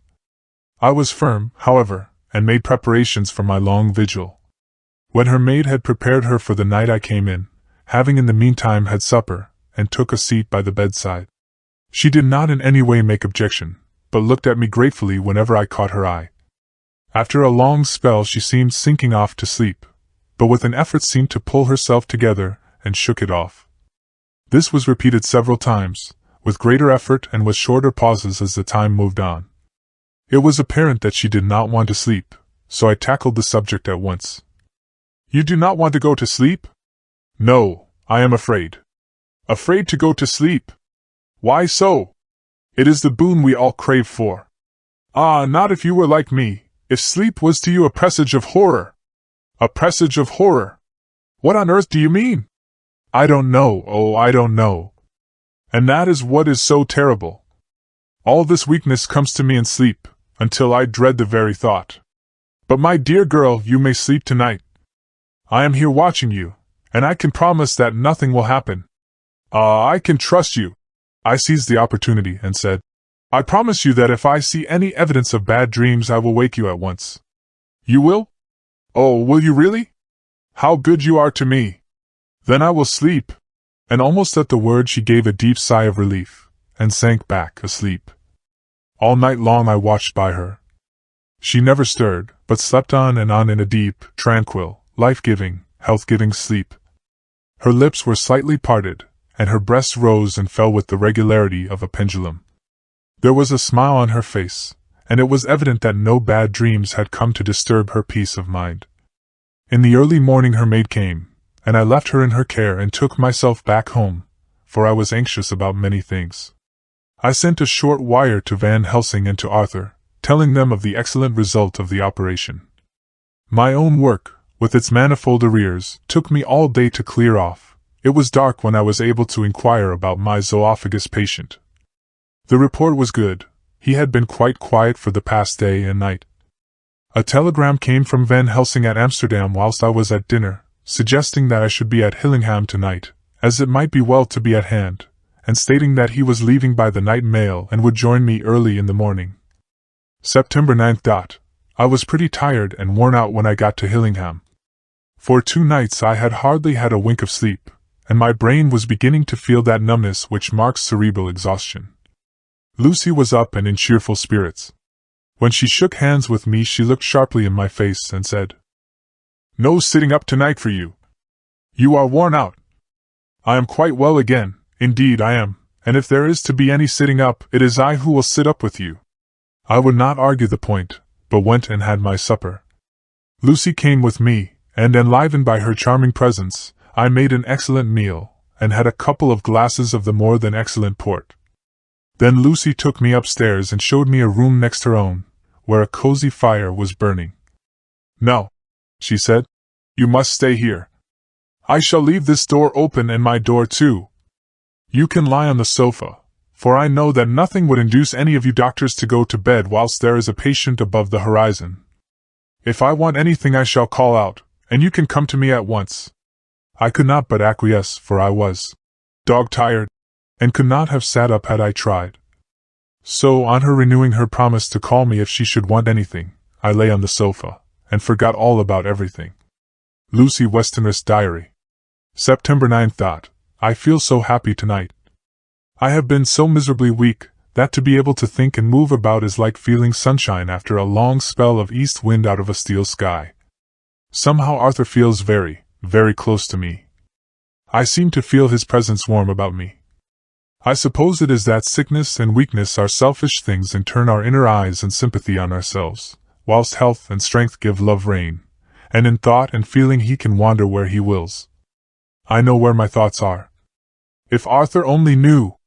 My dear, your ears must tingle as you sleep, as mine do waking. Oh, the blissful rest of last night! How I slept with that dear, good Dr. Seward watching me. And tonight I shall not fear to sleep, since he is close at hand and within call. Thank everybody for being so good to me. Thank God. Good night, Arthur. Dr. Seward's Diary. September 10th. I was conscious of the professor's hand on my head, and started awake all in a second. That is one of the things that we learn in an asylum, at any rate. And how is our patient? Well, when I left her, or rather when she left me, I answered. Come, let us see, he said. And together we went into the room. The blind was down, and I went over to raise it gently, whilst Van Helsing stepped, with his soft, cat-like tread over to the bed. As I raised the blind, and the morning sunlight flooded the room, I heard the professor's low hiss of inspiration, and knowing its rarity, a deadly fear shot through my heart. As I passed over he moved back, and his exclamation of horror, God in Himmel! needed no enforcement from his agonized face. He raised his hand and pointed to the bed, and his iron face was drawn and ashen white. I felt my knees begin to tremble. There on the bed, seemingly in a swoon, lay poor Lucy, more horribly white and wan-looking than ever. Even the lips were white, and the gums seemed to have shrunken back from the teeth, as we sometimes see in a corpse after a prolonged illness. Van Helsing raised his foot to stamp in anger, but the instinct of his life and all the long years of habit stood to him, and he put it down again softly. "Quick," he said. "Bring the brandy." I flew to the dining room, and returned with the decanter. He wetted the poor white lips with it, and together we rubbed palm and wrist and heart. He felt her heart, and after a few moments of agonizing suspense said, "It is not too late. It beats, though but feebly. All our work is undone, we must begin again. There is no young Arthur here now. I have to call on you yourself this time, friend John." As he spoke, he was dipping into his bag and producing the instruments for transfusion. I had taken off my coat and rolled up my shirt sleeve. There was no possibility of an opiate just at present, and no need of one. And so, without a moment's delay, we began the operation. After a time, it did not seem a short time either, for the draining away of one's blood, no matter how willingly it be given, is a terrible feeling. Van Helsing held up a warning finger. "Do not stir," he said. "But I fear that with growing strength she may wake, and that would make danger, oh, so much danger. But I shall precaution take. I shall give hypodermic injection of morphia." He proceeded then, swiftly and deftly, to carry out his intent. The effect on Lucy was not bad, for the faint seemed to merge subtly into the narcotic sleep. It was with a feeling of personal pride that I could see a faint tinge of color steal back into the pallid cheeks and lips. No man knows till he experiences it, what it is to feel his own lifeblood drawn away into the veins of the woman he loves. The professor watched me critically. "That will do," he said. "Already?" I remonstrated. "You took a great deal more from Art." To which he smiled a sad sort of smile as he replied, "He is her lover, her fiancé. You have work, much work, to do for her and for others, and the present will suffice." When we stopped the operation, he attended to Lucy, whilst I applied digital pressure to my own incision. I lay down, whilst I waited his leisure to attend to me, for I felt faint and a little sick. By and by he bound up my wound, and sent me downstairs to get a glass of wine for myself. As I was leaving the room, he came after me, and half whispered, "Mind, nothing must be said of this. If our young lover should turn up unexpected, as before, no word to him. It would at once frighten him and ingelis him, too. There must be none. So." When I came back he looked at me carefully, and then said, "You are not much the worse. Go into the room, and lie on your sofa, and rest a while, then have much breakfast, and come here to me." I followed out his orders, for I knew how right and wise they were. I had done my part, and now my next duty was to keep up my strength. I felt very weak, and in the weakness lost something of the amazement at what had occurred. I fell asleep on the sofa, however, wondering over and over again how Lucy had made such a retrograde movement, and how she could have been drained of so much blood with no sign anywhere to show for it. I think I must have continued my wonder in my dreams, for sleeping and waking, my thoughts always came back to the little punctures in her throat and the ragged, exhausted appearance of their edges, tiny though they were. Lucy slept well into the day, and when she woke she was fairly well and strong, though not nearly so much as the day before. When Van Helsing had seen her, he went out for a walk, leaving me in charge, with strict injunctions that I was not to leave her for a moment. I could hear his voice in the hall, asking the way to the nearest telegraph office. Lucy chatted with me freely, and seemed quite unconscious that anything had happened. I tried to keep her amused and interested. When her mother came up to see her, she did not seem to notice any change whatever, but said to me gratefully, "We owe you so much, Dr. Seward, for all you have done, but you really must now take care not to overwork yourself. You are looking pale yourself. You want a wife to nurse and look after you a bit, that you do." As she spoke Lucy turned crimson, though it was only momentarily, for her poor wasted veins could not stand for long such an unwanted drain to the head. The reaction came in excessive pallor as she turned imploring eyes on me. I smiled and nodded, and laid my finger on my lips. With a sigh, she sank back amid her pillows. Van Helsing returned in a couple of hours, and presently said to me, "Now you go home, and eat much and drink enough. Make yourself strong. I stay here tonight, and I shall sit up with little miss myself. You and I must watch the case, and we must have none other to know. I have grave reasons. No, do not ask them, think what you will. Do not fear to think even the most not probable. Good night." In the hall 2 of the maids came to me, and asked if they or either of them might not sit up with Miss Lucy. They implored me to let them, and when I said it was Dr. Van Helsing's wish that either he or I should sit up, they asked me quite piteously to intercede with the foreign gentlemen. I was much touched by their kindness. Perhaps it is because I am weak at present, and perhaps it was on Lucy's account that their devotion was manifested, for over and over again have I seen similar instances of woman's kindness. I got back here in time for a late dinner, went my rounds, all well, and set this down whilst waiting for sleep. It is coming. September 11th. This afternoon I went over to Hillingham. Found Van Helsing in excellent spirits, and Lucy much better. Shortly after I had arrived, a big parcel from abroad came for the professor. He opened it with much impressment, assumed, of course, and showed a great bundle of white flowers. "These are for you, Miss Lucy," he said. "For me? Oh, Dr. Van Helsing." "Yes, my dear, but not for you to play with. These are medicines." Here Lucy made a wry face. "Nay, but they are not to take in a decoction or in nauseous form, so you need not snub that so charming nose, or I shall point out to my friend Arthur what woes he may have to endure in seeing so much beauty that he so loves so much distort. Aha, my pretty miss, that bring the so nice nose all straight again. This is medicinal, but you do not know how. I put him in your window, I make pretty wreath, and hang him round your neck so that you sleep well. Oh yes! They, like the lotus flower, make your trouble forgotten. It smells so like the waters of Lethe, and of that fountain of youth that the conquistadores sought for in the Floridas, and find him all too late." Whilst he was speaking, Lucy had been examining the flowers and smelling them. Now she threw them down, saying, with half laughter and half disgust, "Oh, Professor, I believe you are only putting up a joke on me. Why, these flowers are only common garlic." To my surprise, Van Helsing rose up and said with all his sternness, his iron jaw set and his bushy eyebrows meeting, "No trifling with me. I never jest. There is grim purpose in all I do, and I warn you that you do not thwart me. Take care, for the sake of others if not for your own." Then seeing poor Lucy scared, as she might well be, he went on more gently. "Oh, little miss, my dear, do not fear me. I only do for your good, but there is much virtue to you in those so common flower. See, I place them myself in your room. I make myself the wreath that you are to wear. But hush! No telling to others that make so inquisitive questions. We must obey, and silence is a part of obedience, and obedience is to bring you strong and well into loving arms that wait for you. Now sit still a while.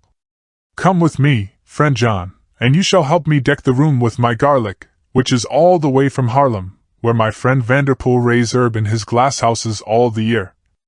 I had to telegraph yesterday, or they would not have been here." We went into the room, taking the flowers with us.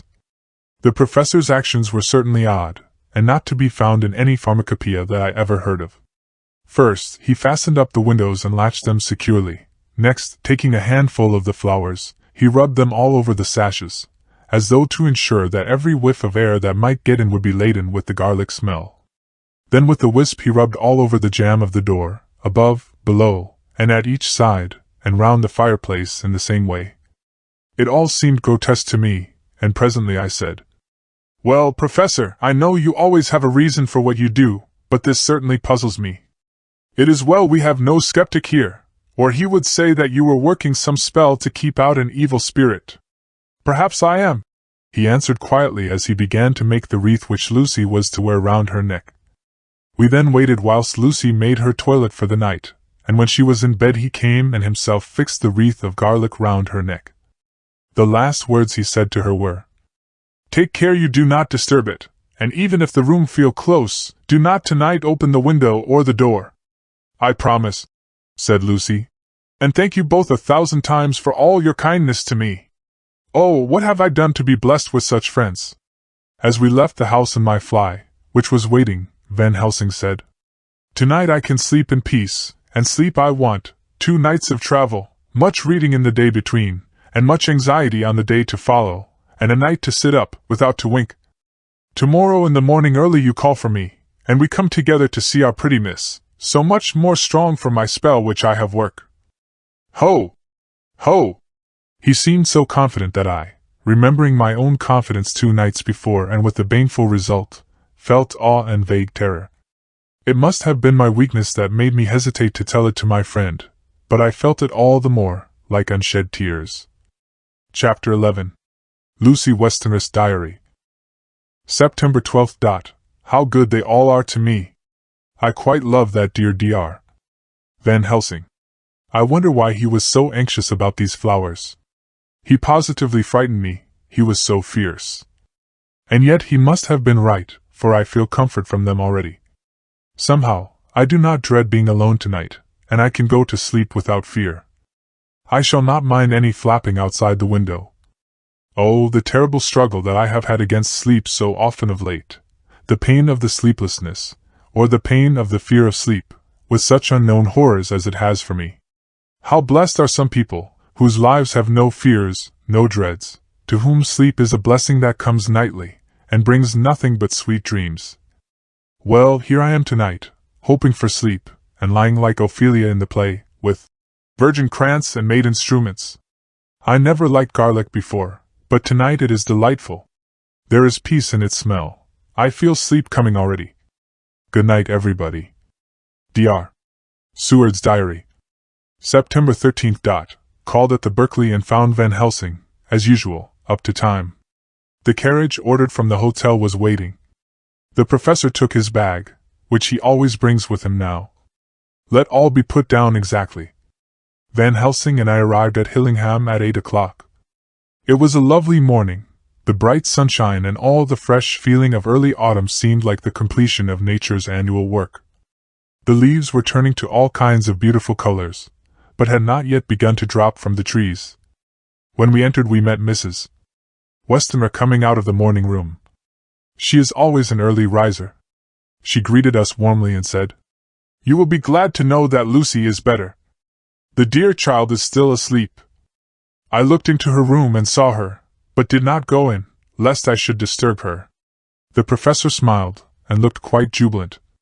He rubbed his hands together and said, "Aha! I thought I had diagnosed the case. My treatment is working." To which she answered, "You must not take all the credit to yourself, doctor. Lucy's state this morning is due in part to me." "How do you mean, ma'am?" asked the professor. "Well, I was anxious about the dear child in the night, and went into her room. She was sleeping soundly, so soundly that even my coming did not wake her. But the room was awfully stuffy. There were a lot of those horrible, strong-smelling flowers about everywhere, and she had actually a bunch of them round her neck. I feared that the heavy odor would be too much for the dear child in her weak state, so I took them all away and opened a bit of the window to let in a little fresh air. You will be pleased with her, I am sure." She moved off into her boudoir, where she usually breakfasted early. As she had spoken, I watched the professor's face, and saw it turn ashen gray. He had been able to retain his self-command whilst the poor lady was present, for he knew her state and how mischievous a shock would be. He actually smiled on her, as he held open the door for her to pass into her room. But the instant she had disappeared he pulled me, suddenly and forcibly, into the dining room and closed the door. Then, for the first time in my life, I saw Van Helsing break down. He raised his hands over his head in a sort of mute despair, and then beat his palms together in a helpless way. Finally he sat down on a chair, and putting his hands before his face, began to sob, with loud, dry sobs that seemed to come from the very racking of his heart. Then he raised his arms again, as though appealing to the whole universe. "God! God! God!" he said. "What have we done? What has this poor thing done? that we are so sore beset? Is there fate amongst us still, sent down from the pagan world of old, that such things must be, and in such a way? This poor mother, all unknowing, and all for the best as she think, does such thing as lose her daughter body and soul, and we must not tell her, we must not even warn her, or she die, and then both die. Oh, how we are beset! How are all the powers of the devils against us? Suddenly he jumped to his feet. Come, he said. Come, we must see and act. Devils or no devils, or all the devils at once, it matters not, we fight him all the same. He went to the hall door for his bag, and together we went up to Lucy's room. Once again I drew up the blind, whilst Van Helsing went towards the bed. This time he did not start as he looked on the poor face with the same awful, waxen pallor as before. He wore a look of stern sadness and infinite pity. As I expected, he murmured, with that hissing inspiration of his which meant so much. Without a word he went and locked the door, and then began to set out on the little table the instruments for yet another operation of transfusion of blood. I had long ago recognized the necessity, and begun to take off my coat, but he stopped me with a warning hand. No, he said. Today you must operate. I shall provide. You are weakened already. As he spoke he took off his coat and rolled up his shirt sleeve. Again the operation, again the narcotic, again some return of color to the ashy cheeks, and the regular breathing of healthy sleep. This time I watched whilst Van Helsing recruited himself and rested. Presently he took an opportunity of telling Mrs. Westenra that she must not remove anything from Lucy's room without consulting him, that the flowers were of medicinal value, and that the breathing of their odor was a part of the system of cure. Then he took over the care of the case himself, saying that he would watch this night and the next and would send me word when to come. After another hour Lucy waked from her sleep, fresh and bright, and seemingly not much the worse from her terrible ordeal. What does it all mean? I am beginning to wonder if my long habit of life amongst the insane is beginning to tell upon my own brain. Lucy Westenra's Diary. September 17th. 4 days and nights of peace. I am getting so strong again that I hardly know myself. It is as if I had passed through some long nightmare, and had just awakened to see the beautiful sunshine and feel the fresh air of the morning around me. I have a dim half-remembrance of long, anxious times of waiting and fearing, darkness in which there was not even the pain of hope to make present distress more poignant, and then long spells of oblivion, and the rising back to life as a diver coming up through a great press of water. Since, however, Dr. Van Helsing has been with me, all this bad dreaming seems to have passed away. The noises that used to frighten me out of my wits, the flapping against the windows, the distant voices which seemed so close to me, the harsh sounds that came from I know not where and commanded me to do I know not what, have all ceased. I go to bed now without any fear of sleep. I do not even try to keep awake. I have grown quite fond of the garlic, and a boxful arrives for me every day from Haarlem. Tonight Dr. Van Helsing is going away, as he has to be for a day in Amsterdam. But I need not be watched, I am well enough to be left alone. Thank God for Mother's sake, and dear Arthur's, and for all our friends who have been so kind. I shall not even feel the change, for last night Dr. Van Helsing slept in his chair a lot of the time. I found him asleep twice when I awoke, but I did not fear to go to sleep again, although the boughs or bats or something flapped almost angrily against the window panes. The Pall Mall Gazette. September 18th. The Escaped Wolf. Perilous adventure of our interviewer. Interview with the keeper in the Zoological Gardens.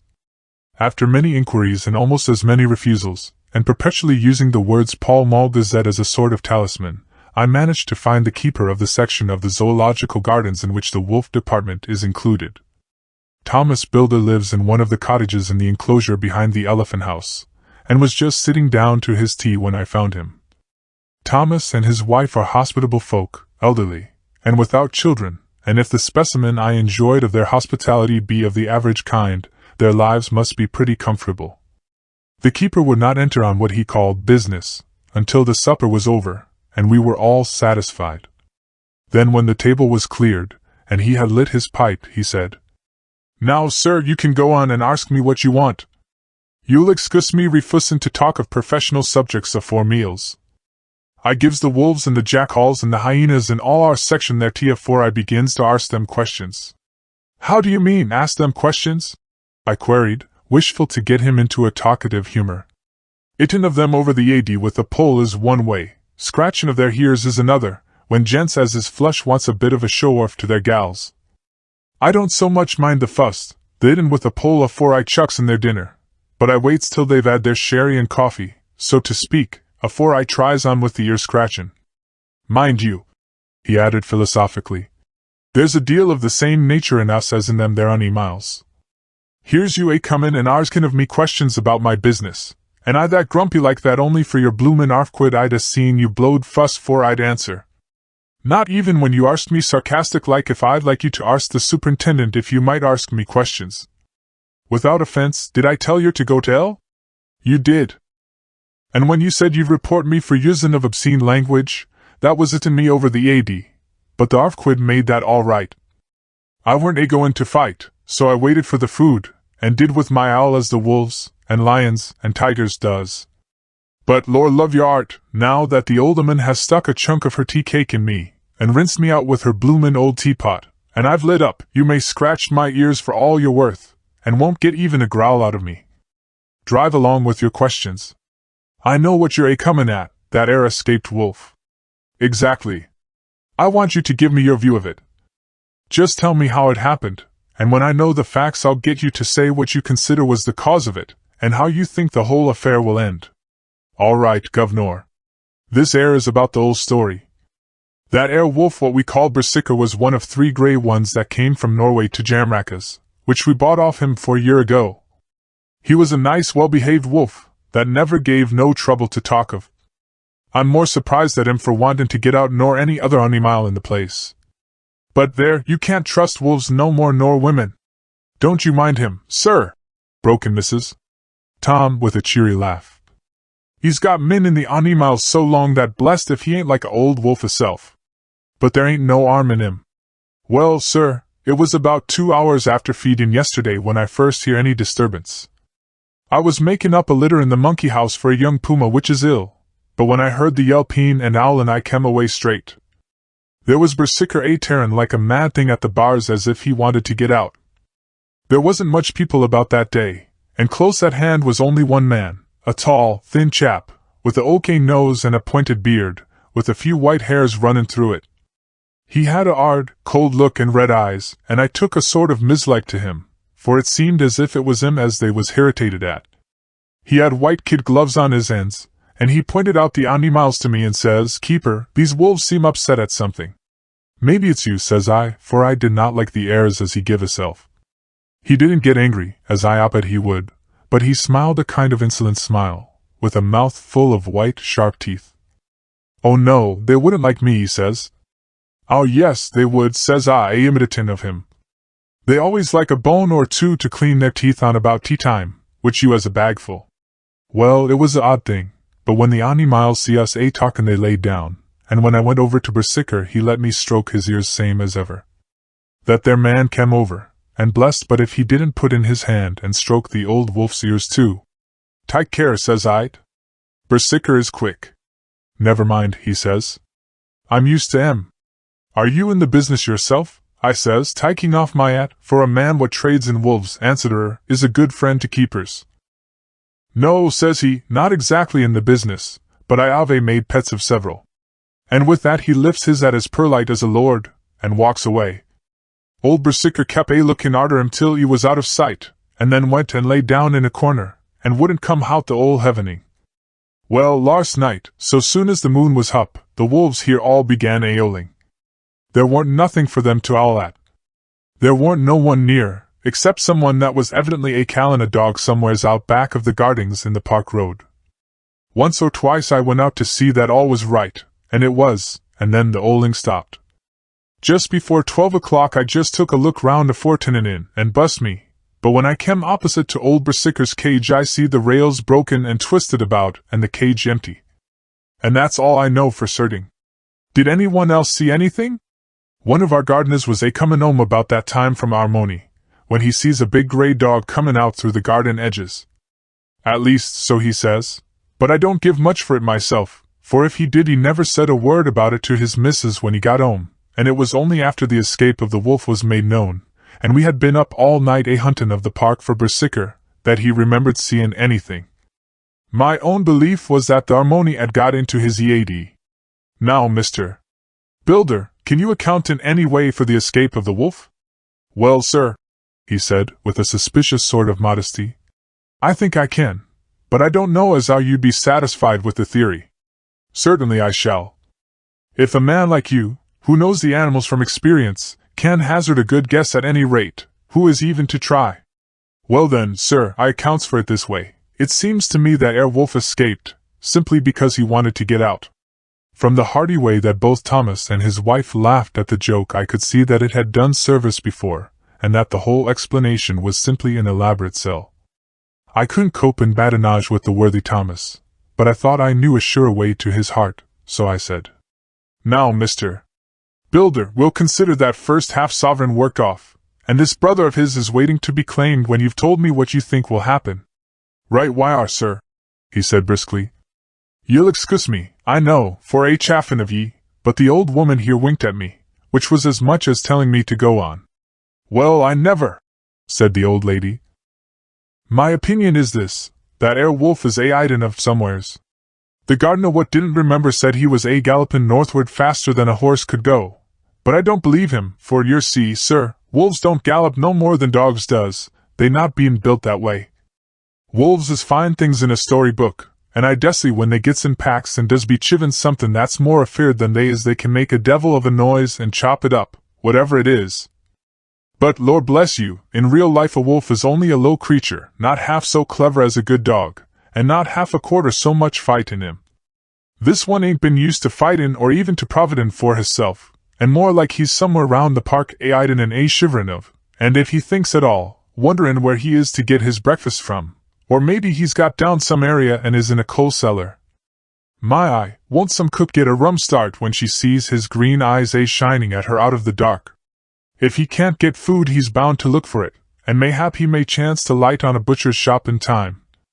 If he doesn't, and some nursemaid goes a-walkin' orf with a soldier, leavin' of the hinfant in the perambulator, well then I shouldn't be surprised if the census is one babby the less. That's all. I was handing him the half-sovereign, when something came bobbing up against the window, and Mr. Builder's face doubled its natural length with surprise. God bless me, he said. If there ain't old Berserker come back by hisself. He went to the door and opened it, a most unnecessary proceeding it seemed to me. I have always thought that a wild animal never looks so well as when some obstacle of pronounced durability is between us. A personal experience has intensified rather than diminished that idea. After all, however, there is nothing like custom, for either Builder nor his wife thought any more of the wolf than I should of a dog. The animal itself was as peaceful and well-behaved as that father of all picture wolves, Red Riding Hood's quondam friend, while seeking her confidence in masquerade. The whole scene was an unutterable mixture of comedy and pathos. The wicked wolf that for half a day had paralyzed London and set all the children in the town shivering in their shoes, was there in a sort of penitent mood, and was received and petted like a sort of vulpine prodigal son. Old Builder examined him all over with most tender solicitude, and when he had finished with his penitent said, There, I knew the poor old chap would get into some kind of trouble. Didn't I say it all along? Here's his head all cut and full of broken glass. He's been gettin' over some bloomin' wall or other. It's a shame that people are allowed to top their walls with broken bottles. This air's what comes of it. Come along, Berserker. He took the wolf and locked him up in a cage, with a piece of meat that satisfied, in quantity at any rate, the elementary conditions of the fatted calf, and went off to report. I came off, too, to report the only exclusive information that is given today regarding the strange escapade at the zoo. Dr. Seward's Diary. September 17th. I was engaged after dinner in my study posting up my books, which, through press of other work and the many visits to Lucy, had fallen sadly into arrear. Suddenly the door was burst open, and in rushed my patient, with his face distorted with passion. I was thunderstruck, for such a thing as a patient getting of his own accord into the superintendent's study is almost unknown. Without an instant's pause he made straight at me. He had a dinner knife in his hand, and, as I saw he was dangerous, I tried to keep the table between us. He was too quick and too strong for me, however, for before I could get my balance he had struck at me and cut my left wrist rather severely. Before he could strike again, however, I got in my right, and he was sprawling on his back on the floor. My wrist bled freely, and quite a little pool trickled onto the carpet. I saw that my friend was not intent on further effort, and occupied myself binding up my wrist, keeping a wary eye on the prostrate figure all the time. When the attendants rushed in, and we turned our attention to him, his employment positively sickened me. He was lying on his belly on the floor licking up, like a dog, the blood which had fallen from my wounded wrist. He was easily secured, and to my surprise went with the attendants quite placidly, simply repeating over and over again, "The blood is the life! The blood is the life! I cannot afford to lose blood just at present. I have lost too much of late for my physical good, and the then prolonged strain of Lucy's illness, and its horrible phases is telling on me. I am overexcited and weary, and I need rest. Happily Van Helsing has not summoned me, so I need not forego my sleep. Tonight I could not well do without it. Telegram, Van Helsing, Antwerp to Seward Carfax. Sent to Carfax, Sussex, as no county given, delivered late by 22 hours. September 17th. Do not fail to be at Hillingham tonight. If not watching all the time, frequently visit to see that flowers are as placed. Very important, do not fail. Shall be with you as soon as possible after arrival. Dr. Seward's Diary. September 18th. Just off for train to London. The arrival of Van Helsing's telegram filled me with dismay. A whole night lost, and I know by bitter experience what may happen in a night. Of course it is possible that all may be well, but what may have happened? Surely there is some horrible doom hanging over us that every possible accident should thwart us in all we try to do. I shall take this cylinder with me, and then I can complete my entry on Lucy's phonograph. Memorandum left by Lucy Westonau. September 17th. Night. I write this and leave it to be seen, so that no one may by chance get into any trouble through me. This is an exact record of what took place tonight. I feel I am dying of weakness, and have barely strength to write, but it must be done if I die in the doing. I went to bed as usual, taking care that the flowers were placed as Dr. Van Helsing directed, and soon fell asleep. I was waked by the flapping at the window, which had begun after the sleepwalking on the cliff at Whitby when Mina saved me, and which now I know so well. I was not afraid, but I did wish that Dr. Seward was in the next room, as Dr. Van Helsing said he would be, so that I might have called him.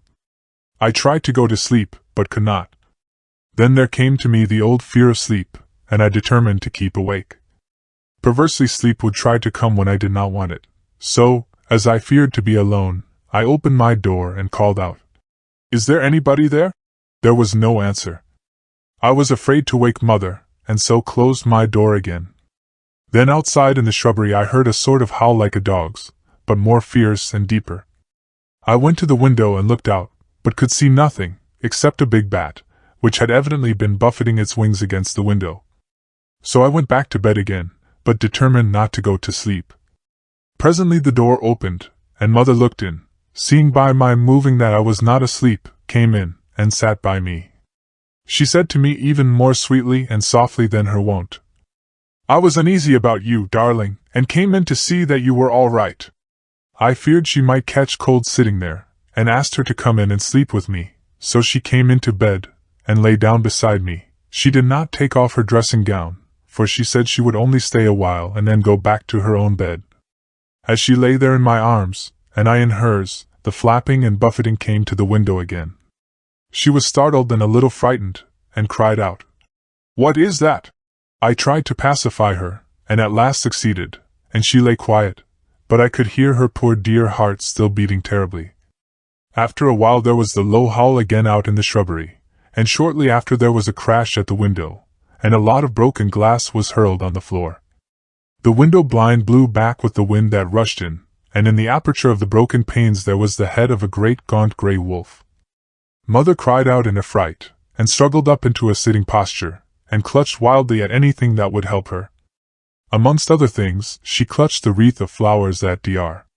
Van Helsing insisted on my wearing round my neck, and tore it away from me. For a second or two she sat up, pointing at the wolf, and there was a strange and horrible gurgling in her throat. Then she fell over, as if struck with lightning, and her head hit my forehead and made me dizzy for a moment or two. The room and all round seemed to spin round. I kept my eyes fixed on the window, but the wolf drew his head back, and a whole myriad of little specks seemed to come blowing in through the broken window, and wheeling and circling round like the pillar of dust that travelers describe when there is a simoom in the desert. I tried to stir, but there was some spell upon me, and dear mother's poor body, which seemed to grow cold already, for her dear heart had ceased to beat, weighed me down, and I remembered no more for a while. The time did not seem long, but very, very awful, till I recovered consciousness again. Somewhere near, a passing bell was tolling, the dogs all round the neighborhood were howling, and in our shrubbery, seemingly just outside, a nightingale was singing. I was dazed and stupid with pain and terror and weakness, but the sound of the nightingale seemed like the voice of my dead mother come back to comfort me. The sound seemed to have awakened the maids too, for I could hear their bare feet pattering outside my door. I called to them, and they came in, and when they saw what had happened, and what it was that lay over me in the bed, they screamed out. The wind rushed in through the broken window, and the door slammed to. They lifted off the body of my dear mother and laid her, covered up with a sheet, on the bed after I had got up. They were all so frightened and nervous that I directed them to go to the dining room, and have each a glass of wine. The door flew open for an instant, and closed again. The maid shrieked, and then went in a body to the dining room, and I laid what flowers I had on my dear mother's breast. When they were there I remembered what Dr. Van Helsing had told me, but I didn't like to remove them, and besides I would have some of the servants to sit up with me now. I was surprised that the maids did not come back. I called them, but got no answer, so I went to the dining room to look for them. My heart sank when I saw what had happened. They all four lay helpless on the floor, breathing heavily. The decanter of sherry was on the table half full, but there was a queer, acrid smell about. I was suspicious, and examined the decanter. It smelt of laudanum, and looking on the sideboard, I found that the bottle which mother's doctor uses for her, was empty. What am I to do? What am I to do? I am back in the room with mother. I cannot leave her, and I am alone, save for the sleeping servants, whom someone has drugged. Alone with the dead. I dare not go out, for I can hear the low howl of the wolf through the broken window. The air seems full of specks, floating and circling in the draught from the window, and the lights burn blue and dim. What am I to do? God shield me from harm this night. I shall hide this paper in my breast, where they shall find it when they come to lay me out. My dear mother gone. It is time that I go too. Goodbye, dear Arthur, if I should not survive this night. God keep you, dear, and God help me. Chapter 12. Dr. Seward's Diary. September 18th. I drove at once to Hillingham and arrived early. Keeping my cab at the gate, I went up the avenue alone. I knocked gently and rang as quietly as possible, for I feared to disturb Lucy or her mother, and hoped to bring only a servant to the door. After a while, finding no response, I knocked and rang again, still no answer. I cursed the laziness of the servants that they should lie abed at such an hour, for it was now 10 o'clock, and so rang and knocked again, but more impatiently, and still without response. Hitherto I had blamed only the servants, but now a terrible fear began to assail me.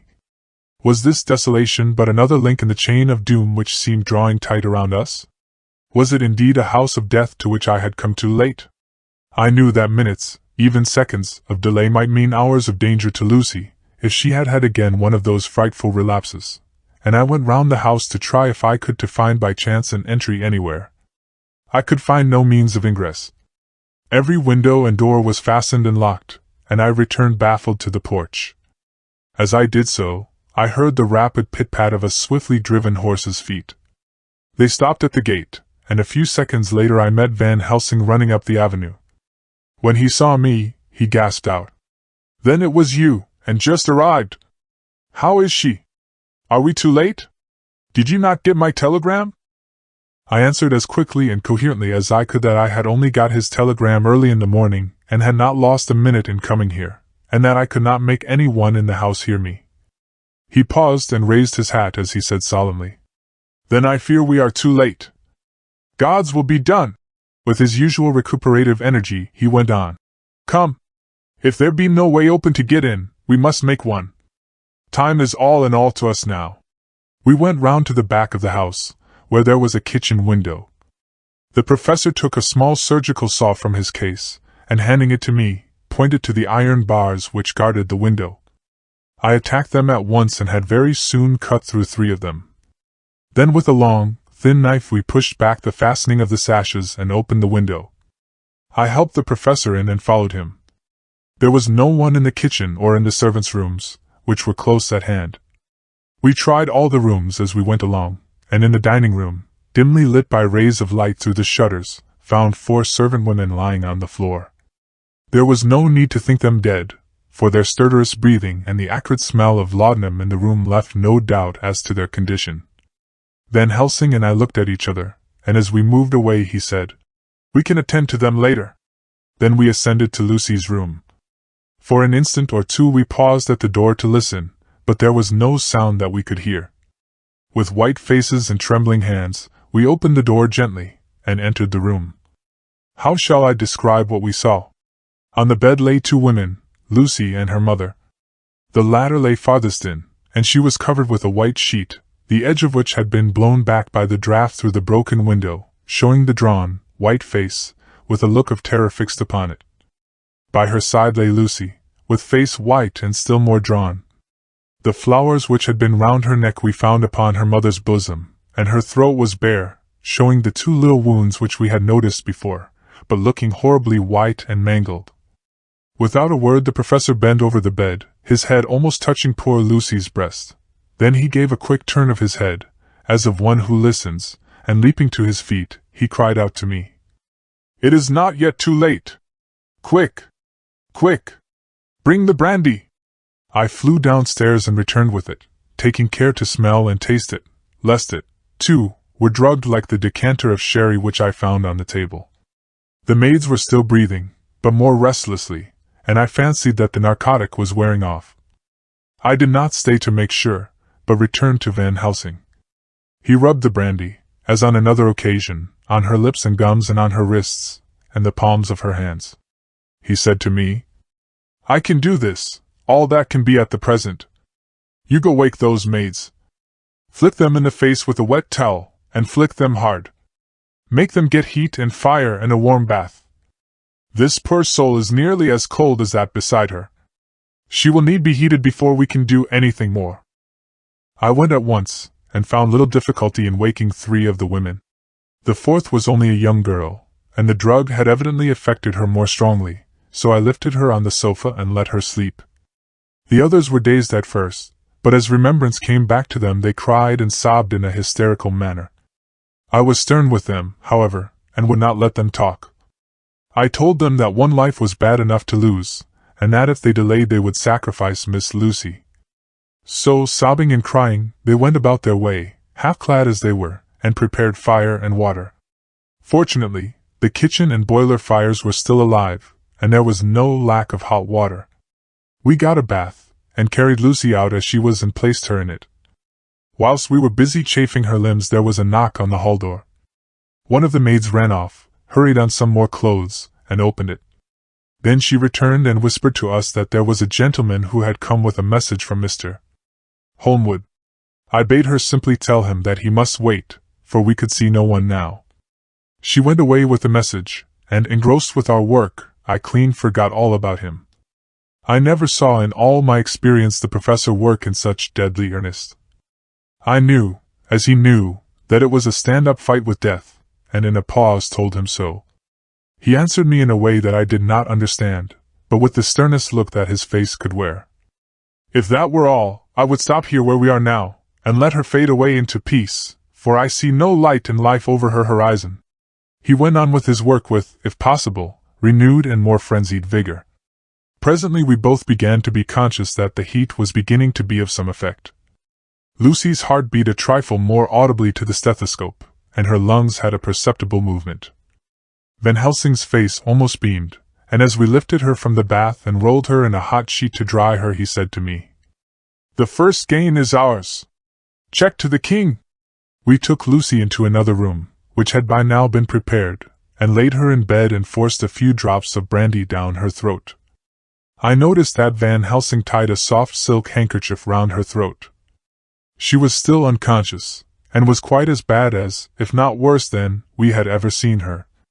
Van Helsing called in one of the women, and told her to stay with her and not to take her eyes off her till we returned, and then beckoned me out of the room. "We must consult as to what is to be done," he said as we descended the stairs. In the hall he opened the dining-room door, and we passed in, he closing the door carefully behind him. The shutters had been opened, but the blinds were already down, with that obedience to the etiquette of death which the British woman of the lower classes always rigidly observes. The room was, therefore, dimly dark. It was, however, light enough for our purposes. Van Helsing's sternness was somewhat relieved by a look of perplexity. He was evidently torturing his mind about something, so I waited for an instant, and he spoke. "What are we to do now? Where are we to turn for help? We must have another transfusion of blood, and that soon, or that poor girl's life won't be worth an hour's purchase. You are exhausted already. I am exhausted too. I fear to trust those women, even if they would have courage to submit. What are we to do for someone who will open his veins for her? What's the matter with me, anyhow?" The voice came from the sofa across the room, and its tones brought relief and joy to my heart, for they were those of Quincy Morris. Van Helsing started angrily at the first sound, but his face softened and a glad look came into his eyes as I cried out, "Quincy Morris!" and rushed towards him with outstretched hands. "What brought you here?" I cried as our hands met. "I guess art is the cause." He handed me a telegram. "Have not heard from Seward for 3 days, and am terribly anxious. Cannot leave. Father still in sane condition. Send me word how Lucy is. Do not delay. Homewood. I think I came just in the nick of time. You know you have only to tell me what to do." Van Helsing strode forward and took his hand, looking him straight in the eyes as he said, "A brave man's blood is the best thing on this earth when a woman is in trouble. You're a man, and no mistake. Well, the devil may work against us for all he's worth, but God sends us men when we want them." Once again we went through that ghastly operation. I have not the heart to go through with the details. Lucy had got a terrible shock, and it told on her more than before, for though plenty of blood went into her veins, her body did not respond to the treatment as well as on the other occasions. Her struggle back into life was something frightful to see and hear. However, the action of both heart and lungs improved, and Van Helsing made a subcutaneous injection of morphia, as before, and with good effect. Her faint became a profound slumber. The professor watched whilst I went downstairs with Quincy Morris, and sent one of the maids to pay off one of the camp men who were waiting. I left Quincy lying down after having a glass of wine, and told the cook to get ready a good breakfast. Then a thought struck me, and I went back to the room where Lucy now was. When I came softly in, I found Van Helsing with a sheet or two of notepaper in his hand. He had evidently read it, and was thinking it over as he sat with his hand to his brow. There was a look of grim satisfaction in his face, as of one who has had a doubt solved. He handed me the paper, saying only, "It dropped from Lucy's breast when we carried her to the bath." When I had read it, I stood looking at the professor, and after a pause asked him, "In God's name, what does it all mean? Was she, or is she, mad, or what sort of horrible danger is it?" I was so bewildered that I did not know what to say more. Van Helsing put out his hand and took the paper, saying, "Do not trouble about it now. Forget it for the present. You shall know and understand it all in good time, but it will be later. And now what is that you came to me to say?" This brought me back to fact, and I was all myself again. "I came to speak about the certificate of death. If we do not act properly and wisely, there may be an inquest, and that paper would have to be produced. I am in hopes that we need have no inquest, for if we had it would surely kill poor Lucy, if nothing else did. I know, and you know, and the other doctor who attended her knows that Mrs. Westenra had disease of the heart, and we can certify that she died of it. Let us fill up the certificate at once, and I shall take it myself to the registrar and go on to the undertaker. Good, oh my friend John! Well thought of! Truly Miss Lucy, if she be sad in the foes that beset her, is at least happy in the friends that love her.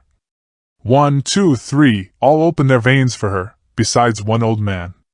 Ah yes, I know, friend John, I am not blind. I love you all the more for it. Now go. In the hall I met Quincy Morris, with a telegram for Arthur telling him that Mrs. Westenra was dead, that Lucy also had been ill, but was now going on better, and that Van Helsing and I were with her. I told him where I was going, and he hurried me out, but as I was going said, "When you come back, Jack, may I have 2 words with you all to ourselves?" I nodded in reply and went out. I found no difficulty about the registration, and arranged with the local undertaker to come up in the evening to measure for the coffin and to make arrangements. When I got back, Quincy was waiting for me. I told him I would see him as soon as I knew about Lucy, and went up to her room. She was still sleeping, and the professor seemingly had not moved from his seat at her side. From his putting his finger to his lips, I gathered that he expected her to wake before long and was afraid of forestalling nature. So I went down to Quincy and took him into the breakfast room, where the blinds were not drawn down, and which was a little more cheerful, or rather less cheerless, than the other rooms. When we were alone, he said to me, "Jack Seward, I don't want to shove myself in anywhere where I've no right to be, but this is no ordinary case. You know I loved that girl and wanted to marry her, but although that's all past and gone, I can't help feeling anxious about her all the same. What is it that's wrong with her? The Dutchman, and a fine old fellow he is, I can see that, said that time you 2 came into the room, that you must have another transfusion of blood, and that both you and he were exhausted. Now I know well that you medical men speak in camera, and that a man must not expect to know what they consult about in private. But this is no common matter, and whatever it is, I have done my part. Is not that so?" "That's so," I said, and he went on. "I take it that both you and Van Helsing had done already what I did today. Is not that so?" "That's so. And I guess Art was in it too. When I saw him 4 days ago down at his own place he looked queer. I have not seen anything pulled down so quick since I was on the Pampas and had a mare that I was fond of go to grass all in a night. One of those big bats that they call vampires had got at her in the night, and what with his gorge and the vein left open, there wasn't enough blood in her to let her stand up, and I had to put a bullet through her as she lay. Jack, if you may tell me without betraying confidence, Arthur was the first, is not that so?" As he spoke the poor fellow looked terribly anxious. He was in a torture of suspense regarding the woman he loved, and his utter ignorance of the terrible mystery which seemed to surround her intensified his pain. His very heart was bleeding, and it took all the manhood of him, and there was a royal lot of it, too, to keep him from breaking down. I paused before answering, for I felt that I must not betray anything which the professor wished kept secret, but already he knew so much, and guessed so much, that there could be no reason for not answering, so I answered in the same phrase. "That's so. And how long has this been going on?" "About 10 days. 10 days! Then I guess, Jack Seward, that poor pretty creature that we all love has had put into her veins within that time the blood of 4 strong men. Man alive, her whole body wouldn't hold it." Then, coming close to me, he spoke in a fierce half-whisper. "What took it out?" I shook my head. "That," I said, "is the crux. Van Helsing is simply frantic about it, and I am at my wit's end. I can't even hazard a guess. There has been a series of little circumstances which have thrown out all our calculations as to Lucy being properly watched. But these shall not occur again. Here we stay until all be well, or ill." Quincy held out his hand. "Count me in," he said. "You and the Dutchman will tell me what to do, and I'll do it." When she woke late in the afternoon, Lucy's first movement was to feel in her breast, and to my surprise produced the paper which Van Helsing had given me to read. The careful professor had replaced it where it had come from, lest on waking she should be alarmed. Her eye then lit on Van Helsing and on me too, and gladdened. Then she looked round the room, and seeing where she was, shuddered. She gave a loud cry, and put her poor thin hands before her pale face. We both understood what that meant, that she had realized to the full her mother's death, so we tried what we could to comfort her. Doubtless sympathy eased her somewhat, but she was very low in thought and spirit, and wept silently and weakly for a long time. We told her that either or both of us would now remain with her all the time, and that seemed to comfort her. Towards dusk she fell into a doze. Here a very odd thing occurred. While still asleep she took the paper from her breast and tore it in two. Van Helsing stepped over and took the pieces from her. All the same, however, she went on with the action of tearing, as though the material were still in her hands. Finally she lifted her hands and opened them as though scattering the fragments. Van Helsing seemed surprised, and his brows gathered as if in thought, but he said nothing. September 19th. All last night she slept fitfully, being always afraid to sleep, and something weaker when she woke from it. The professor and I took it in turns to watch, and we never left her for a moment unattended. Quincy Morris said nothing about his intention, but I knew that all night long he patrolled round and round the house. When the day came, its searching light showed the ravages in poor Lucy's strength. She was hardly able to turn her head, and the little nourishment which she could take seemed to do her no good. At times she slept, and both Van Helsing and I noticed the difference in her, between sleeping and waking. Whilst asleep she looked stronger, although more haggard, and her breathing was softer. Her open mouth showed the pale gums drawn back from the teeth, which thus looked positively longer and sharper than usual. When she woke the softness of her eyes evidently changed the expression, for she looked her own self, although a dying one. In the afternoon she asked for Arthur, and we telegraphed for him. Quincy went off to meet him at the station. When he arrived it was nearly 6 o'clock, and the sun was setting full and warm, and the red light streamed in through the window and gave more color to the pale cheeks. When he saw her, Arthur was simply choked with emotion, and none of us could speak. In the hours that had passed, the fits of sleep, or the comatose condition that passed for it, had grown more frequent, so that the pauses when conversation was possible were shortened. Arthur's presence, however, seemed to act as a stimulant. She rallied a little, and spoke to him more brightly than she had done since we arrived. He too pulled himself together, and spoke as cheerily as he could, so that the best was made of everything. It is now nearly 1 o'clock, and he and Van Helsing are sitting with her. I am to relieve them in a quarter of an hour, and I am entering this on Lucy's phonograph. Until 6 o'clock they are to try to rest. I fear that tomorrow will end our watching, for the shock has been too great. The poor child cannot rally. God help us all. Letter Mina Harker to Lucy Westonau. Unopened by her. September 17th.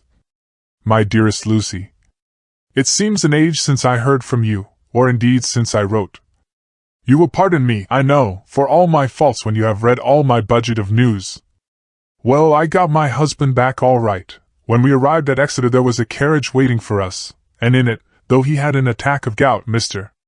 Hawkins. He took us to his own house, where there were rooms for us all nice and comfortable, and we dined together. After dinner Mr. Hawkins said, My dears, I want to drink your health and prosperity, and may every blessing attend you both. I know you both from children, and have, with love and pride, seen you grow up. Now I want you to make your home here with me. I have left to me either chick nor child, all are gone, and in my will I have left you everything. I cried, Lucy dear, as Jonathan and the old man clasped hands. Our evening was a very, very happy one. So here we are, installed in this beautiful old house, and from both my bedroom and drawing room I can see the great elms of the cathedral close, with their great black stems standing out against the old yellow stone of the cathedral, and I can hear the rooks overhead cawing and chattering and gossiping all day, after the manner of rooks and humans. I am busy, I need not tell you, arranging things and housekeeping. Jonathan and Mr. Hawkins are busy all day, for, now that Jonathan is a partner, Mr. Hawkins wants to tell him all about the clients. How is your dear mother getting on? I wish I could run up to town for a day or two to see you, dear, but I dare not go yet, with so much on my shoulders, and Jonathan wants looking after still. He is beginning to put some flesh on his bones again, but he was terribly weakened by the long illness. Even now he sometimes starts out of his sleep in a sudden way and awakes all trembling until I can coax him back to his usual placidity.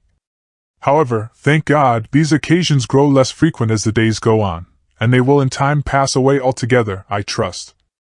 And now I have told you my news, let me ask yours. When are you to be married, and where, and who is to perform the ceremony, and what are you to wear, and is it to be a public or a private wedding? Tell me all about it, dear, tell me all about everything, for there is nothing which interests you which will not be dear to me. Jonathan asks me to send his respectful duty, but I do not think that is good enough from the junior partner of the important firm of Hawkins and Harker, and so, as you love me, and he loves me, and I love you with all the moods and tenses of the verb, I send you simply his love instead. Goodbye, my dearest Lucy, and all blessings on you.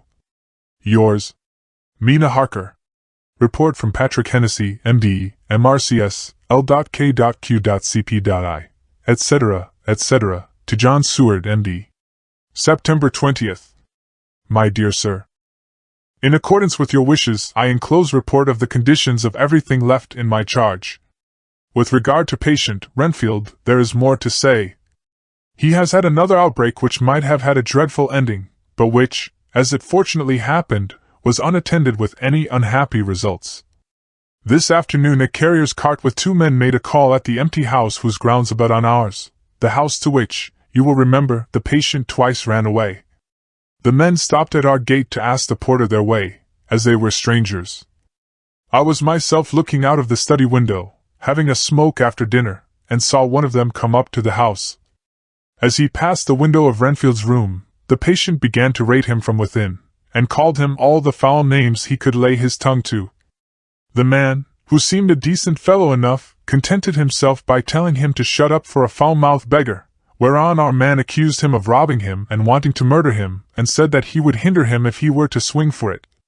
I opened the window and signed to the man not to notice, so he contented himself after looking the place over and making up his mind as to what kind of place he had got to by saying, Lord bless yer, sir, I wouldn't mind what was said to me in a bloomin' madhouse. I pity ye and the governor for havin' to live in the house with a wild beast like that. Then he asked the way civilly enough, and I told him where the gate of the empty house was. He went away, followed by threats and curses and revilings from our man. I went down to see if I could make out any cause for his anger, since he is usually such a well-behaved man, and except his violent fits nothing of the kind had ever occurred. I found him, to my astonishment, quite composed and most genial in his manner. I tried to get him to talk of the incident, but he blandly asked me questions as to what I meant, and led me to believe that he was completely oblivious of the affair. It was, I am sorry to say, however, only another instance of his cunning, for within half an hour I heard of him again. This time he had broken out through the window of his room, and was running down the avenue. I called to the attendants to follow me, and ran after him, for I feared he was intent on some mischief. My fear was justified when I saw the same cart which had passed before coming down the road, having on it some great wooden boxes. The men were wiping their foreheads, and were flushed in the face, as if with violent exercise. Before I could get up to him the patient rushed at them, and pulling one of them off the cart, began to knock his head against the ground. If I had not seized him just at the moment I believe he would have killed the man there and then. The other fellow jumped down and struck him over the head with the butt end of his heavy whip. It was a terrible blow, but he did not seem to mind it, but seized him also, and struggled with the 3 of us, pulling us to and fro as if we were kittens. You know I am no light weight, and the others were both burly men. At first he was silent in his fighting, but as we began to master him, and the attendants were putting a strait waistcoat on him, he began to shout, I'll frustrate them. They shan't rob me. They shan't murder me by inches. I'll fight for my lord and master, and all sorts of similar incoherent ravings. It was with very considerable difficulty that they got him back to the house and put him in the padded room. One of the attendants, Hardy, had a finger broken. However, I set it all right, and he is going on well. The 2 carriers were at first loud in their threats of actions for damages, and promised to rain all the penalties of the law on us. Their threats were, however, mingled with some sort of indirect apology for the defeat of the 2 of them by a feeble man. They said that if it had not been for the way their strength had been spent in carrying and raising the heavy boxes to the cart they would have made short work of him. They gave as another reason for their defeat the extraordinary state of drought to which they had been reduced by the dusty nature of their occupation and the reprehensible distance from the scene of their labors of any place of public entertainment. I quite understood their drift, and after a stiff glass of grog, or rather more of the same, and with each a sovereign in hand, they made light of the attack, and swore that they would encounter a worse man than any day for the pleasure of meeting so bloomin' good a bloke as your correspondent. I took their names and addresses, in case they might be needed.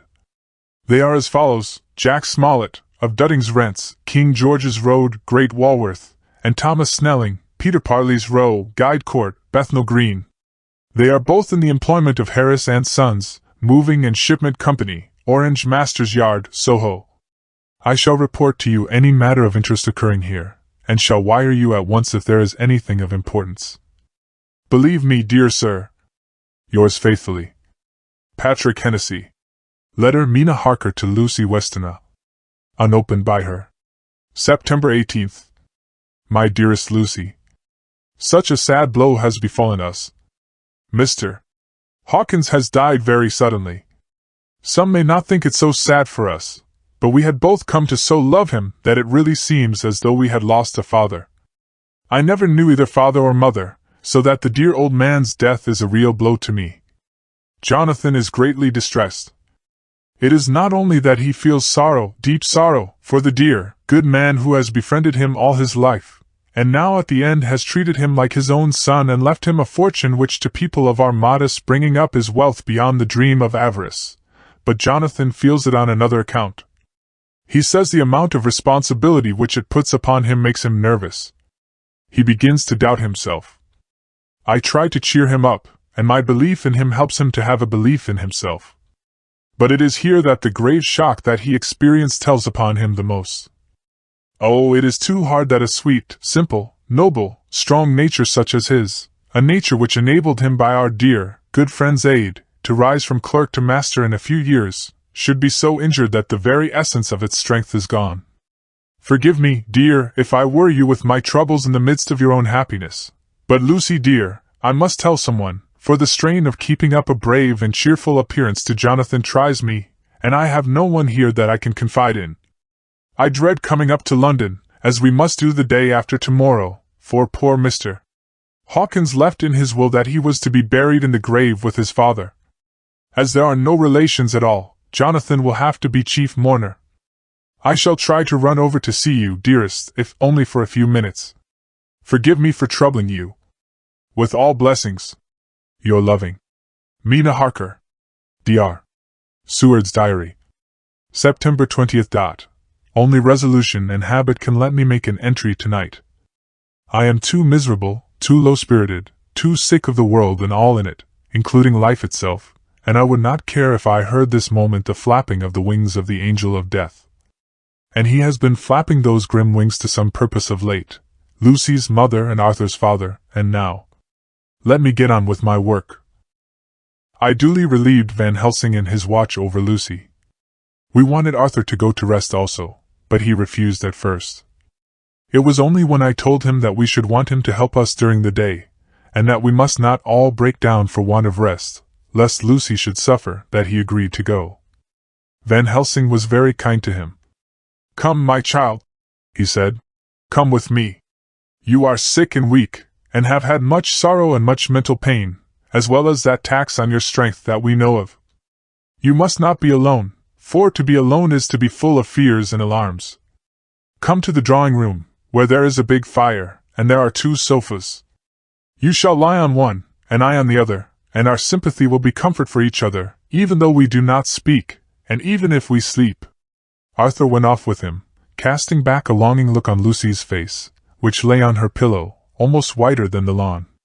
She lay quite still, and I looked round the room to see that all was as it should be. I could see that the professor had carried out in this room, as in the other, his purpose of using the garlic. The whole of the window sashes reeked with it, and round Lucy's neck, over the silk handkerchief which Van Helsing made her keep on, was a rough chaplet of the same odorous flowers.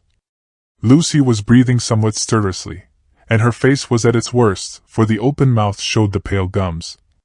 Her teeth, in the dim, uncertain light, seemed longer and sharper than they had been in the morning. In particular, by some trick of the light, the canine teeth looked longer and sharper than the rest. I sat down by her, and presently she moved uneasily. At the same moment there came a sort of dull flapping or buffeting at the window. I went over to it softly, and peeped out by the corner of the blind. There was a full moonlight, and I could see that the noise was made by a great bat, which wheeled round, doubtless attracted by the light, although so dim, and every now and again struck the window with its wings. When I came back to my seat I found that Lucy had moved slightly, and had torn away the garlic flowers from her throat. I replaced them as well as I could, and sat watching her. Presently she woke, and I gave her food, as Van Helsing had prescribed. She took but a little, and that languidly.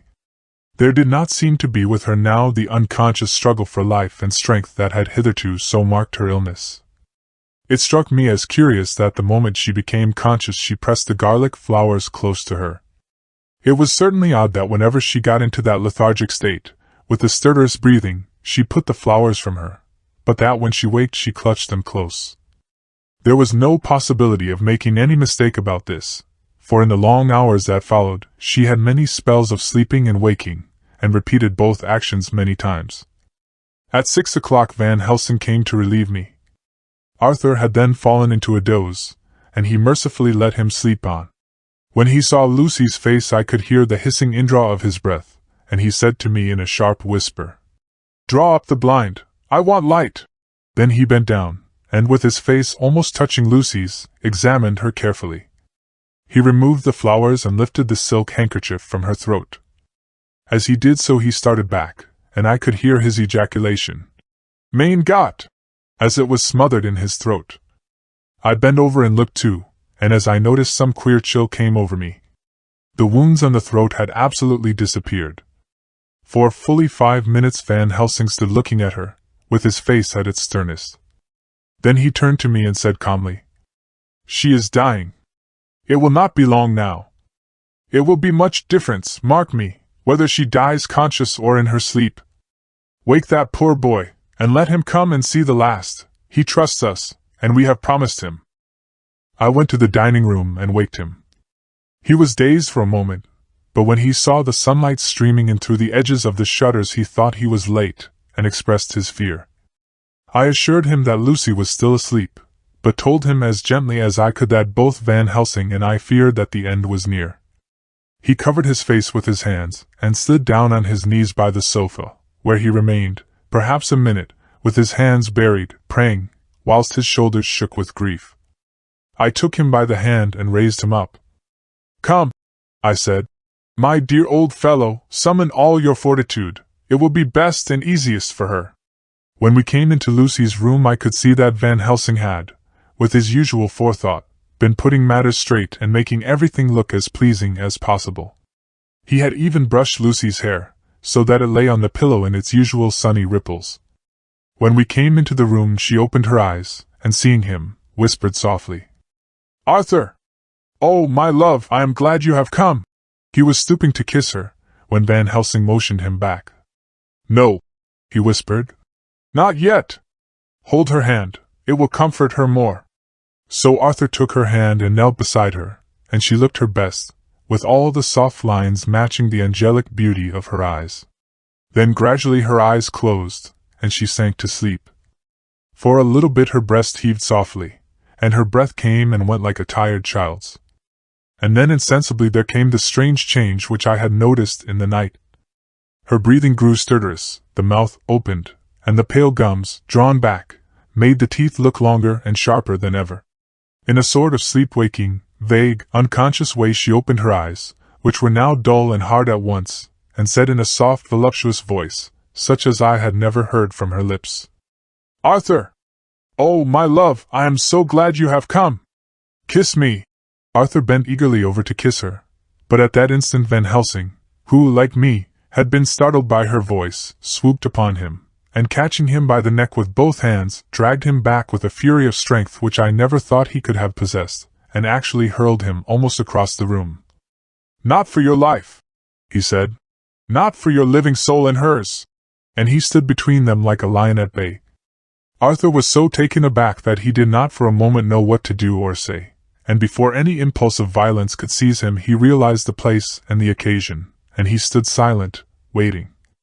I kept my eyes fixed on Lucy, as did Van Helsing, and we saw a spasm as of rage flit like a shadow over her face. The sharp teeth champed together. Then her eyes closed, and she breathed heavily. Very shortly after she opened her eyes in all their softness, and putting out her poor pale, thin hand, took Van Helsing's great brown one. Drawing it to her, she kissed it. "My true friend," she said in a faint voice, but with untellable pathos. "My true friend, and his! Oh, guard him, and give me peace!" "I swear it," said he solemnly, kneeling beside her and holding up his hand, as one who registers an oath. Then he turned to Arthur, and said to him, "Come, my child, take her hand in yours, and kiss her on the forehead, and only once." Their eyes met instead of their lips, and so they parted. Lucy's eyes closed, and Van Helsing, who had been watching closely, took Arthur's arm, and drew him away. And then Lucy's breathing became stertorous again, and all at once it ceased. "It is all over," said Van Helsing. "She is dead." I took Arthur by the arm, and led him away to the drawing-room, where he sat down, and covered his face with his hands, sobbing in a way that nearly broke me down to see. I went back to the room, and found Van Helsing looking at poor Lucy, and his face was sterner than ever. Some change had come over her body. Death had given back part of her beauty, for her brow and cheeks had recovered some of their flowing lines, even the lips had lost their deadly pallor. It was as if the blood, no longer needed for the working of the heart, had gone to make the harshness of death as little rude as might be. We thought her dying whilst she slept, and sleeping when she died. I stood beside Van Helsing and said, "Ah, well, poor girl, there is peace for her at last. It is the end." He turned to me, and said with grave solemnity, "Not so! Alas! Not so! It is only the beginning." When I asked him what he meant, he only shook his head and answered, "We can do nothing as yet. Wait and see." Chapter 13. Dr. Seward's diary continued. The funeral was arranged for the next succeeding day, so that Lucy and her mother might be buried together. I attended to all the ghastly formalities, and the urbane undertaker proved that his staff were afflicted, or blessed, with something of his own obsequious suavity. Even the woman who performed the last offices for the dead remarked to me, in a confidential, brother professional way, when she had come out from the death chamber, "She makes a very beautiful corpse, sir. It's quite a privilege to attend on her. It's not too much to say that she will do credit to our establishment." I noticed that Van Helsing never kept far away. This was possible from the disordered state of things in the household.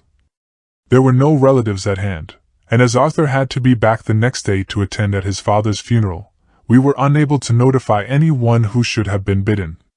Under the circumstances, Van Helsing and I took it upon ourselves to examine papers, etc. He insisted upon looking over Lucy's papers himself.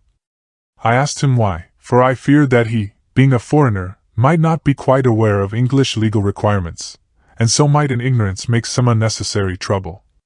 He answered me, I know. You forget that I am a lawyer as well as a doctor. But this is not altogether for the law. You knew that when you avoided the coroner. I have more than him to avoid. There may be papers more, such as this." As he spoke he took from his pocket-book the memorandum which had been in Lucy's breast, and which she had torn in her sleep. "When you find anything of the solicitor who is for the late Mrs. Westenra, seal all her papers, and write him tonight. For me, I watch here in the room and in Miss Lucy's old room all night, and I myself search for what may be. It is not well that her very thoughts go into the hands of strangers." I went on with my part of the work, and in another half-hour had found the name and address of Mrs. Westenra's solicitor, and had written to him. All the poor lady's papers were in order, explicit directions regarding the place of burial were given. I had hardly sealed the letter, when, to my surprise, Van Helsing walked into the room, saying, "Can I help you, friend John? I am free, and if I may, my service is to you." "Have you got what you looked for?" I asked, to which he replied, "I did not look for any specific thing. I only hoped to find, and find I have, all that there was, only some letters and a few memoranda, and a diary new begun. But I have them here, and we shall for the present say nothing of them. I shall see that poor lad tomorrow evening, and with his sanction I shall use some. When we had finished the work in hand, he said to me, And now, friend John, I think we may to bed. We want sleep, both you and I, and rest to recuperate. Tomorrow we shall have much to do, but for the tonight there is no need of us. Alas! Before turning in we went to look at poor Lucy. The undertaker had certainly done his work well, for the room was turned into a small chapelle ardente. There was a wilderness of beautiful white flowers, and death was made as little repulsive as might be. The end of the winding sheet was laid over the face. When the professor bent over and turned it gently back, we both started at the beauty before us, the tall wax candle showing us sufficient light to note it well. All Lucy's loveliness had come back to her in death, and the hours that had passed, instead of leaving traces of decay's effacing fingers, had but restored the beauty of life, till positively I could not believe my eyes that I was looking at a corpse. The professor looked sternly grave. He had not loved her as I had, and there was no need for tears in his eyes. He said to me, Remain till I return, and left the room. He came back with a handful of wild garlic from the box waiting in the hall, but which had not been opened, and placed the flowers amongst the others on and around the bed. Then he took from his neck, inside his collar, a little golden crucifix, and placed it over the mouth. He restored the sheet to its place, and we came away. I was undressing in my own room, when, with a premonitory tap at the door, he entered, and at once began to speak. Tomorrow I want you to bring me, before night, a set of post-mortem knives. Must we make an autopsy? I asked. Yes and no. I want to operate, but not as you think. Let me tell you now, but not a word to another. I want to cut off her head and take out her heart. Ah! You a surgeon, and so shocked! You, whom I have seen with no tremble of hand or heart, do operations of life and death that make the rest shudder. Oh, but I must not forget, my dear friend John, that you loved her, and I have not forgotten it, for it is I that shall operate, and you must only help. I would like to do it tonight, but for Arthur I must not. He will be free after his father's funeral tomorrow, and he will want to see her, to see it. Then, when she is coffined ready for the next day, you and I shall come when all sleep. We shall unscrew the coffin lid, and shall do our operation, and then replace all, so that none know, save we alone. But why do it at all? The girl is dead. Why mutilate her poor body without need? And if there is no necessity for a post-mortem and nothing to gain by it, no good to her, to us, to science, to human knowledge, why do it? Without such it is monstrous. For answer he put his hand on my shoulder, and said, with infinite tenderness, Friend John, I pity your poor bleeding heart, and I love you the more because it does so bleed. If I could, I would take on myself the burden that you do bear. But there are things that you know not, but that you shall know, and bless me for knowing, though they are not pleasant things. John, my child, you have been my friend now many years, and yet did you ever know me to do any without good cause? I may err, I am but man, but I believe in all I do. Was it not for these causes that you sent for me when the great trouble came? Yes. Were you not amazed, nay horrified, when I would not let Arthur kiss his love, though she was dying, and snatched him away by all my strength? Yes. And yet you saw how she thanked me, with her so beautiful dying eyes, her voice too so weak, and she kissed my rough old hand and blessed me? Yes. And did you not hear me swear promise to her, that so she closed her eyes grateful? Yes. Well, I have good reason now for all I want to do. You have for many years trust me, you have believed me weeks past, when there be things so strange that you might have well doubt. Believe me yet a little, friend John. If you trust me not, then I must tell what I think, and that is not perhaps well. And if I work, as work I shall, no matter trust or no trust, without my friend trust in me, I work with heavy heart, and feel, oh, so lonely when I want all help and courage that may be.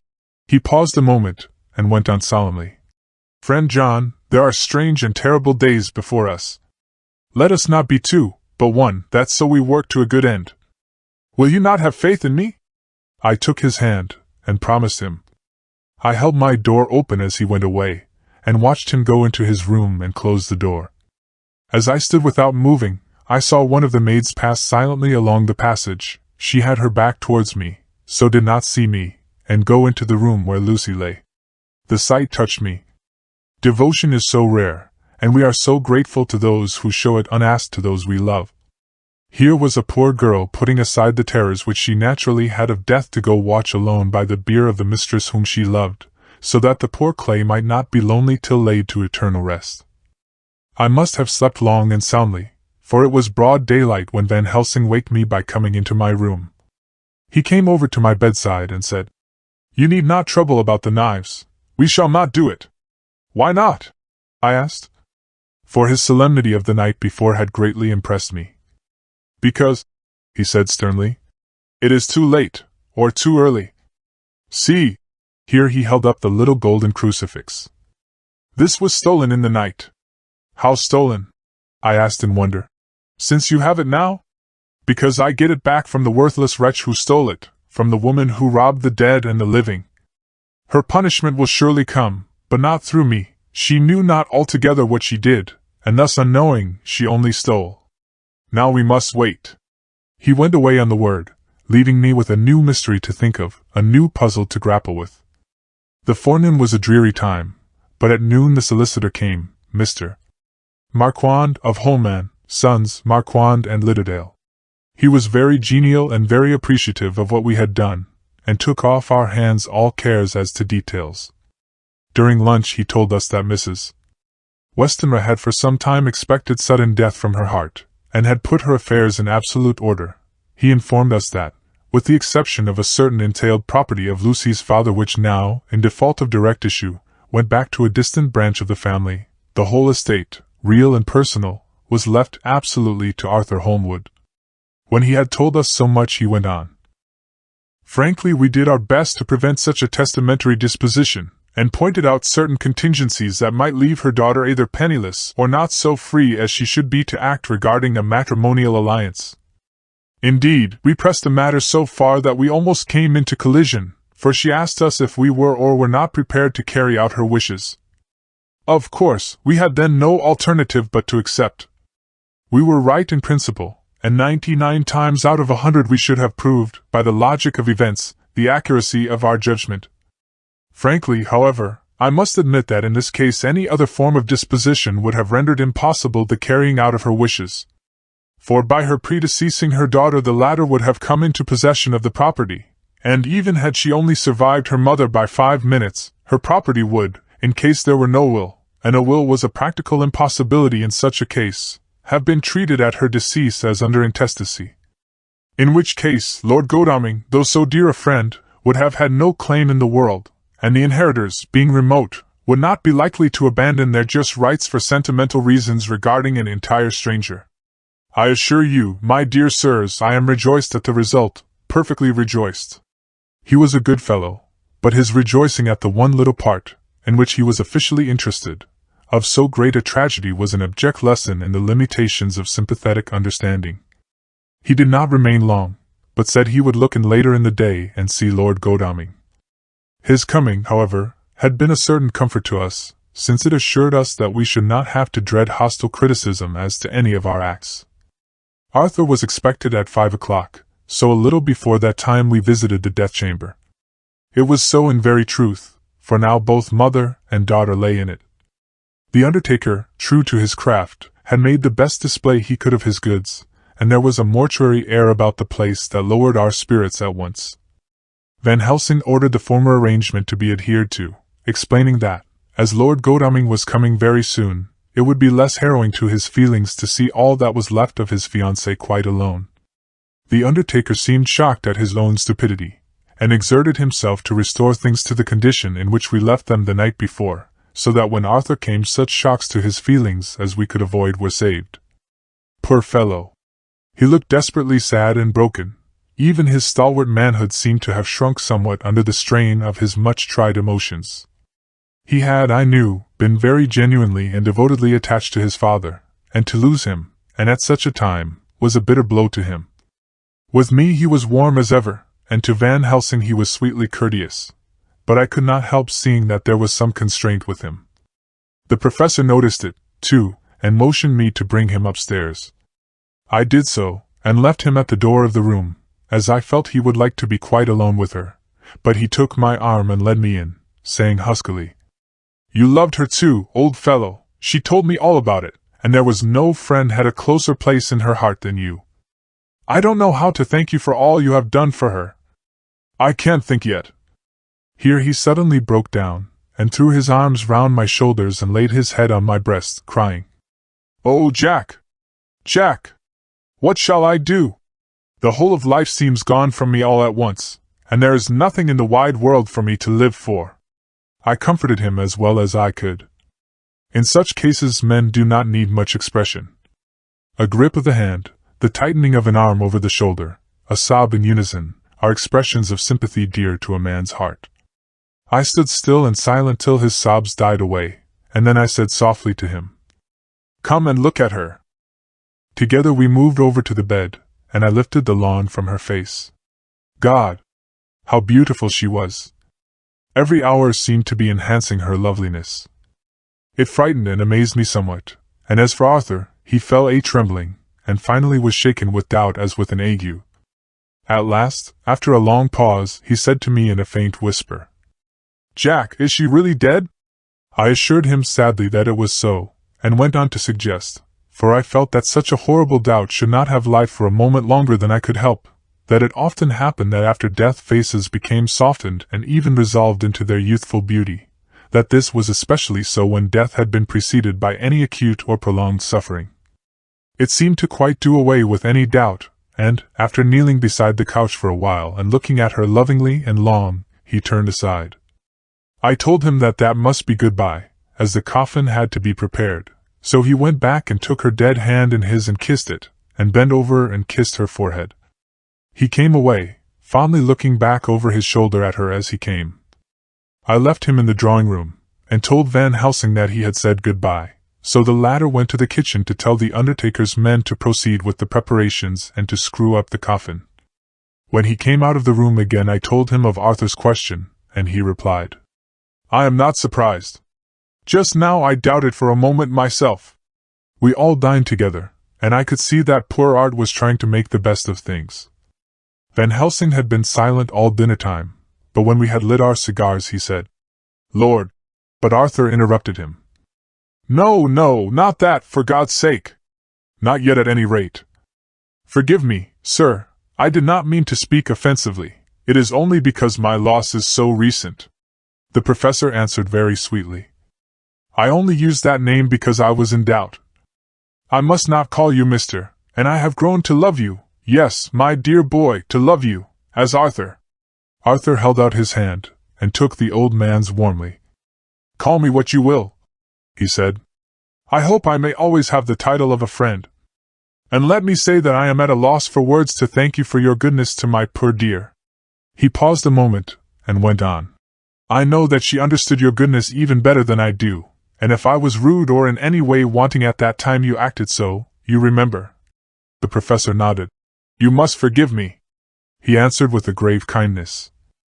"I know it was hard for you to quite trust me then, for to trust such violence needs to understand, and I take it that you do not, that you cannot, trust me now, for you do not yet understand.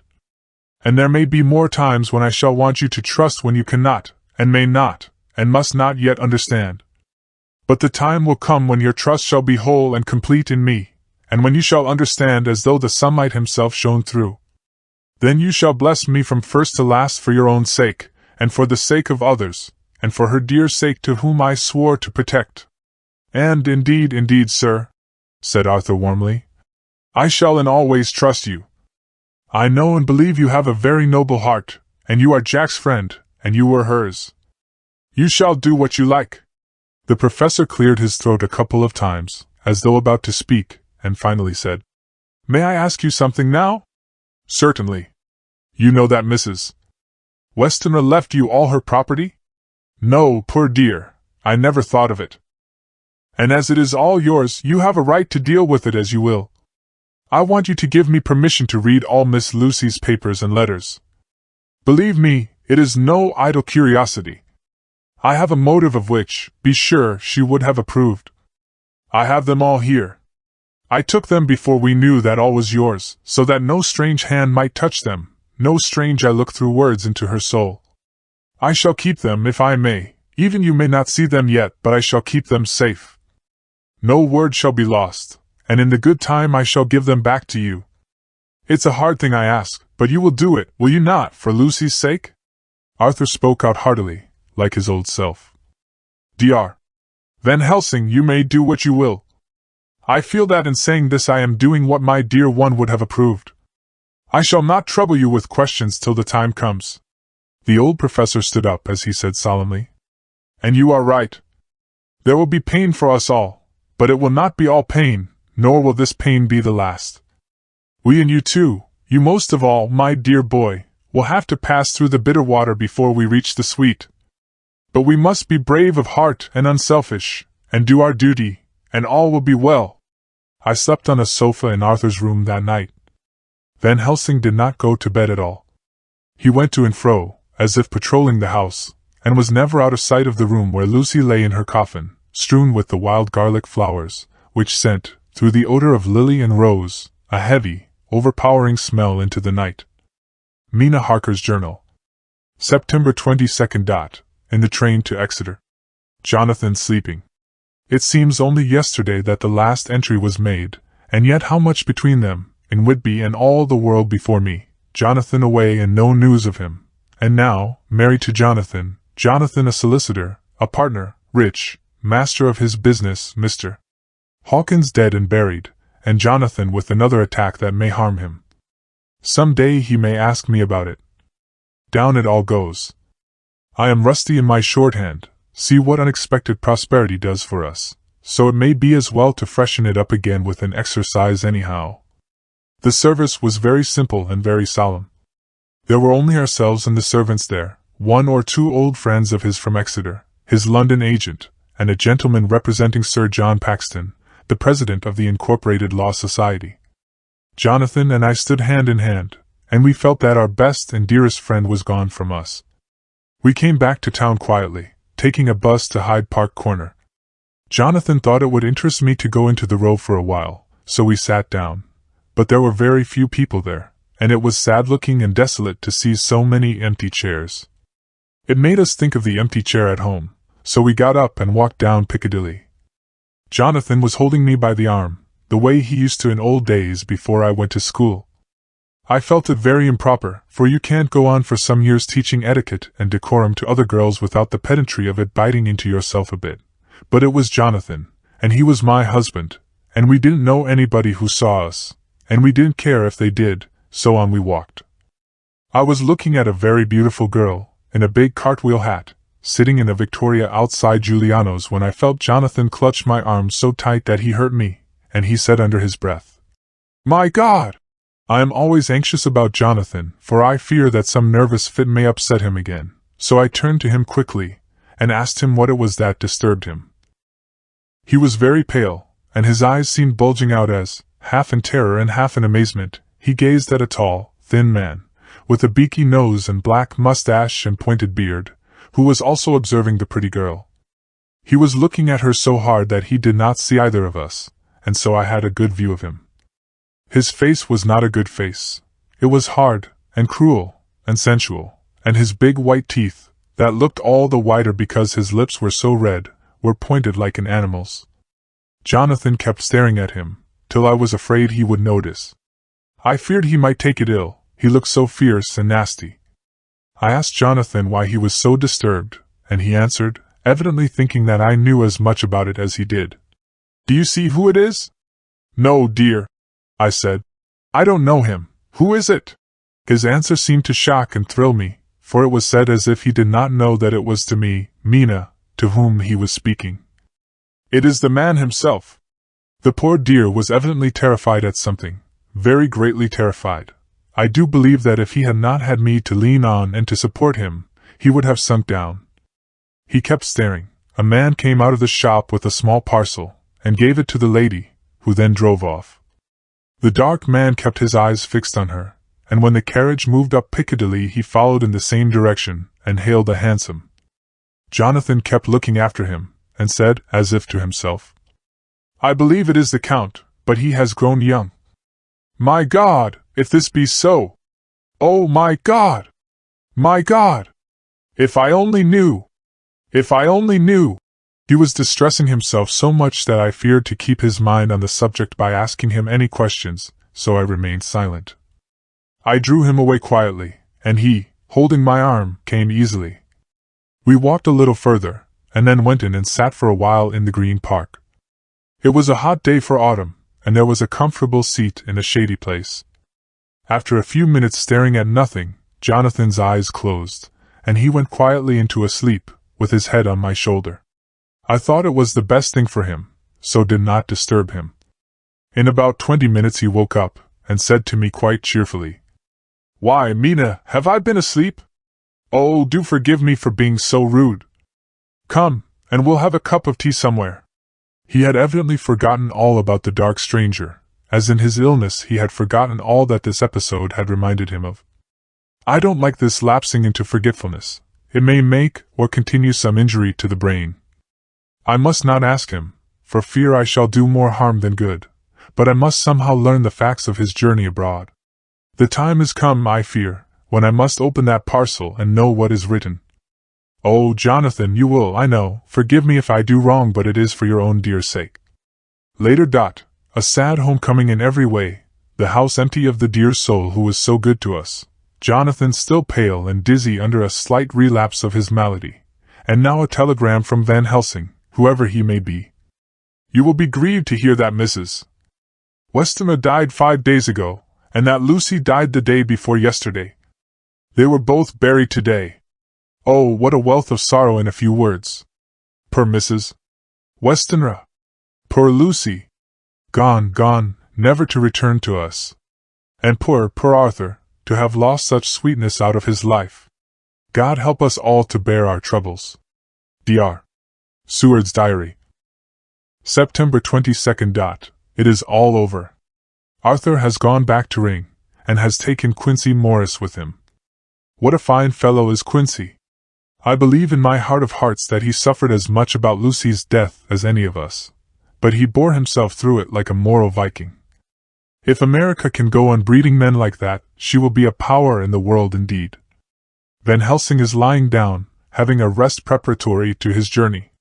He goes over to Amsterdam tonight, but says he returns tomorrow night, that he only wants to make some arrangements which can only be made personally. He is to stop with me then, if he can. He says he has work to do in London which may take him some time. Poor old fellow. I fear that the strain of the past week has broken down even his iron strength. All the time of the burial he was, I could see, putting some terrible restraint on himself. When it was all over, we were standing beside Arthur, who, poor fellow, was speaking of his part in the operation where his blood had been transfused to his Lucy's veins. I could see Van Helsing's face grow white and purple by turns.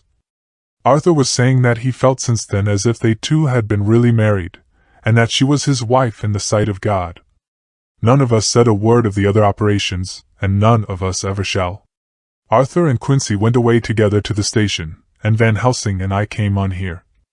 The moment we were alone in the carriage he gave way to a regular fit of hysterics. He has denied to me since that it was hysterics, and insisted that it was only his sense of humor asserting itself under very terrible conditions. He laughed till he cried, and I had to draw down the blinds lest any one should see us and misjudge, and then he cried till he laughed again, and laughed and cried together, just as a woman does. I tried to be stern with him, as one is to a woman under the circumstances, but it had no effect. Men and women are so different in manifestations of nervous strength or weakness. Then when his face grew grave and stern again, I asked him why his mirth, and why at such a time. His reply was in a way characteristic of him, for it was logical and forceful and mysterious. He said, "Ah, you don't comprehend, friend John. Do not think that I am not sad though I laugh. See, I have cried even when the laugh did choke me. But no more think that I am all sorry when I cry, for the laugh he come just the same. Keep it always with you, that laughter who knock at your door and say, 'May I come in?' is not the true laughter. No! He is a king, and he come when and how he like. He ask no person, he choose no time of suitability. He say, I am here. Behold an example, I grieve my heart out for that so sweet young girl. I give my blood for her though I am old and worn. I give my time, my skill, my sleep. I let my other sufferers want that she may have all. And yet I can laugh at her very grave, laugh when the clay from the spade of the sexton drop upon her coffin and say, thud, thud, to my heart, till it send back the blood from my cheek. My heart bleed for that poor boy, that dear boy, so of the age of mine own boy had I been so blessed that he live, and with his hair and eyes the same. There you know now why I love him so. And yet when he say things that touch my husband heart to the quick, and make my father heart yearn to him as to no other man, not even to you, friend John, for we are more level in experiences than father and son, yet even at such moment King laugh he come to me and shout and bellow in my ear, here I am, till the blood come dance back and bring some of the sunshine that he carry with him to my cheek. Oh, friend John, it is a strange world, a sad world, a world full of miseries, and woes, and troubles, and yet when King laugh come he make them all dance to the tune he play. Bleeding hearts, and dry bones of the churchyard, and tears that burn as they fall, all dance together to the music that he make with that smileless mouth of him. And believe me, friend John, that he is good to come, and kind. Ah, we men and women are like ropes drawn tight with strain that pull us different ways. Then tears come, and like the rain on the ropes, they brace us up until perhaps the strain become too great, and we break. But King laugh he come like the sunshine, and he ease off the strain again, and we bear to go on with our labor, what it may be. I did not like to wound him by pretending not to see his idea, but, as I did not yet understand the cause of his laughter, I asked him. As he answered me his face grew stern, and he said in quite a different tone, Oh, it was the grim irony of it all, this so lovely lady garlanded with flowers, that looked so fair as life, till one by one we wondered if she were truly dead. She laid in that so fine marble house in that lonely churchyard, where rest so many of her kin, laid there with the mother who loved her, and whom she loved, and that sacred bell going toll, toll, toll, so sad and slow, and those holy men, with the white garments of the angel, pretending to read books, and yet all the time their eyes never on the page, and all us with the bowed head. And all for what? She is dead, so. Is it not? Well, for the life of me, Professor, I said, I can't see anything to laugh at in all that. Why, your explanation makes it a harder puzzle than before. But even if the burial service was comic, what about poor Art and his trouble? Why, his heart was simply breaking. Just so. Said he not that the transfusion of his blood to her veins had made her truly his bride? Yes, and it was a sweet and comforting idea for him. Quite so. But there was a difficulty, friend John. If so that, then what about the others? Ho, ho! Then this so sweet maid is a polyandrist, and me, with my poor wife dead to me, but alive by church's law, though no wits, all gone, even I, who am faithful husband to this now no wife, am bigamist. I don't see where the joke comes in there either, I said, and I did not feel particularly pleased with him for saying such things. He laid his hand on my arm and said, Friend John, forgive me if I pain. I showed not my feeling to others when it would wound, but only to you, my old friend, whom I can trust. If you could have looked into my very heart then when I want to laugh, if you could have done so when the laugh arrived, if you could do so now, when King Laugh have pack up his crown and all that is to him, for he go far, far away from me, and for a long, long time, maybe you would perhaps pity me the most of all. I was touched by the tenderness of his tone, and asked why. Because I know. And now we are all scattered, and for many a long day loneliness will sit over our roofs with brooding wings. Lucy lies in the tomb of her kin, a lordly death-house in a lonely churchyard, away from teeming London, where the air is fresh, and the sun rises over Hampstead Hill, and where wild flowers grow of their own accord. So I can finish this diary, and God only knows if I shall ever begin another. If I do, or if I ever open this again, it will be to deal with different people and different themes, for here at the end, where the romance of my life is told, ere I go back to take up the thread of my life work, I say sadly and without hope. Finis. The Westminster Gazette, September 25th. A Hampstead Mystery. The neighborhood of Hampstead is just at present exercised with a series of events which seem to run on lines parallel to those of what was known to the writers of headlines as the Kensington Horror, or the Stabbing Woman, or the Woman in Black. During the past 2 or 3 days, several cases have occurred of young children straying from home or neglecting to return from their playing on the heath. In all these cases, the children were too young to give any properly intelligible account of themselves, but the consensus of their excuses is that they had been with a bloofer lady. It has always been late in the evening when they have been missed, and on 2 occasions the children have not been found until early in the following morning. It is generally supposed in the neighborhood that, as the first child Miss gave as his reason for being away that a bloofer lady had asked him to come for a walk, the others had picked up the phrase and used it as occasion served. This is the more natural as the favorite game of the little ones at present is luring each other away by wiles. A correspondent writes us that to see some of the tiny tots pretending to be the bloofer lady is supremely funny. Some of our caricaturists might, he says, take a lesson in the irony of grotesque by comparing the reality and the picture. It is only in accordance with general principles of human nature that the bloofer lady should be the popular role at these al fresco performances. Our correspondent naively says that even Ellen Terry could not be so winningly attractive as some of these grubby-faced little children pretend, and even imagine themselves to be. There is, however, possibly a serious side to the question, for some of the children, indeed all who have been missed at night, have been slightly torn or wounded in the throat.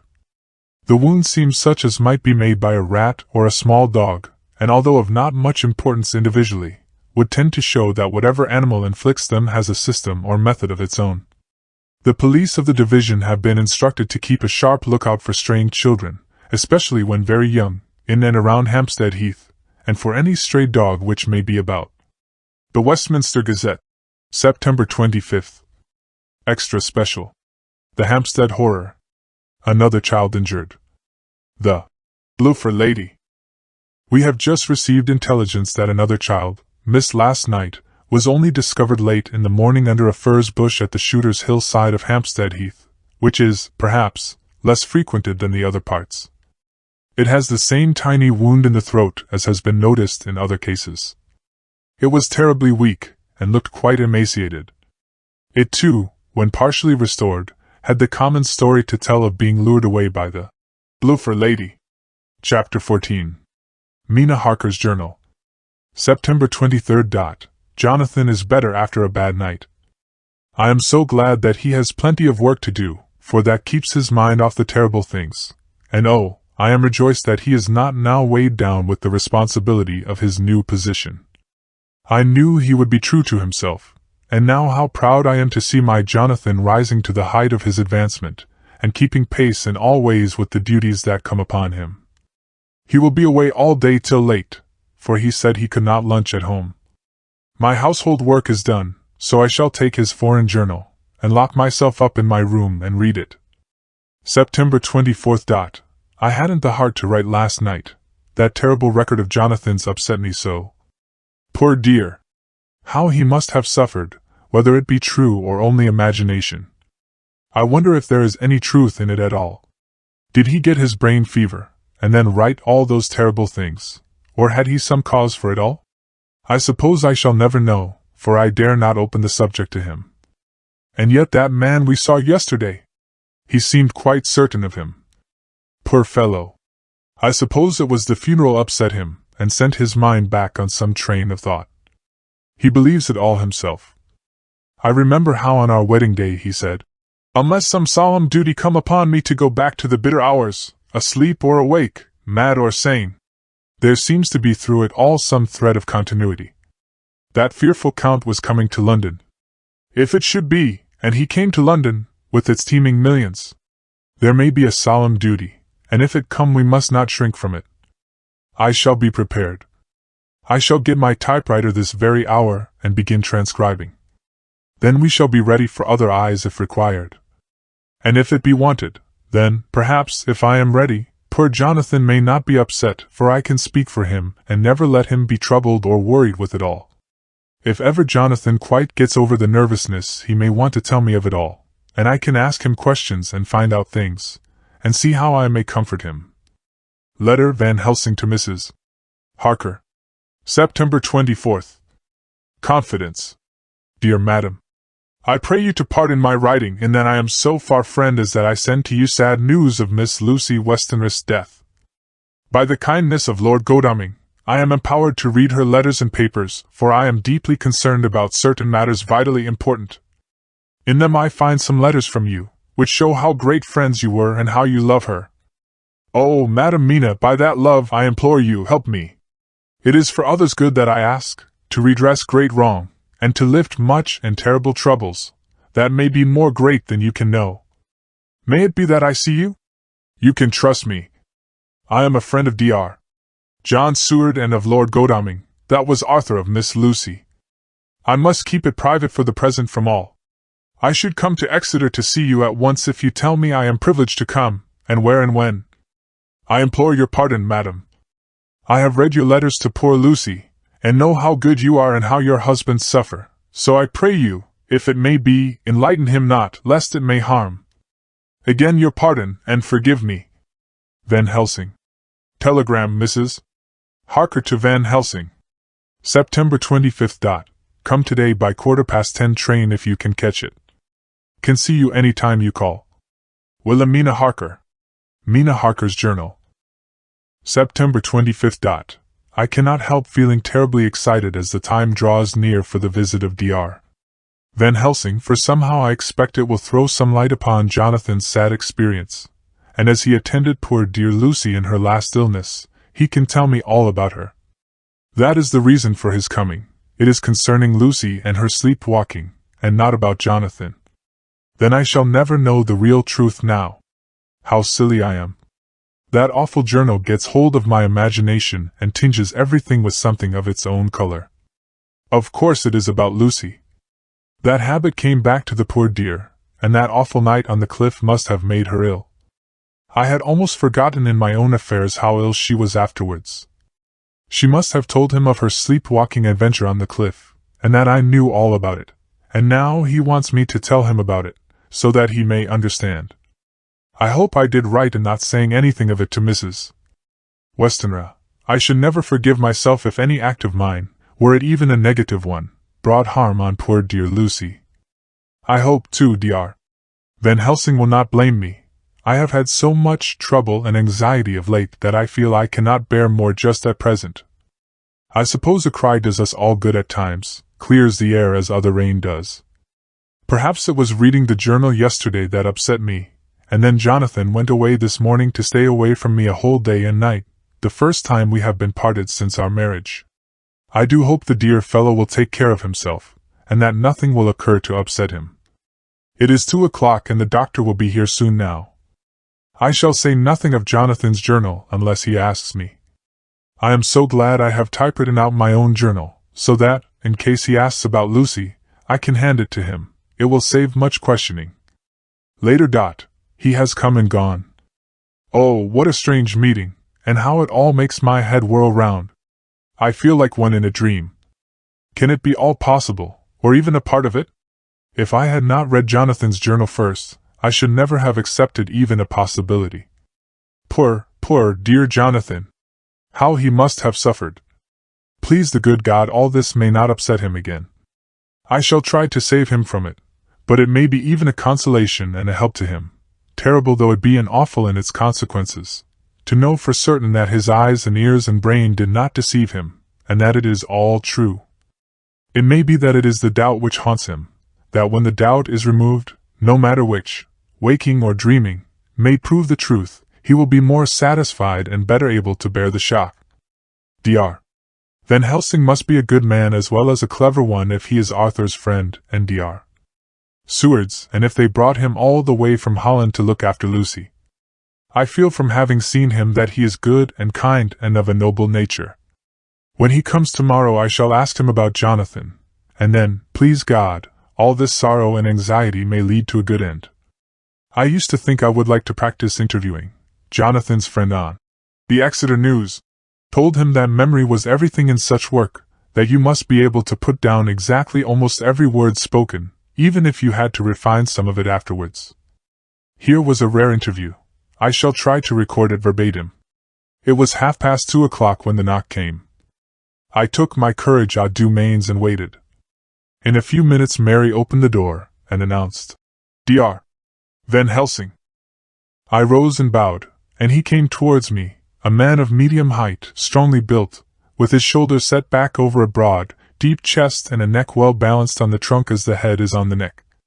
The poise of the head strikes one at once as indicative of thought and power. The head is noble, well-sized, broad, and large behind the ears. The face, clean-shaven, shows a hard, square chin, a large, resolute, mobile mouth, a good-sized nose, rather straight, but with quick, sensitive nostrils that seem to broaden as the big, bushy eyebrows come down and the mouth tightens. The forehead is broad and fine, rising at first almost straight and then sloping back above two bumps or ridges wide apart. Such a forehead that the reddish hair cannot possibly tumble over it, but falls naturally back and to the sides. Big, dark blue eyes are set widely apart, and are quick and tender or stern with the man's moods. He said to me, "Mrs. Harker, is it not?" I bowed assent. "That was Miss Mina Murray." Again I assented. "It is Mina Murray that I came to see, that was friend of that poor dear child Lucy Westenra." "Madam Mina, it is on account of the dead I come." "Sir," I said, "you could have no better claim on me than that you were a friend and helper of Lucy Westenra." And I held out my hand. He took it, and said tenderly, "Oh, Madam Mina, I knew that the friend of that poor Lily girl must be good, but I had yet to learn." He finished his speech with a courtly bow. I asked him what it was that he wanted to see me about, so he at once began. "I have read your letters to Miss Lucy. Forgive me, but I had to begin to inquire somewhere, and there was none to ask. I know that you were with her at Whitby. She sometimes kept a diary. You need not look surprised, Madam Mina. It was begun after you left, and was made in imitation of you, and in that diary she traces by inference certain things to a sleepwalking in which she puts down that you saved her. In great perplexity then I come to you, and ask you out of your so much kindness to tell me all of it that you remember. I can tell you, I think, Dr. Van Helsing, all about it." "Ah, then you have a good memory for facts, for details? It is not always so with young ladies." "No, doctor, but I wrote it all down at the time. I can show it to you if you like." "Oh, Madam Mina, I will be grateful. You will do me much favor." I could not resist the temptation of mystifying him a bit. I suppose it is some of the taste of the original apple that remains still in our mouths, so I handed him the shorthand diary. He took it with a grateful bow, and said, "May I read it?" "If you wish," I answered as demurely as I could. He opened it, and for the instant his face fell. Then he stood up and bowed. "Oh, you so clever woman," he said. "I long knew that Mr. Jonathan was a man of much thankfulness, but see, his wife have all the good things. And will you not so much honor me and so help me as to read it for me? Alas! I know not the shorthand." By this time my little joke was over, and I was almost ashamed, so I took the typewritten copy from my work-basket and handed it to him. "Forgive me," I said. "I could not help it, but I had been thinking that it was of dear Lucy that you wished to ask, and so that you might not have to wait, not on my account, but because I know your time must be precious, I have written it out on the typewriter for you." He took it, and his eyes glistened. "You are so good," he said. "And may I read it now? I may want to ask you some things when I have read." "By all means," I said. "Read it over whilst I order lunch, and then you can ask me questions whilst we eat." He bowed and settled himself in a chair with his back to the light, and became absorbed in the papers, whilst I went to see after lunch, chiefly in order that he might not be disturbed. When I came back I found him walking hurriedly up and down the room, his face all ablaze with excitement. He rushed up to me and took me by both hands. "Oh, Madam Mina," he said, "how can I say what I owe to you? This paper is as sunshine. It opens the gate to me. I am dazed, I am dazzled, with so much light, and yet clouds roll in behind the light every time. But that you do not, cannot comprehend. Oh, but I am grateful to you, you so clever woman. Madam," he said this very solemnly, "if ever Abraham Van Helsing can do anything for you or yours, I trust you will let me know. It will be pleasure and delight if I may serve you as a friend, but all I have ever learned, All I can ever do shall be for you and those you love. There are darknesses in life, and there are lights. You are one of the lights. You will have happy life and good life, and your husband will be blessed in you. But, doctor, you praise me too much, and you do not know me. Not know you, I, who am old, and who have studied all my life men and women, I, who have made my speciality the brain and all that belongs to him and all that follow from him. And I have read your diary that you have so goodly written for me, and which breathes out truth in every line. I, who have read your so sweet letter to poor Lucy of your marriage and your trust, not know you.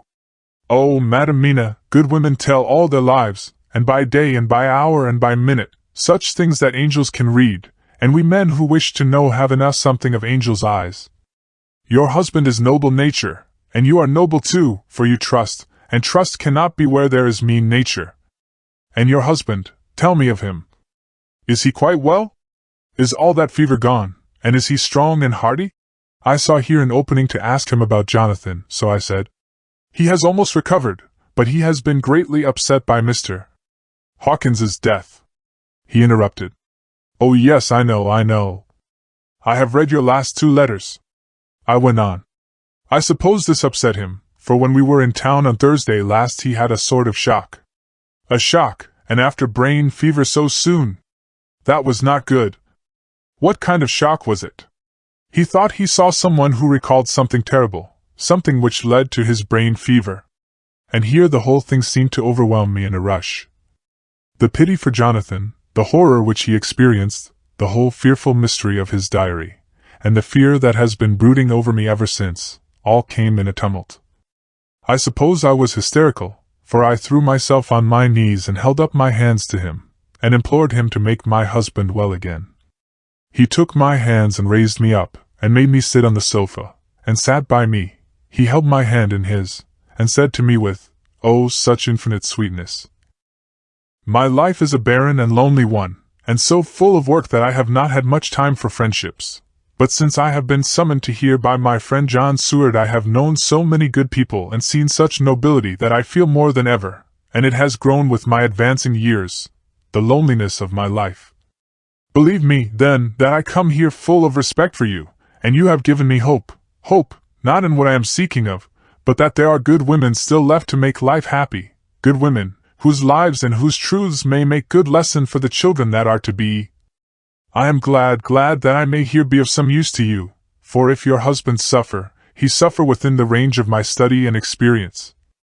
I promise you that I will gladly do all for him that I can, all to make his life strong and manly, and your life a happy one. Now you must eat. You are overwrought and perhaps over-anxious. Husband Jonathan would not like to see you so pale, and what he like not where he love is not to his good. Therefore for his sake you must eat and smile. You have told me all about Lucy, and so now we shall not speak of it, lest it distress. I shall stay in Exeter tonight, for I want to think over what you have told me, and when I have thought I will ask you questions if I may. And then, too, you will tell me of husband Jonathan's troubles so far as you can, but not yet. You must eat now, afterwards you shall tell me all. After lunch, when we went back to the drawing-room, he said to me, And now tell me all about him. When it came to speaking to this great, learned man, I began to fear that he would think me a weak fool, and Jonathan a madman. That journal is all so strange, and I hesitated to go on. But he was so sweet and kind, and he had promised to help, and I trusted him, so I said, Dr. Van Helsing, what I have to tell you is so queer that you must not laugh at me or at my husband. I have been since yesterday in a sort of fever of doubt. You must be kind to me, and not think me foolish that I have even half believed some very strange things. He reassured me by his manner as well as his words when he said, Oh, my dear, if you only knew how strange is the matter regarding which I am here, it is you who would laugh. I have learned not to think little of any one's belief, no matter how strange it be. I have tried to keep an open mind, and it is not the ordinary things of life that could close it, but the strange things, the extraordinary things, the things that make one doubt if they be mad or sane. Thank you, 1,000 times. You have taken a weight off my mind. If you will let me, I shall give you a paper to read. It is long, but I have typewritten it out. It will tell you my trouble and Jonathan's, It is the copy of his journal when abroad, and all that happened. I dare not say anything of it. You will read for yourself and judge. And then when I see you, perhaps, you will be very kind and tell me what you think. I promise, he said as I gave him the papers. I shall in the morning, so soon as I can, come to see you and your husband, if I may. Jonathan will be here at 11:30, and you must come to lunch with us and see him then. You could catch the quick 3.34 train, which will leave you at Paddington before 8. He was surprised at my knowledge of the trains offhand, but he does not know that I have made up all the trains to and from Exeter, so that I may help Jonathan in case he is in a hurry. So he took the papers with him and went away, and I sit here thinking I don't know what. Letter by hand, Van Helsing to Mrs. Harker. September 25th, 6 o'clock. Dear Madam Mina, I have read your husband's so wonderful diary. You may sleep without doubt. Strange and terrible as it is true. I will pledge my life on it. It may be worse for others, but for him and you there is no dread. He is a noble fellow, and let me tell you from experience of men that one who would do as he did in going down that wall and to that room, aye, and going a second time, is not one to be injured in permanence by a shock. His brain and his heart are all right, this I swear, before I have even seen him, so be at rest. I shall have much to ask him of other things. I am blessed that today I come to see you, for I have learned all at once so much that again I am dazzled more than ever, and I must think. Yours the most faithful, Abraham Van Helsing. Letter Mrs. Harker to Van Helsing. September 25th, 6:30 p.m. My dear Dr. Van Helsing, 1,000 thanks for your kind letter, which has taken a great weight off my mind. And yet, if it be true, what terrible things there are in the world, and what an awful thing if that man, that monster, be really in London. I fear to think. I have this moment, whilst writing, had a wire from Jonathan, saying that he leaves by the 6.25 tonight from Launceston and will be here at 10.18, so that I shall have no fear tonight. Will you therefore, instead of lunching with us, please come to breakfast at 8 o'clock, if this be not too early for you? You can get away, if you are in a hurry, by the 10.30 train, which will bring you to Paddington by 2.35. Do not answer this, as I shall take it that if I do not hear, you will come to breakfast.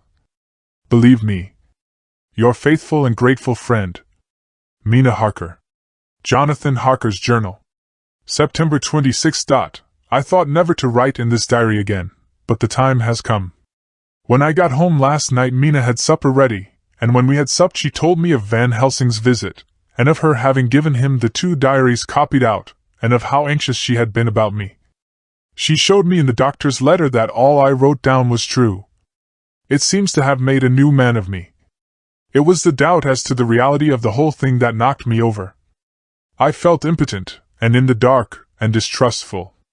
But now that I know, I am not afraid even of the Count. He has succeeded after all, then, in his design in getting to London, and it was he I saw. He has got younger, and how? Van Helsing is the man to unmask him and hunt him out, if he is anything like what Mina says. We sat late, and talked it all over. Mina is dressing, and I shall call at the hotel in a few minutes and bring him over. He was, I think, surprised to see me. When I came into the room where he was, and introduced myself, he took me by the shoulder and turned my face round to the light, and said, after a sharp scrutiny, "But Madam Mina told me you were ill, that you had had a shock." It was so funny to hear my wife called Madam Mina by this kindly, strong-faced old man. I smiled and said, "I was ill, I have had a shock, but you have cured me already." "And how?" "By your letter to Mina last night." I was in doubt, and then everything took a hue of unreality, and I did not know what to trust, even the evidence of my own senses. Not knowing what to trust, I did not know what to do, and so had only to keep on working in what had hitherto been the groove of my life. The groove ceased to avail me, and I mistrusted myself. "Doctor, you don't know what it is to doubt everything, even yourself." "No, you don't. You couldn't with eyebrows like yours." He seemed pleased, and laughed as he said, "So, you are physiognomist. I learn more here with each hour. I am with so much pleasure coming to you to breakfast, and oh, sir, you will pardon praise from an old man, but you are blessed in your wife. I would listen to him go on praising Mina for a day, so I simply nodded and stood silent. She is one of God's women, fashioned by His own hand to show us men and other women that there is a heaven where we can enter, and that its light can be here on earth. So true, so sweet, so noble, so little an egoist, and that, let me tell you, is much in this age so skeptical and selfish. And you, sir, I have read all the letters to poor Miss Lucy, and some of them speak of you, so I know you since some days from the knowing of others, but I have seen your true self since last night. You will give me your hand, will you not? And let us be friends for all our lives. We shook hands, and he was so earnest and so kind that it made me quite choky. And now, he said, may I ask you for some more help? I have a great task to do, and at the beginning it is to know. You can help me here. Can you tell me what went before your going to Transylvania? Later on I may ask more help, and of a different kind, but at first this will do. Look here, sir, I said. Does what you have to do concern the Count? It does, he said solemnly. Then I am with you heart and soul. As you go by the 10.30 train, you will not have time to read them, but I shall get the bundle of papers. You can take them with you and read them in the train. After breakfast I saw him to the station. When we were parting he said, perhaps you will come to town if I send to you, and take Madam Mina too. We shall both come when you will, I said. I had got him the morning papers and the London papers of the previous night, and while we were talking at the carriage window, waiting for the train to start, he was turning them over. His eye suddenly seemed to catch something in one of them. The Westminster Gazette. I knew it by the color, and he grew quite white. He read something intently, groaning to himself. Mein Gott! Mein Gott! So soon! So soon! I do not think he remembered me at the moment. Just then the whistle blew, and the train moved off. This recalled him to himself, and he leaned out of the window and waved his hand, calling out, Love to Madam Mina. I shall write so soon as ever I can. Dr. Seward's Diary. September 26. Truly there is no such thing as finality. Not a week since I said, Finest. And yet here I am starting fresh again, or rather going on with the same record. Until this afternoon I had no cause to think of what is done. Renfield had become, to all intents, as sane as he ever was. He was already well ahead with his fly business, and he had just started in the spider line also, so he had not been of any trouble to me. I had a letter from Arthur, written on Sunday, and from it I gathered that he is bearing up wonderfully well. Quincy Morris is with him, and that is much of a help, for he himself is a bubbling well of good spirits. Quincy wrote me a line too, and from him I hear that Arthur is beginning to recover something of his old buoyancy, so as to them all my mind is at rest. As for myself, I was settling down to my work with the enthusiasm which I used to have for it, so that I might fairly have said that the wound which poor Lucy left on me was becoming cicatrized.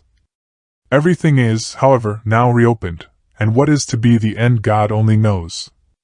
I have an idea that Van Helsing thinks he knows too, but he will only let out enough at a time to whet curiosity. He went to Exeter yesterday, and stayed there all night.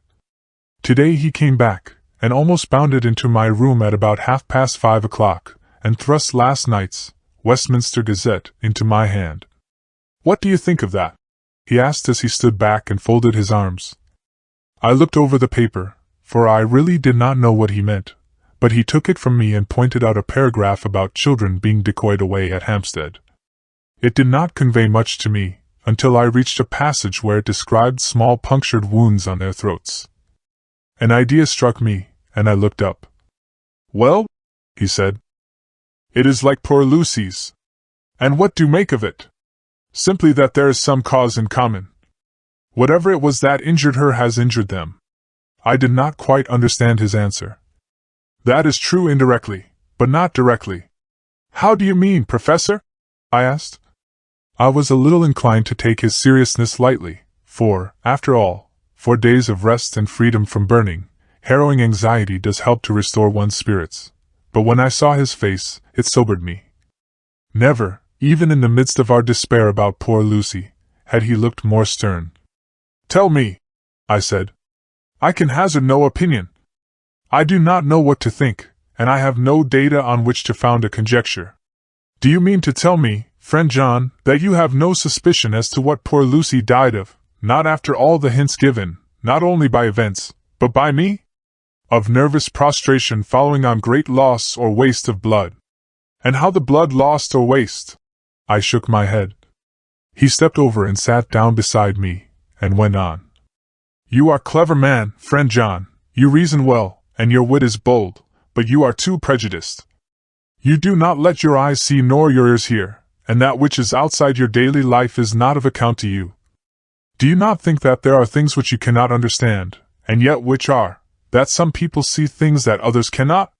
But there are things old and new which must not be contemplated by men's eyes, because they know, or think they know, some things which other men have told them. Ah, it is the fault of our science that it wants to explain all, and if it explain not, then it says there is nothing to explain. But yet we see around us every day the growth of new beliefs, which think themselves new, and which are yet but the old, which pretend to be young, like the fine ladies at the opera.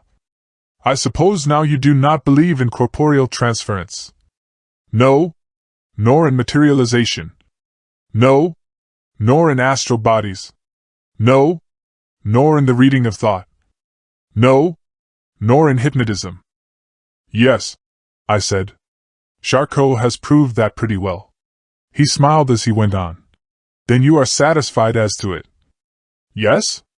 And of course then you understand how it act, and can follow the mind of the great Charcot, alas that he is no more, into the very soul of the patient that he influence. No? Then, friend John, am I to take it that you simply accept fact, and are satisfied to let from premise to conclusion be a blank? No? Then tell me, for I am student of the brain, how you accept the hypnotism and reject the thought reading. Let me tell you, my friend, that there are things done today in electrical science which would have been deemed unholy by the very men who discovered electricity, who would themselves not so long before have been burned as wizards. There are always mysteries in life. Why was it that Methuselah lived 900 years, and old Parr 169, and yet that poor Lucy, with 4 men's blood in her poor veins, could not live even one day? For, had she lived one more day, we could have saved her. Do you know all the mystery of life and death? Do you know the altogether of comparative anatomy, and can say wherefore the qualities of brutes are in some men, and not in others? Can you tell me why, when other spiders die small and soon, that one great spider lived for centuries in the tower of the old Spanish church and grew, till, on descending, he could drink the oil of all the church lamps? Can you tell me why in the Pampas and elsewhere there are bats that come at night, and open the veins of cattle and horses and suck dry their veins? How in some islands of the western seas there are bats which hang on the trees all day, that those who have seen describe as like giant nuts or pods, and that when the sailors sleep on the deck, because that it is hot, flit down on them, and then in the morning are found dead men, white as even Miss Lucy was. Good God, Professor, I said, starting up. Do you mean to tell me that Lucy was bitten by such a bat, and that such a thing is here in London in the 19th century? He waved his hand for silence, and went on. Can you tell me why the tortoise lives more long than generations of men, why the elephant goes on and on till he have seen dynasties, and why the parrot never die only of bite of cat or dog or other complaint? Can you tell me why men believe in all ages and places that there are some few who live on always if they be permit, that there are men and women who cannot die? We all know, because science has vouched for the fact, that there have been toads shut up in rocks for thousands of years, shut in one so small hole that only hold him since the youth of the world. Can you tell me how the Indian fakir can make himself to die and have been buried, and his grave sealed and corn sowed on it, and the corn reaped and be cut and sown and reaped and cut again, and then men come and take away the unbroken seal, and that there lie the Indian fakir, not dead, but that rise up and walk amongst them as before? Here I interrupted him. I was getting bewildered. He so crowded on my mind his list of nature's eccentricities and possible impossibilities that my imagination was getting fired. I had a dim idea that he was teaching me some lesson, as long ago he used to do in his study at Amsterdam, but he used then to tell me the thing, so that I could have the object of thought in mind all the time. But now I was without his help, yet I wanted to follow him, so I said, Professor, let me be your pet student again. Tell me the thesis, so that I may apply your knowledge as you go on. At present I am going in my mind from point to point as a madman, and not a sane one, follows an idea. I feel like a novice blundering through a bog in a mist, jumping from one tussock to another in the mere blind effort to move on without knowing where I am going. That is good image, he said. Well, I shall tell you. My thesis is this: I want you to believe. To believe what? To believe in things that you cannot. Let me illustrate. I heard once of an American who so defined faith, that which enables us to believe things which we know to be untrue. For one, I followed that man. He meant that we shall have an open mind, and not let a little bit of truth check the rush of a big truth, like a small rock does a railway truck. We get the small truth first. Good. We keep him, and we value him, but all the same we must not let him think himself all the truth in the universe. Then you want me not to let some previous conviction injure the receptivity of my mind with regard to some strange matter. Do I read your lesson aright? Ah, you are my favorite pupil still. It is worth to teach you. Now that you are willing to understand, you have taken the first step to understand. You think then that those so small holes in the children's throats were made by the same that made the hole in Miss Lucy? I suppose so. He stood up and said solemnly, Then you are wrong. Oh, would it were so! But alas! No. It is worse, far, far worse. In God's name, Professor Van Helsing, what do you mean? I cried. He threw himself with a despairing gesture into a chair, and placed his elbows on the table, covering his face with his hands as he spoke. They were made by Miss Lucy.